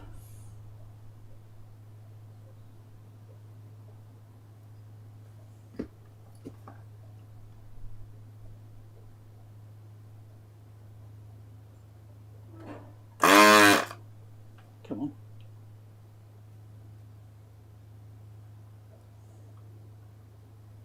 I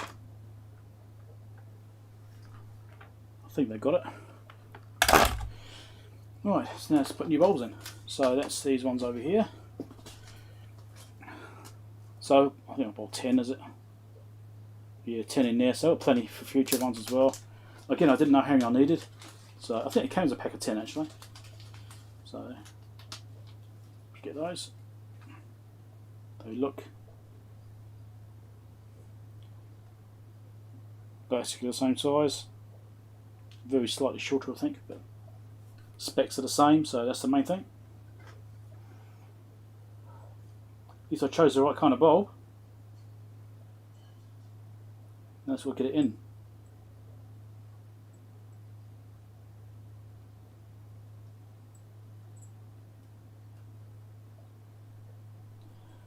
Come on, go in.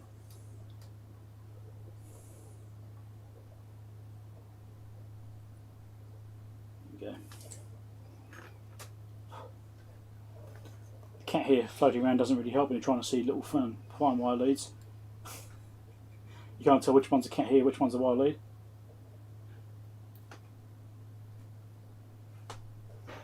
Right.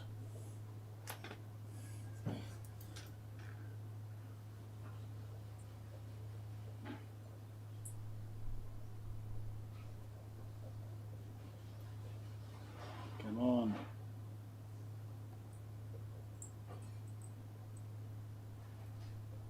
Okay.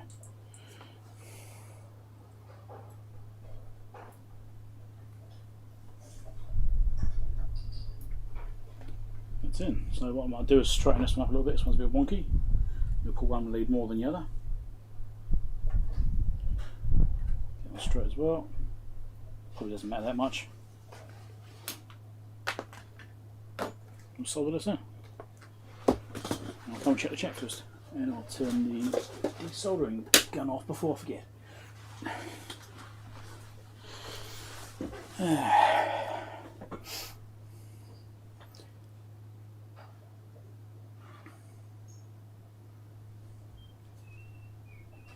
And the kids outside are quiet, yeah, typical, yeah.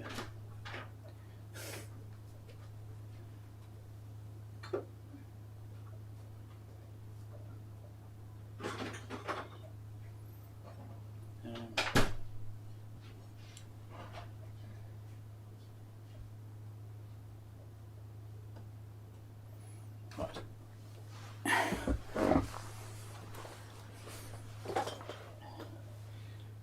Try and get a better shot of this with the camera.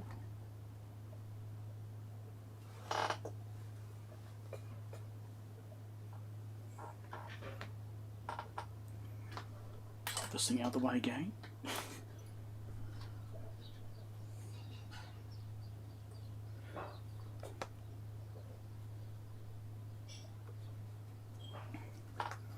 Right, let's get this soldered in. Once my soldering iron makes up. I'm not using flux, I don't tend to unless I need to. Sometimes I regret it.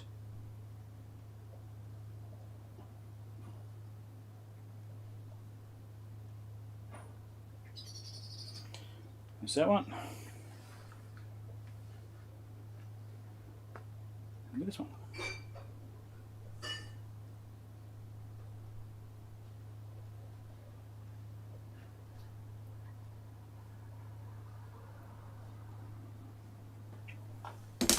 Done. Let's clip those off, clean it up.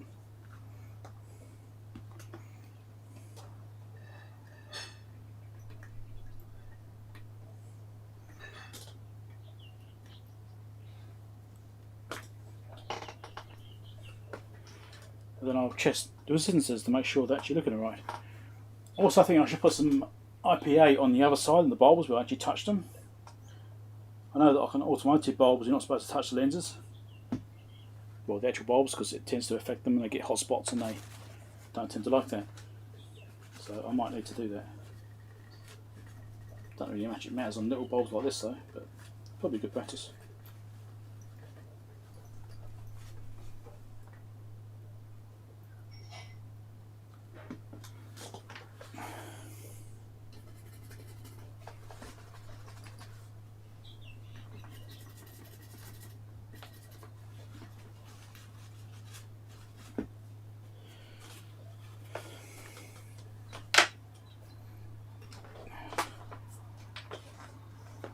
Just run some IPA over them. Try and get the oils off them. Which one was it? Top one? Bottom one? Bottom one, I think. Yes.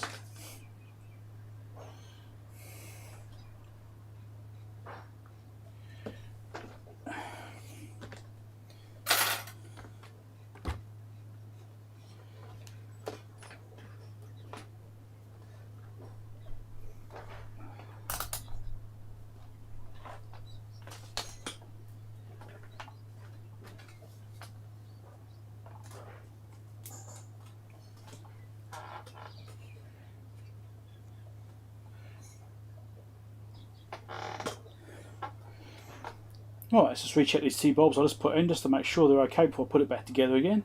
Nothing like putting it back together and finding it doesn't work. 9.7, great. And the other one? 9.7, great.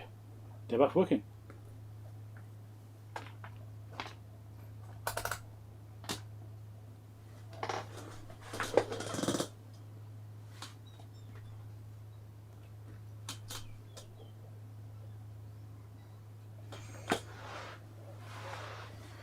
I'm sure when those bulbs rolled off onto the floor, the ones I took out, I'm sure I saw it come over this way.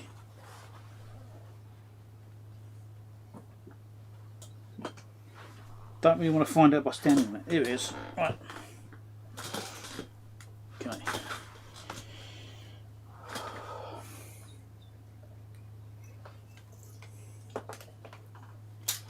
Now you've got the fiddly thing with the switches.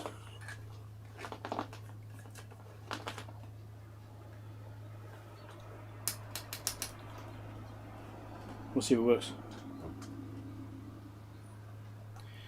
So now I've done the bulbs, we can look at doing these switches to try and see if we get them so they're not clicking anymore. Just get some fine tweezers, so this little metal strip in there, little spring strip. We've got to try and get that out. I might have to take the button top off, but I'm hoping not. So let's do one and see if it will work, and I think it does normally work. I've never bothered enough. I think I did it once on my HP 5342A, the microfocus account. I think I did it on that. So it's doable, but it's a really fragile, really thin little strip, so you've got to try and be careful not to damage them in the process of trying to get them out. It's a bit harder with the button top in a way, but I don't want to take them off. Okay, that's out. So there's a strip. Let's flip it over and put it back in. Hopefully.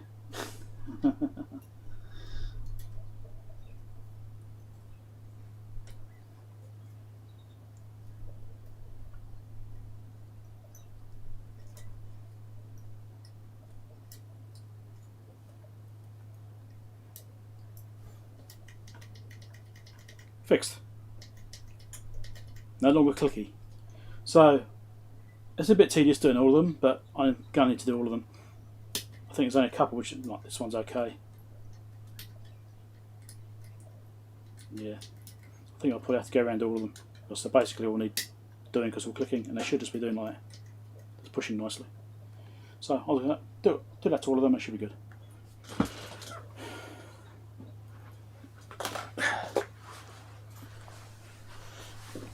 Oh, you guys probably couldn't see it too well either, could you? From there, maybe? I don't know.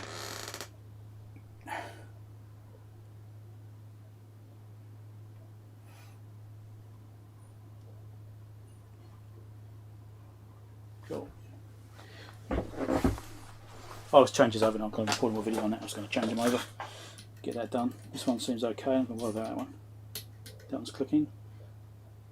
I think I might be getting to these things actually. Do it left-handed. Which is fine if you already are left-handed, but I'm not.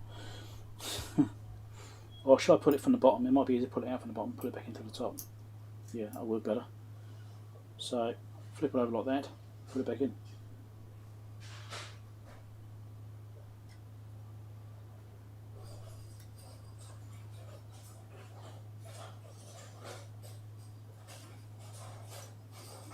Hopefully.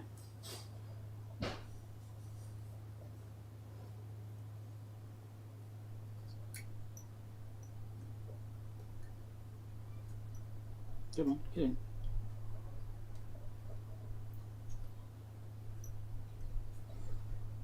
It's easy that one because I'll get to it a lot easier. I don't want to pull the button tops off.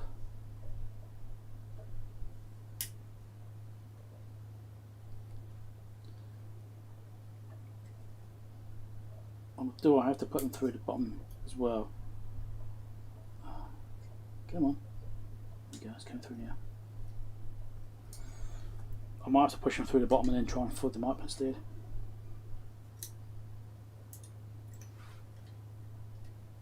It's popped out. Of course it has.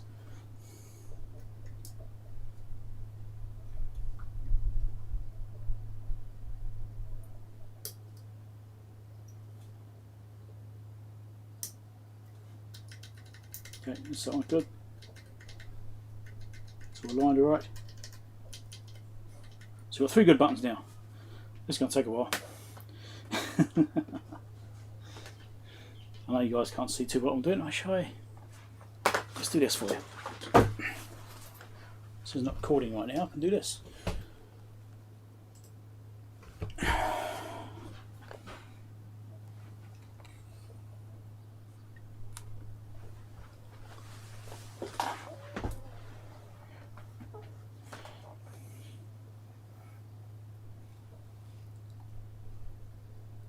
There you go. How's that for view? So, done, done, done. Kind of needs doing. That one definitely does. That's clicking a little bit. I'll do that one.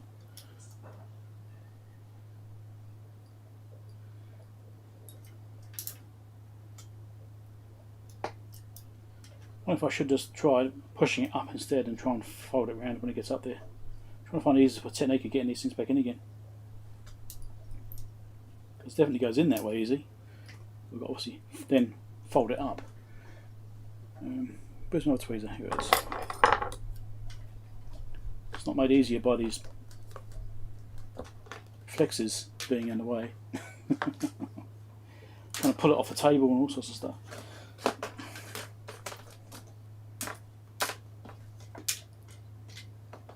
Yeah, it's going to be awkward. That's marginally better.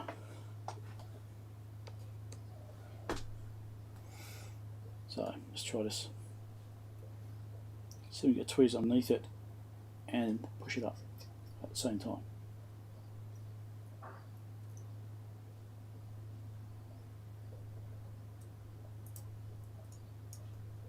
That's working.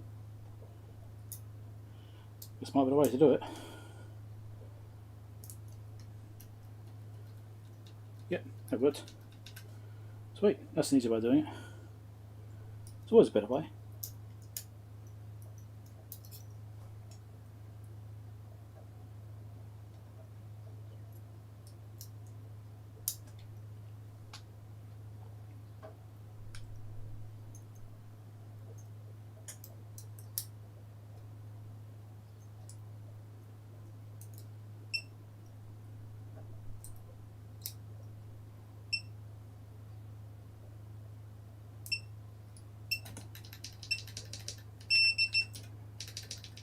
Sweet.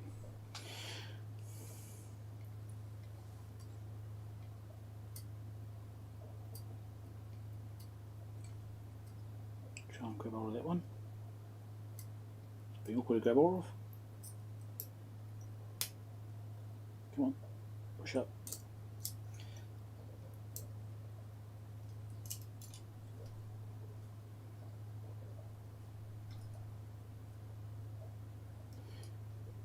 Camera's probably not the best spot for this, is it, either?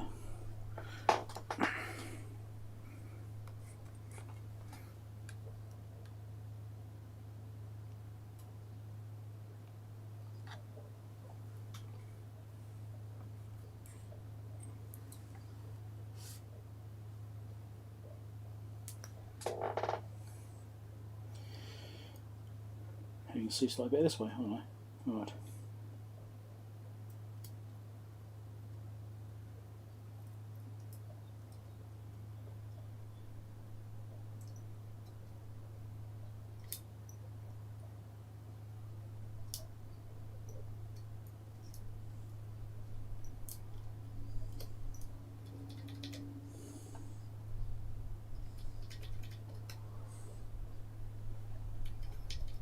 Looks alright.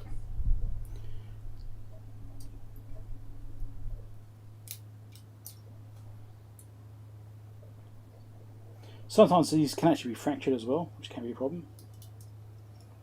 I do have some spares for my complete display I picked up, well, complete display panel I picked up for the 5342A. I picked up one that's got loads of buttons on it, and I thought, uh-oh, this is on being so awkward. We should put it back in not right. So that had some problems with buttons being dodgy, and I picked up a whole display board for that, thinking I might need to replace the whole board, or at least use parts from a board. And I was actually lucky enough to find a board for it. But that wasn't necessary in the end. It turned out to be fine. I was able to repair the display I had.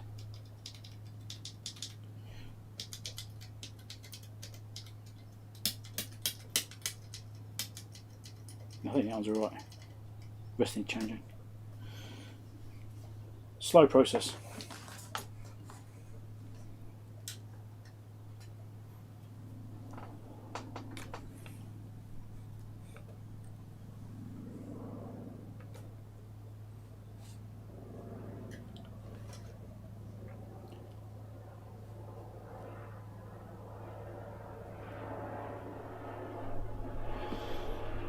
Right.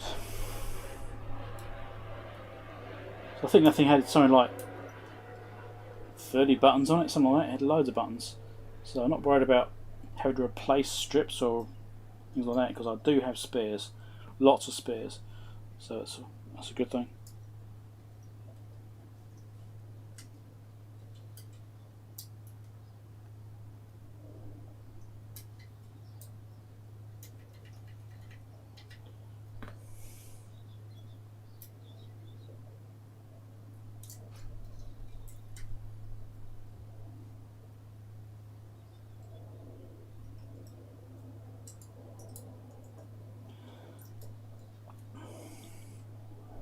I think previously what I've done as well is I've tried lubricating these. I think I put some silicone on them or something like that. I think I did that, and that actually worked quite well as well.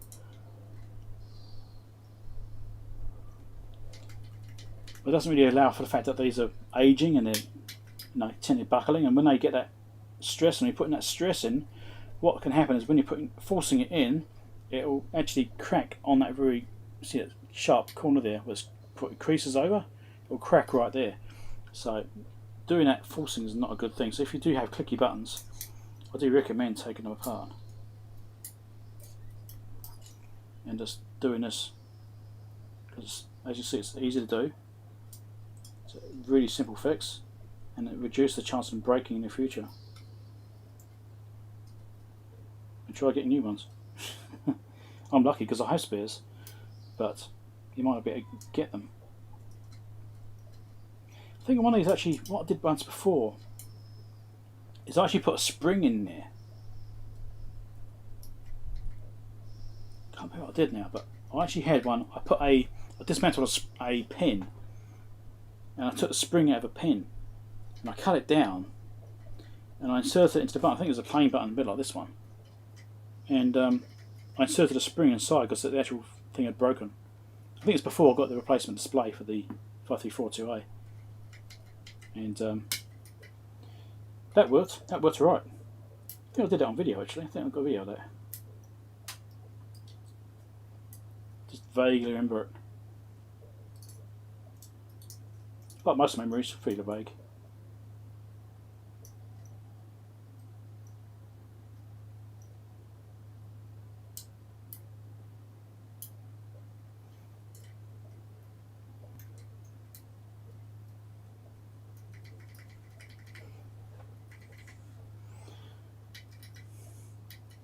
Kind of clicky. Yeah, let's do it.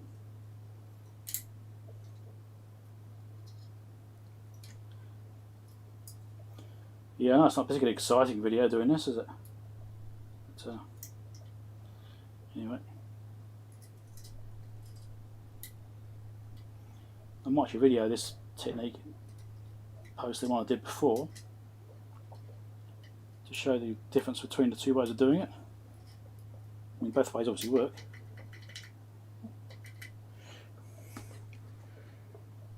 So I've changed my technique from what I did on the very first one I did, and what I'm doing now is slightly different. It's slightly easier. So I thought I'd share that with you as well.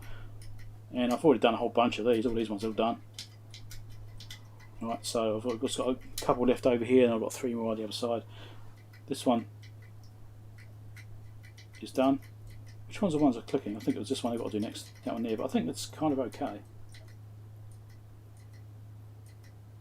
This one's definitely clicking, so anyway, we'll pull this one out.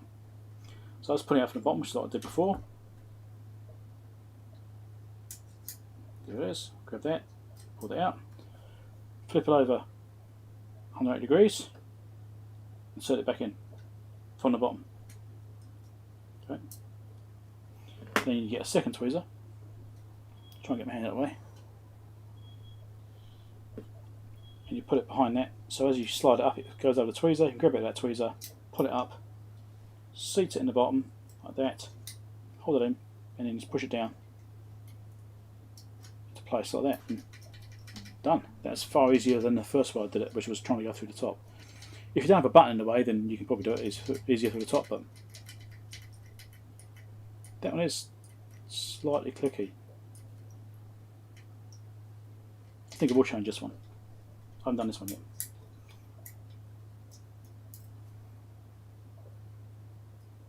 just seems almost acceptable, but I thought, no, I'll change it now. I might have to change it in a year's time. It'd be a bit of a pain to put it apart, and I just won't bother. So I'll just do that. Change it around now. Get us in. Down. And done. Easy.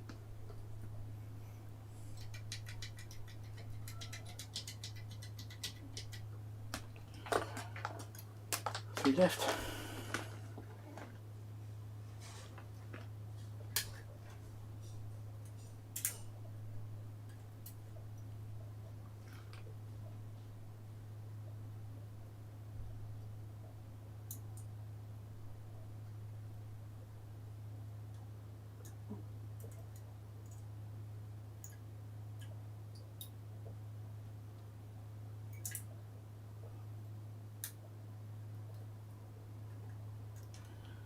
This is all sitting wonky, it's been a pain. Trying to fight the board at the same time. Do that. Again.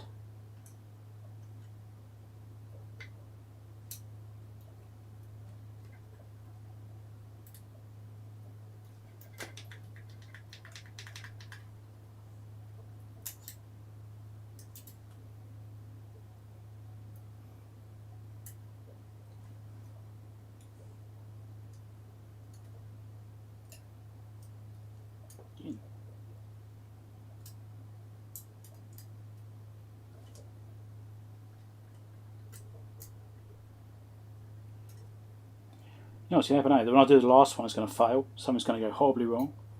So always when you do the last one, something's going to go wrong when you do the last one.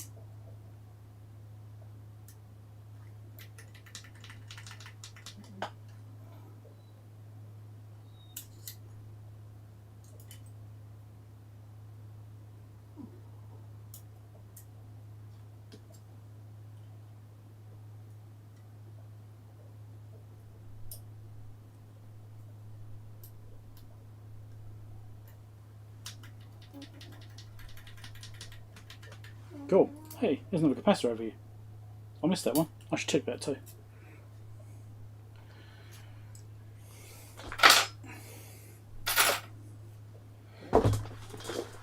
It's probably fine, but I should do it anyway. I didn't notice it. Like it's a very heavily populated board. Not paying attention, I guess.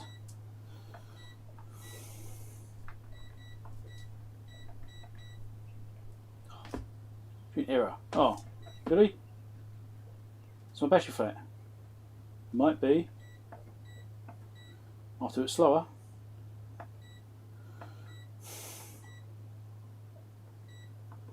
Okay. Just like the battery might be getting just about flat. I'm going to get one more test out of it.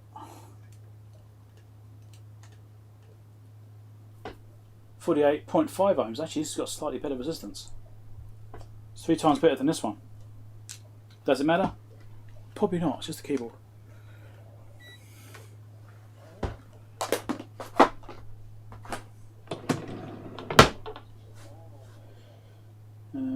This one's directly across chips, whereas this has got a resistor in series, so it's probably more likely it's got a more isolation from the circuitry around it, so it's probably causing misleading readings. Most likely it's what's wrong. It's probably exactly fine. Okay. I reckon this is good to go now.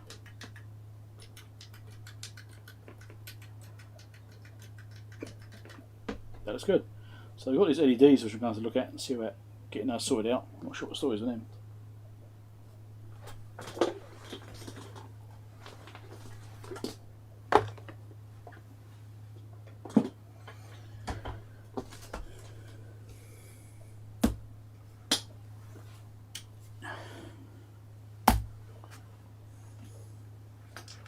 I should clean my finger marks off it, or shall I leave it for another 20 years and let somebody else find them, like I do?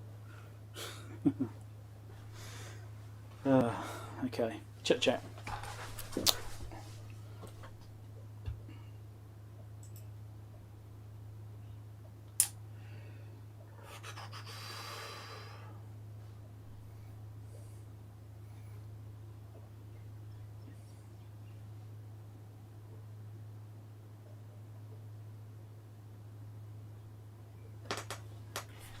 do I still use the Ekins?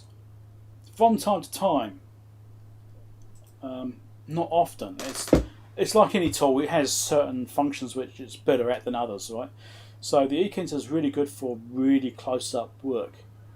Really close-up stuff. Like if I'm trying to do a MacBook, for example, sometimes you don't need to get really close. Now, I've got these other magnifiers, these other microscopes here, like the 8207 or is, which work well for general stuff and are quite good.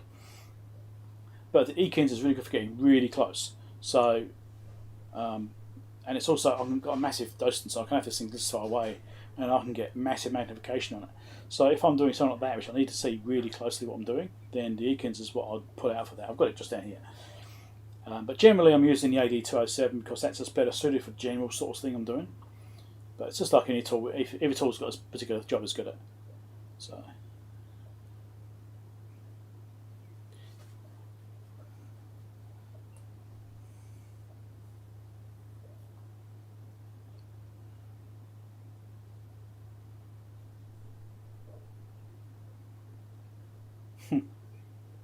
Interesting plate. Was that by luck, Ian, or was it something actually purchased?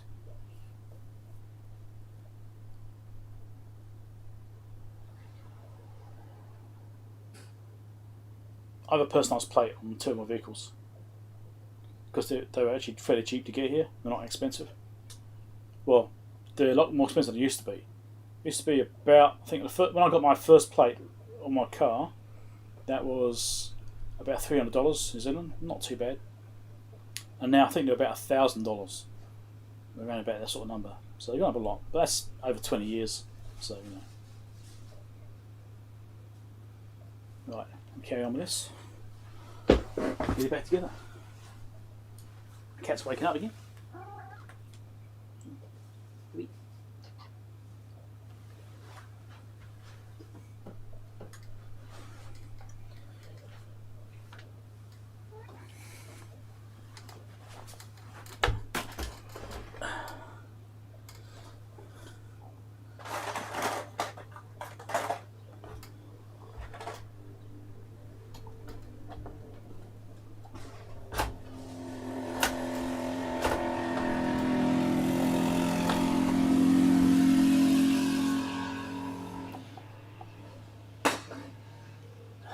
That guy's a wanker.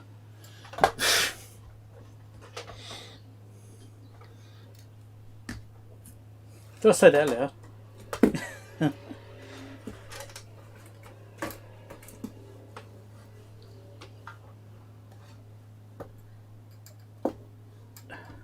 Just on there. There you go. Right.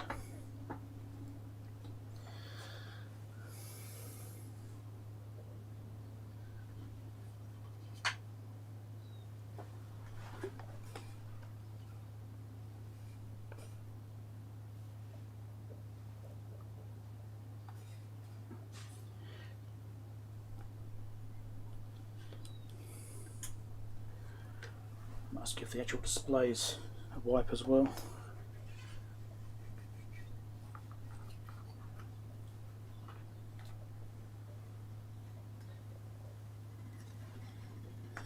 Right, now we get this thing back together. Now I've got these LEDs I'm worried about because I've got to line up these holes and I'm not completely sure what I do. Guess we'll find out soon enough. Lie it in straight, might be helpful. Now let's have a look. Did the LED stick out? Yes, yes and yes. Okay, that's fine. All line up. Good thing to check for before you put the screws in.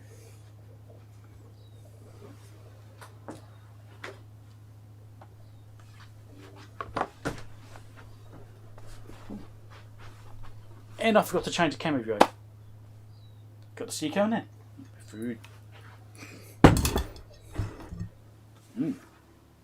The right mug. The right mug.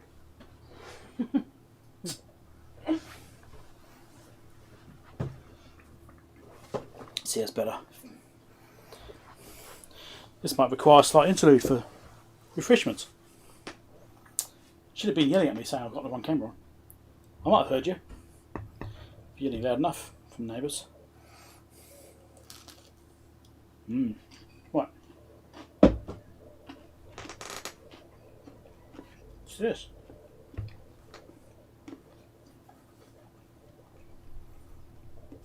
That one that came through just then, that noisy one, that was a quad bike, or a trike. Very slow, yeah. Well, this time he's going past slow because it's towing a trailer with some kids in it. He has some kids in a trailer being towed.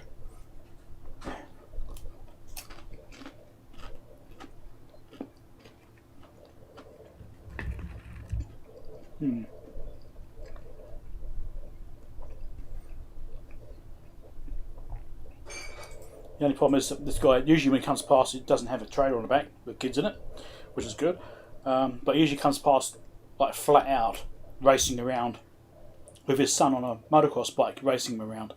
So there's two of them racing around. They do it. Sometimes they drive around for like half an hour, sometimes more.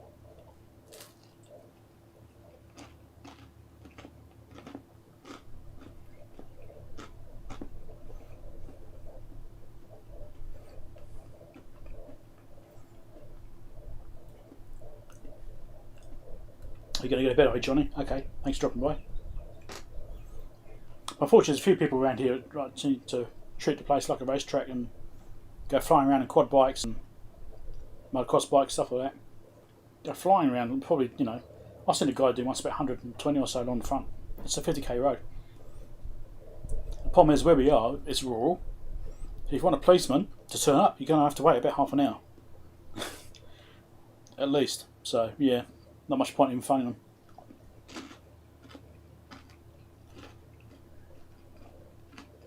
them. So at least we got some stuff done. We got this basically fixed them as bulbs in it. Once I get the screws on, we can try it out.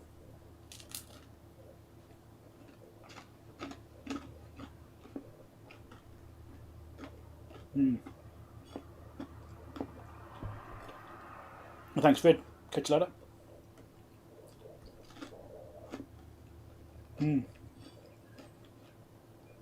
Lots of snacks.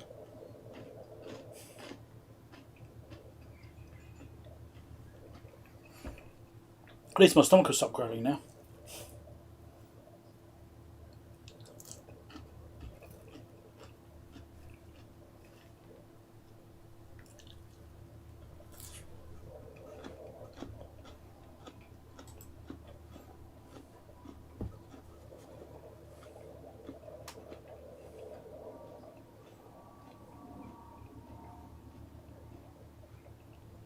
Thanks, Johnny. Catch you later. Right. The only problem I'm trying to have a snack. It's not particularly a great video for you guys, and you don't want to sit there watching me eat, do you?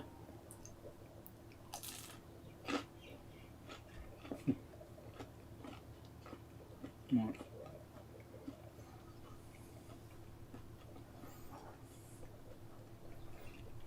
So like I said, on that calibrator, all I've got to do now is replace those two.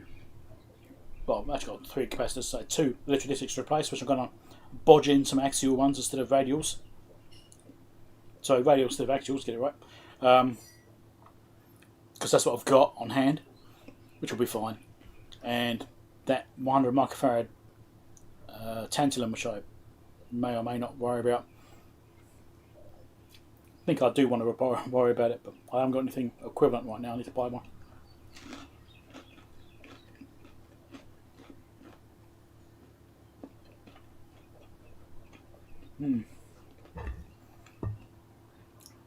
God, it sounds like ages of it is.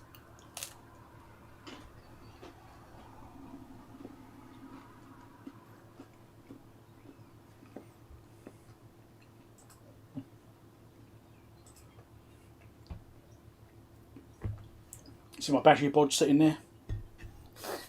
Hasn't fallen out yet, so it can't be too bad.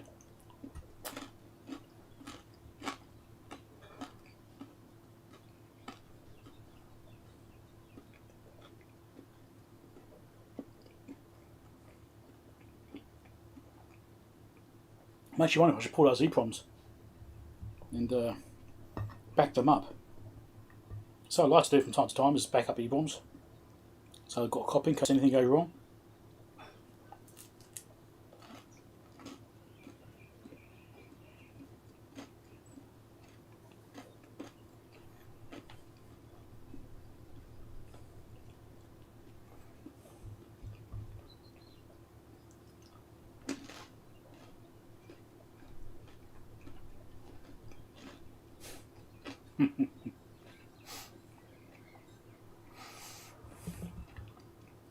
Okay.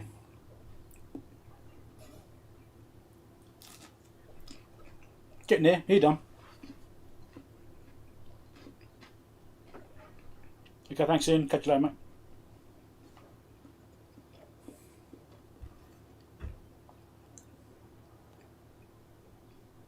Mako, you're going too? Yeah, I don't know. It's the only problem with streams, once I get a bit late, it's a bit hard to deal with. Okay, thanks so much for dropping by, and has to go to bed now. I'll catch you later. I'll see you around next time.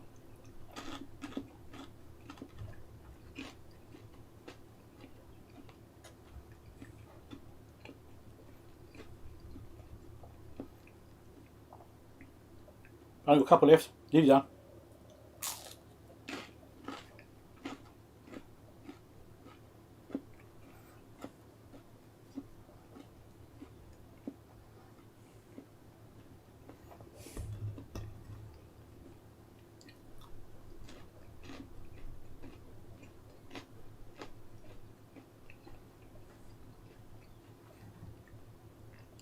Does make it tempting to start my streams slightly earlier because of the whole time zone thing, or even doing them in the evening instead. So I'm the one that gets the night shift. I don't know how'd that go. Do you reckon it'd work out with people if I did it at a different time of day? Only problem is my internet's usually not as good then.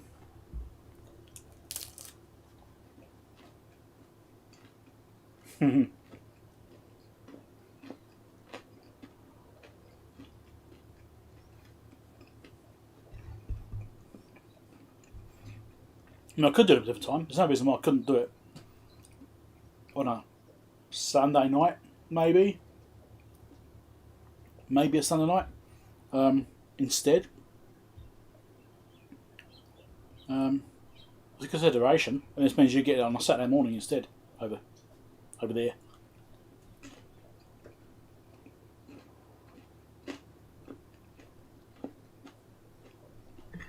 One left. Might not be a few too many, really. Should have had a few less.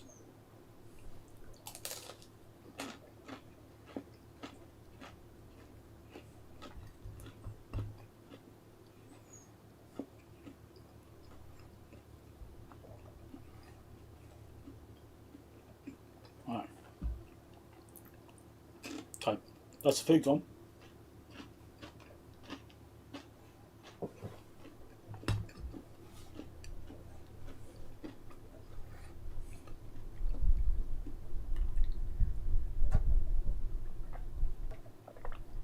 Ooh, that coffee's hot. Okay, back to it.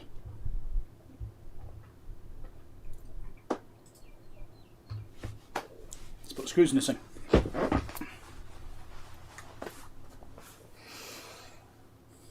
Right, let's get these screws in.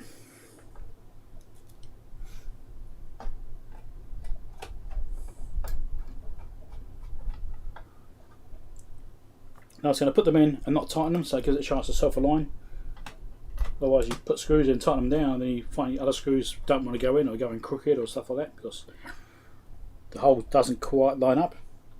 So my technique is always just to do them in, get them close to down, and then do them all.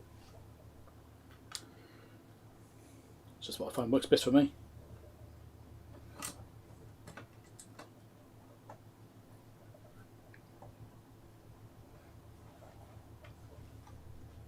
Don't forget to give us a like and subscribe if you're not already subscribed, that sort of stuff as well. I don't really say that often. Should really say it at the beginning of the videos more often. Always think about it at the end. Don't know what that is.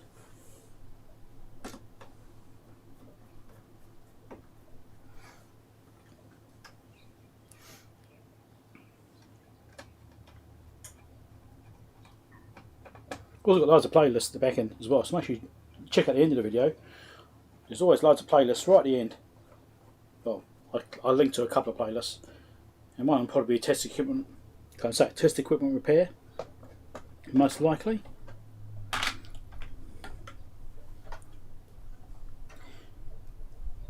So it's probably something there you want to watch. I think at the moment I've done something like 800 and 820 videos, something like, I think I'm up to, something like that. At the time I'm recording this. Loads of the videos, loads of time.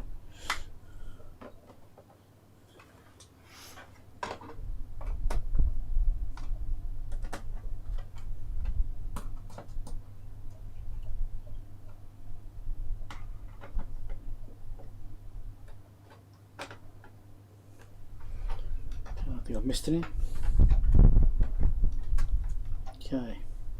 Did I do that one? Yes, I did. Now we have to reattach these, whoever the hell they went.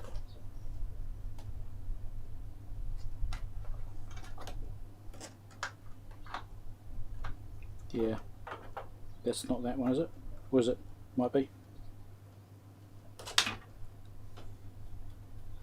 Okay, I'm pretty sure it goes like that. And like,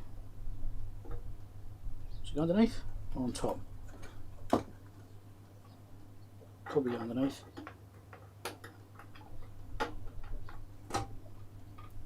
Right. And like that. Okay. Flip this up. Get the post for the power button. Feed this through. Let's get kind of lined up.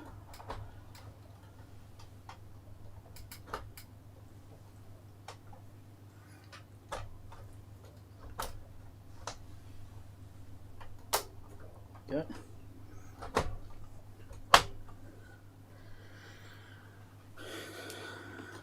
Just about there. Chuck up the screws and it doesn't fall apart, then I'll try powering it up, see if they'll work.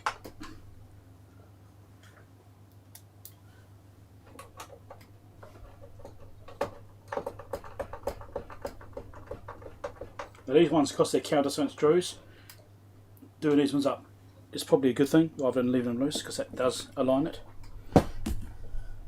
Breaking my own rules there. Let's pair it up. See if the indicator's working. Should have under there.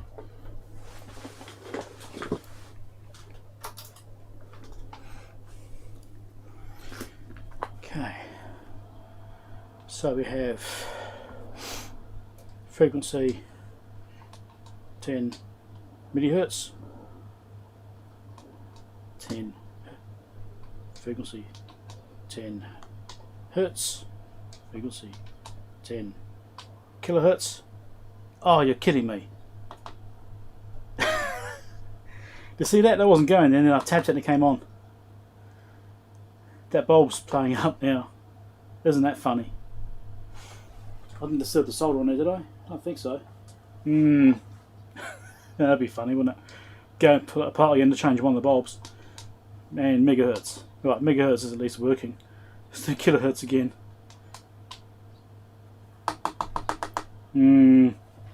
Concerning. So you've got volts, amplitude. Let's do 1 millivolt. Yep, that's working as well now. Don't know about the error. That's probably just me doing something silly.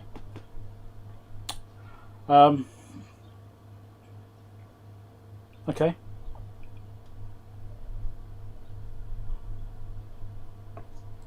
Kilohertz. Bloody hell.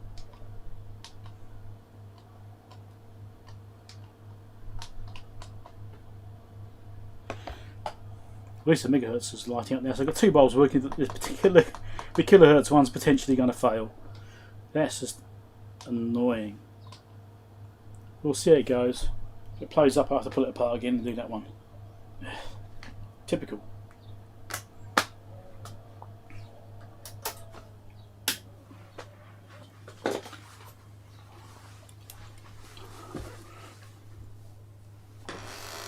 Oh, that's typical, wasn't it?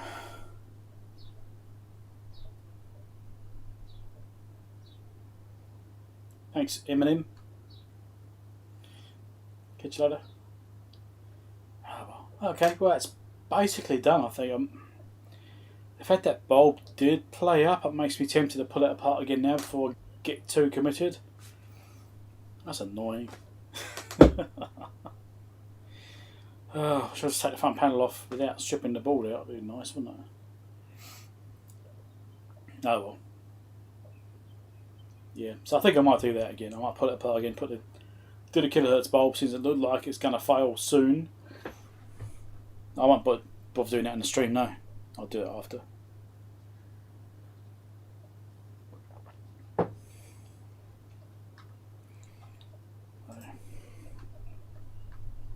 That's ironic, isn't it? Bulb which was working starts blowing up. You know what happened is I'll do that, put it back together, then when the other ones will play up. I wonder if I should like just replace them all and have done with it.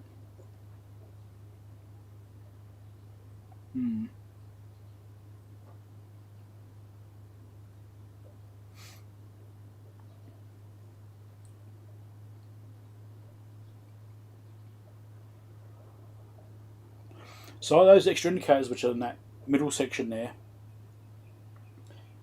which I'm going to zoom on hopefully. Yeah, don't really show up, but above the sweep stop there's 4 indicators, same as there are for the sweep start section. So I'm thinking that the optional sweep module would then result in that being populated, and because I don't have that optional module, therefore it's not populated. So I think that's probably all it is. Don't really care that much, to be honest. Sweeping is handy. It's handy though. But then I've got other means of doing that. I mean, I don't even know what I'm going to do with this thing. I don't know if I'm going to keep it or I'm going to sell it. I don't know yet. I haven't decided. Obviously, it's at least working now. I don't think I need to do any calibration work on it. It seems fine. I might look at a reference, make sure things on frequency. That's about it, I think.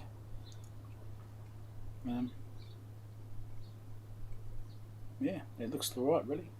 So I'm tempted to just replace that bulb just to have done with it. But I've actually still got to do the Mailbag Monday video, which it normally gets released at midnight tonight. That's when I release it, right? Because that for us is Monday in New Zealand, at least. So it's a bit early for everyone else to get it on the Sunday, which is probably a bit confusing.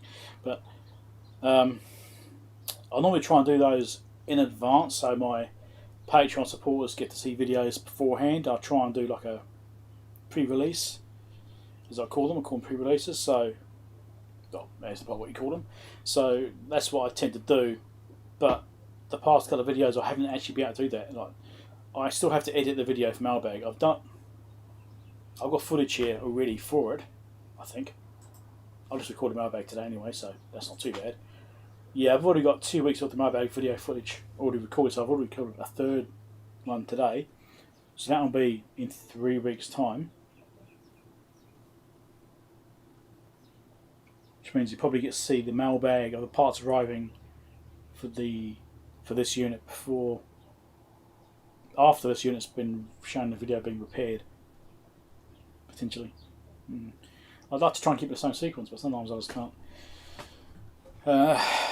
Yeah, so anyway, like I was saying, I've got the video to edit yet for tomorrow's morning, so I need to get onto that today, soon, because it takes me probably an hour to do the editing, maybe half an hour to an hour to export it, depending on the length of the video and how much I have to do to tweak it and fix things.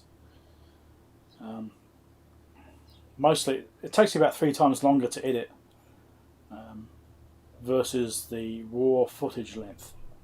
So if I've got 30 minutes of the footage, it might take me an hour and a half to edit that down to 20 minutes. Give you some idea. So I've got a lot of work to do in it yet. I'm not sure how much footage I've got there. I've got 17 items in that folder, so I've got 17 clips in there.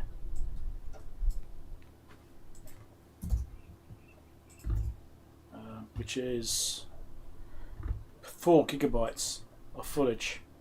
So that'll probably end up being about 2 gigabytes of footage. That's probably about a 20-minute video in the end. Had a guess. So yeah, I need to do that tonight. Then I can release that in the morning.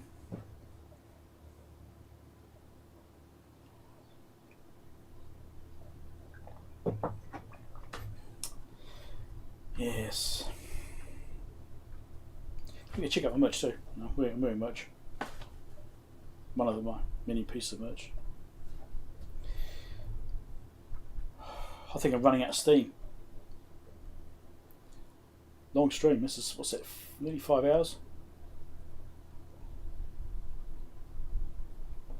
But it outlasted Big Clive. I bet he stopped streaming ages ago.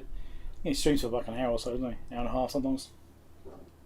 I think I've seen him do a stream about 3 hours before.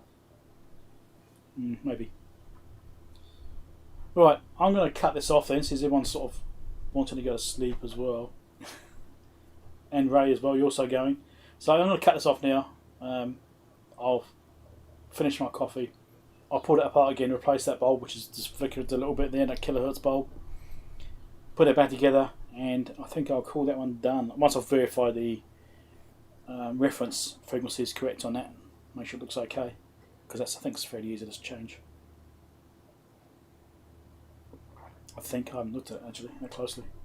So yeah, so thanks everyone for dropping by. Give us a thumbs up if you like watching my live streams and you like me seeing me trying to fix things live. You know, no editing and mistakes and all. Not like I get any mistakes, but they happen. Yeah, it's a good thing about edited videos, so I can, you know, take out the ums and ahs and the thought periods. Thanks Ed. I'll catch you later. So I'll catch you all next time, and I won't be streaming next week. I think I've got an event next week. I'm pretty sure.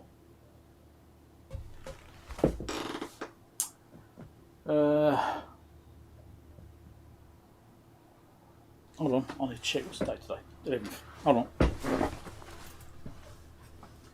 Yeah, so I won't be streaming next week. But the week after is possible. So next week I'm working an event, so I won't be around during the day. I'll be able to do streaming during the day on the weekend. But in 2 weeks' time I should be able to stream. We'll see if I've got something to work on. If I haven't got anything to work on, then I won't stream, probably. Maybe. I don't know. Yeah, so. Alright, thanks everyone. I'll catch you later. I'm waffling now. Again.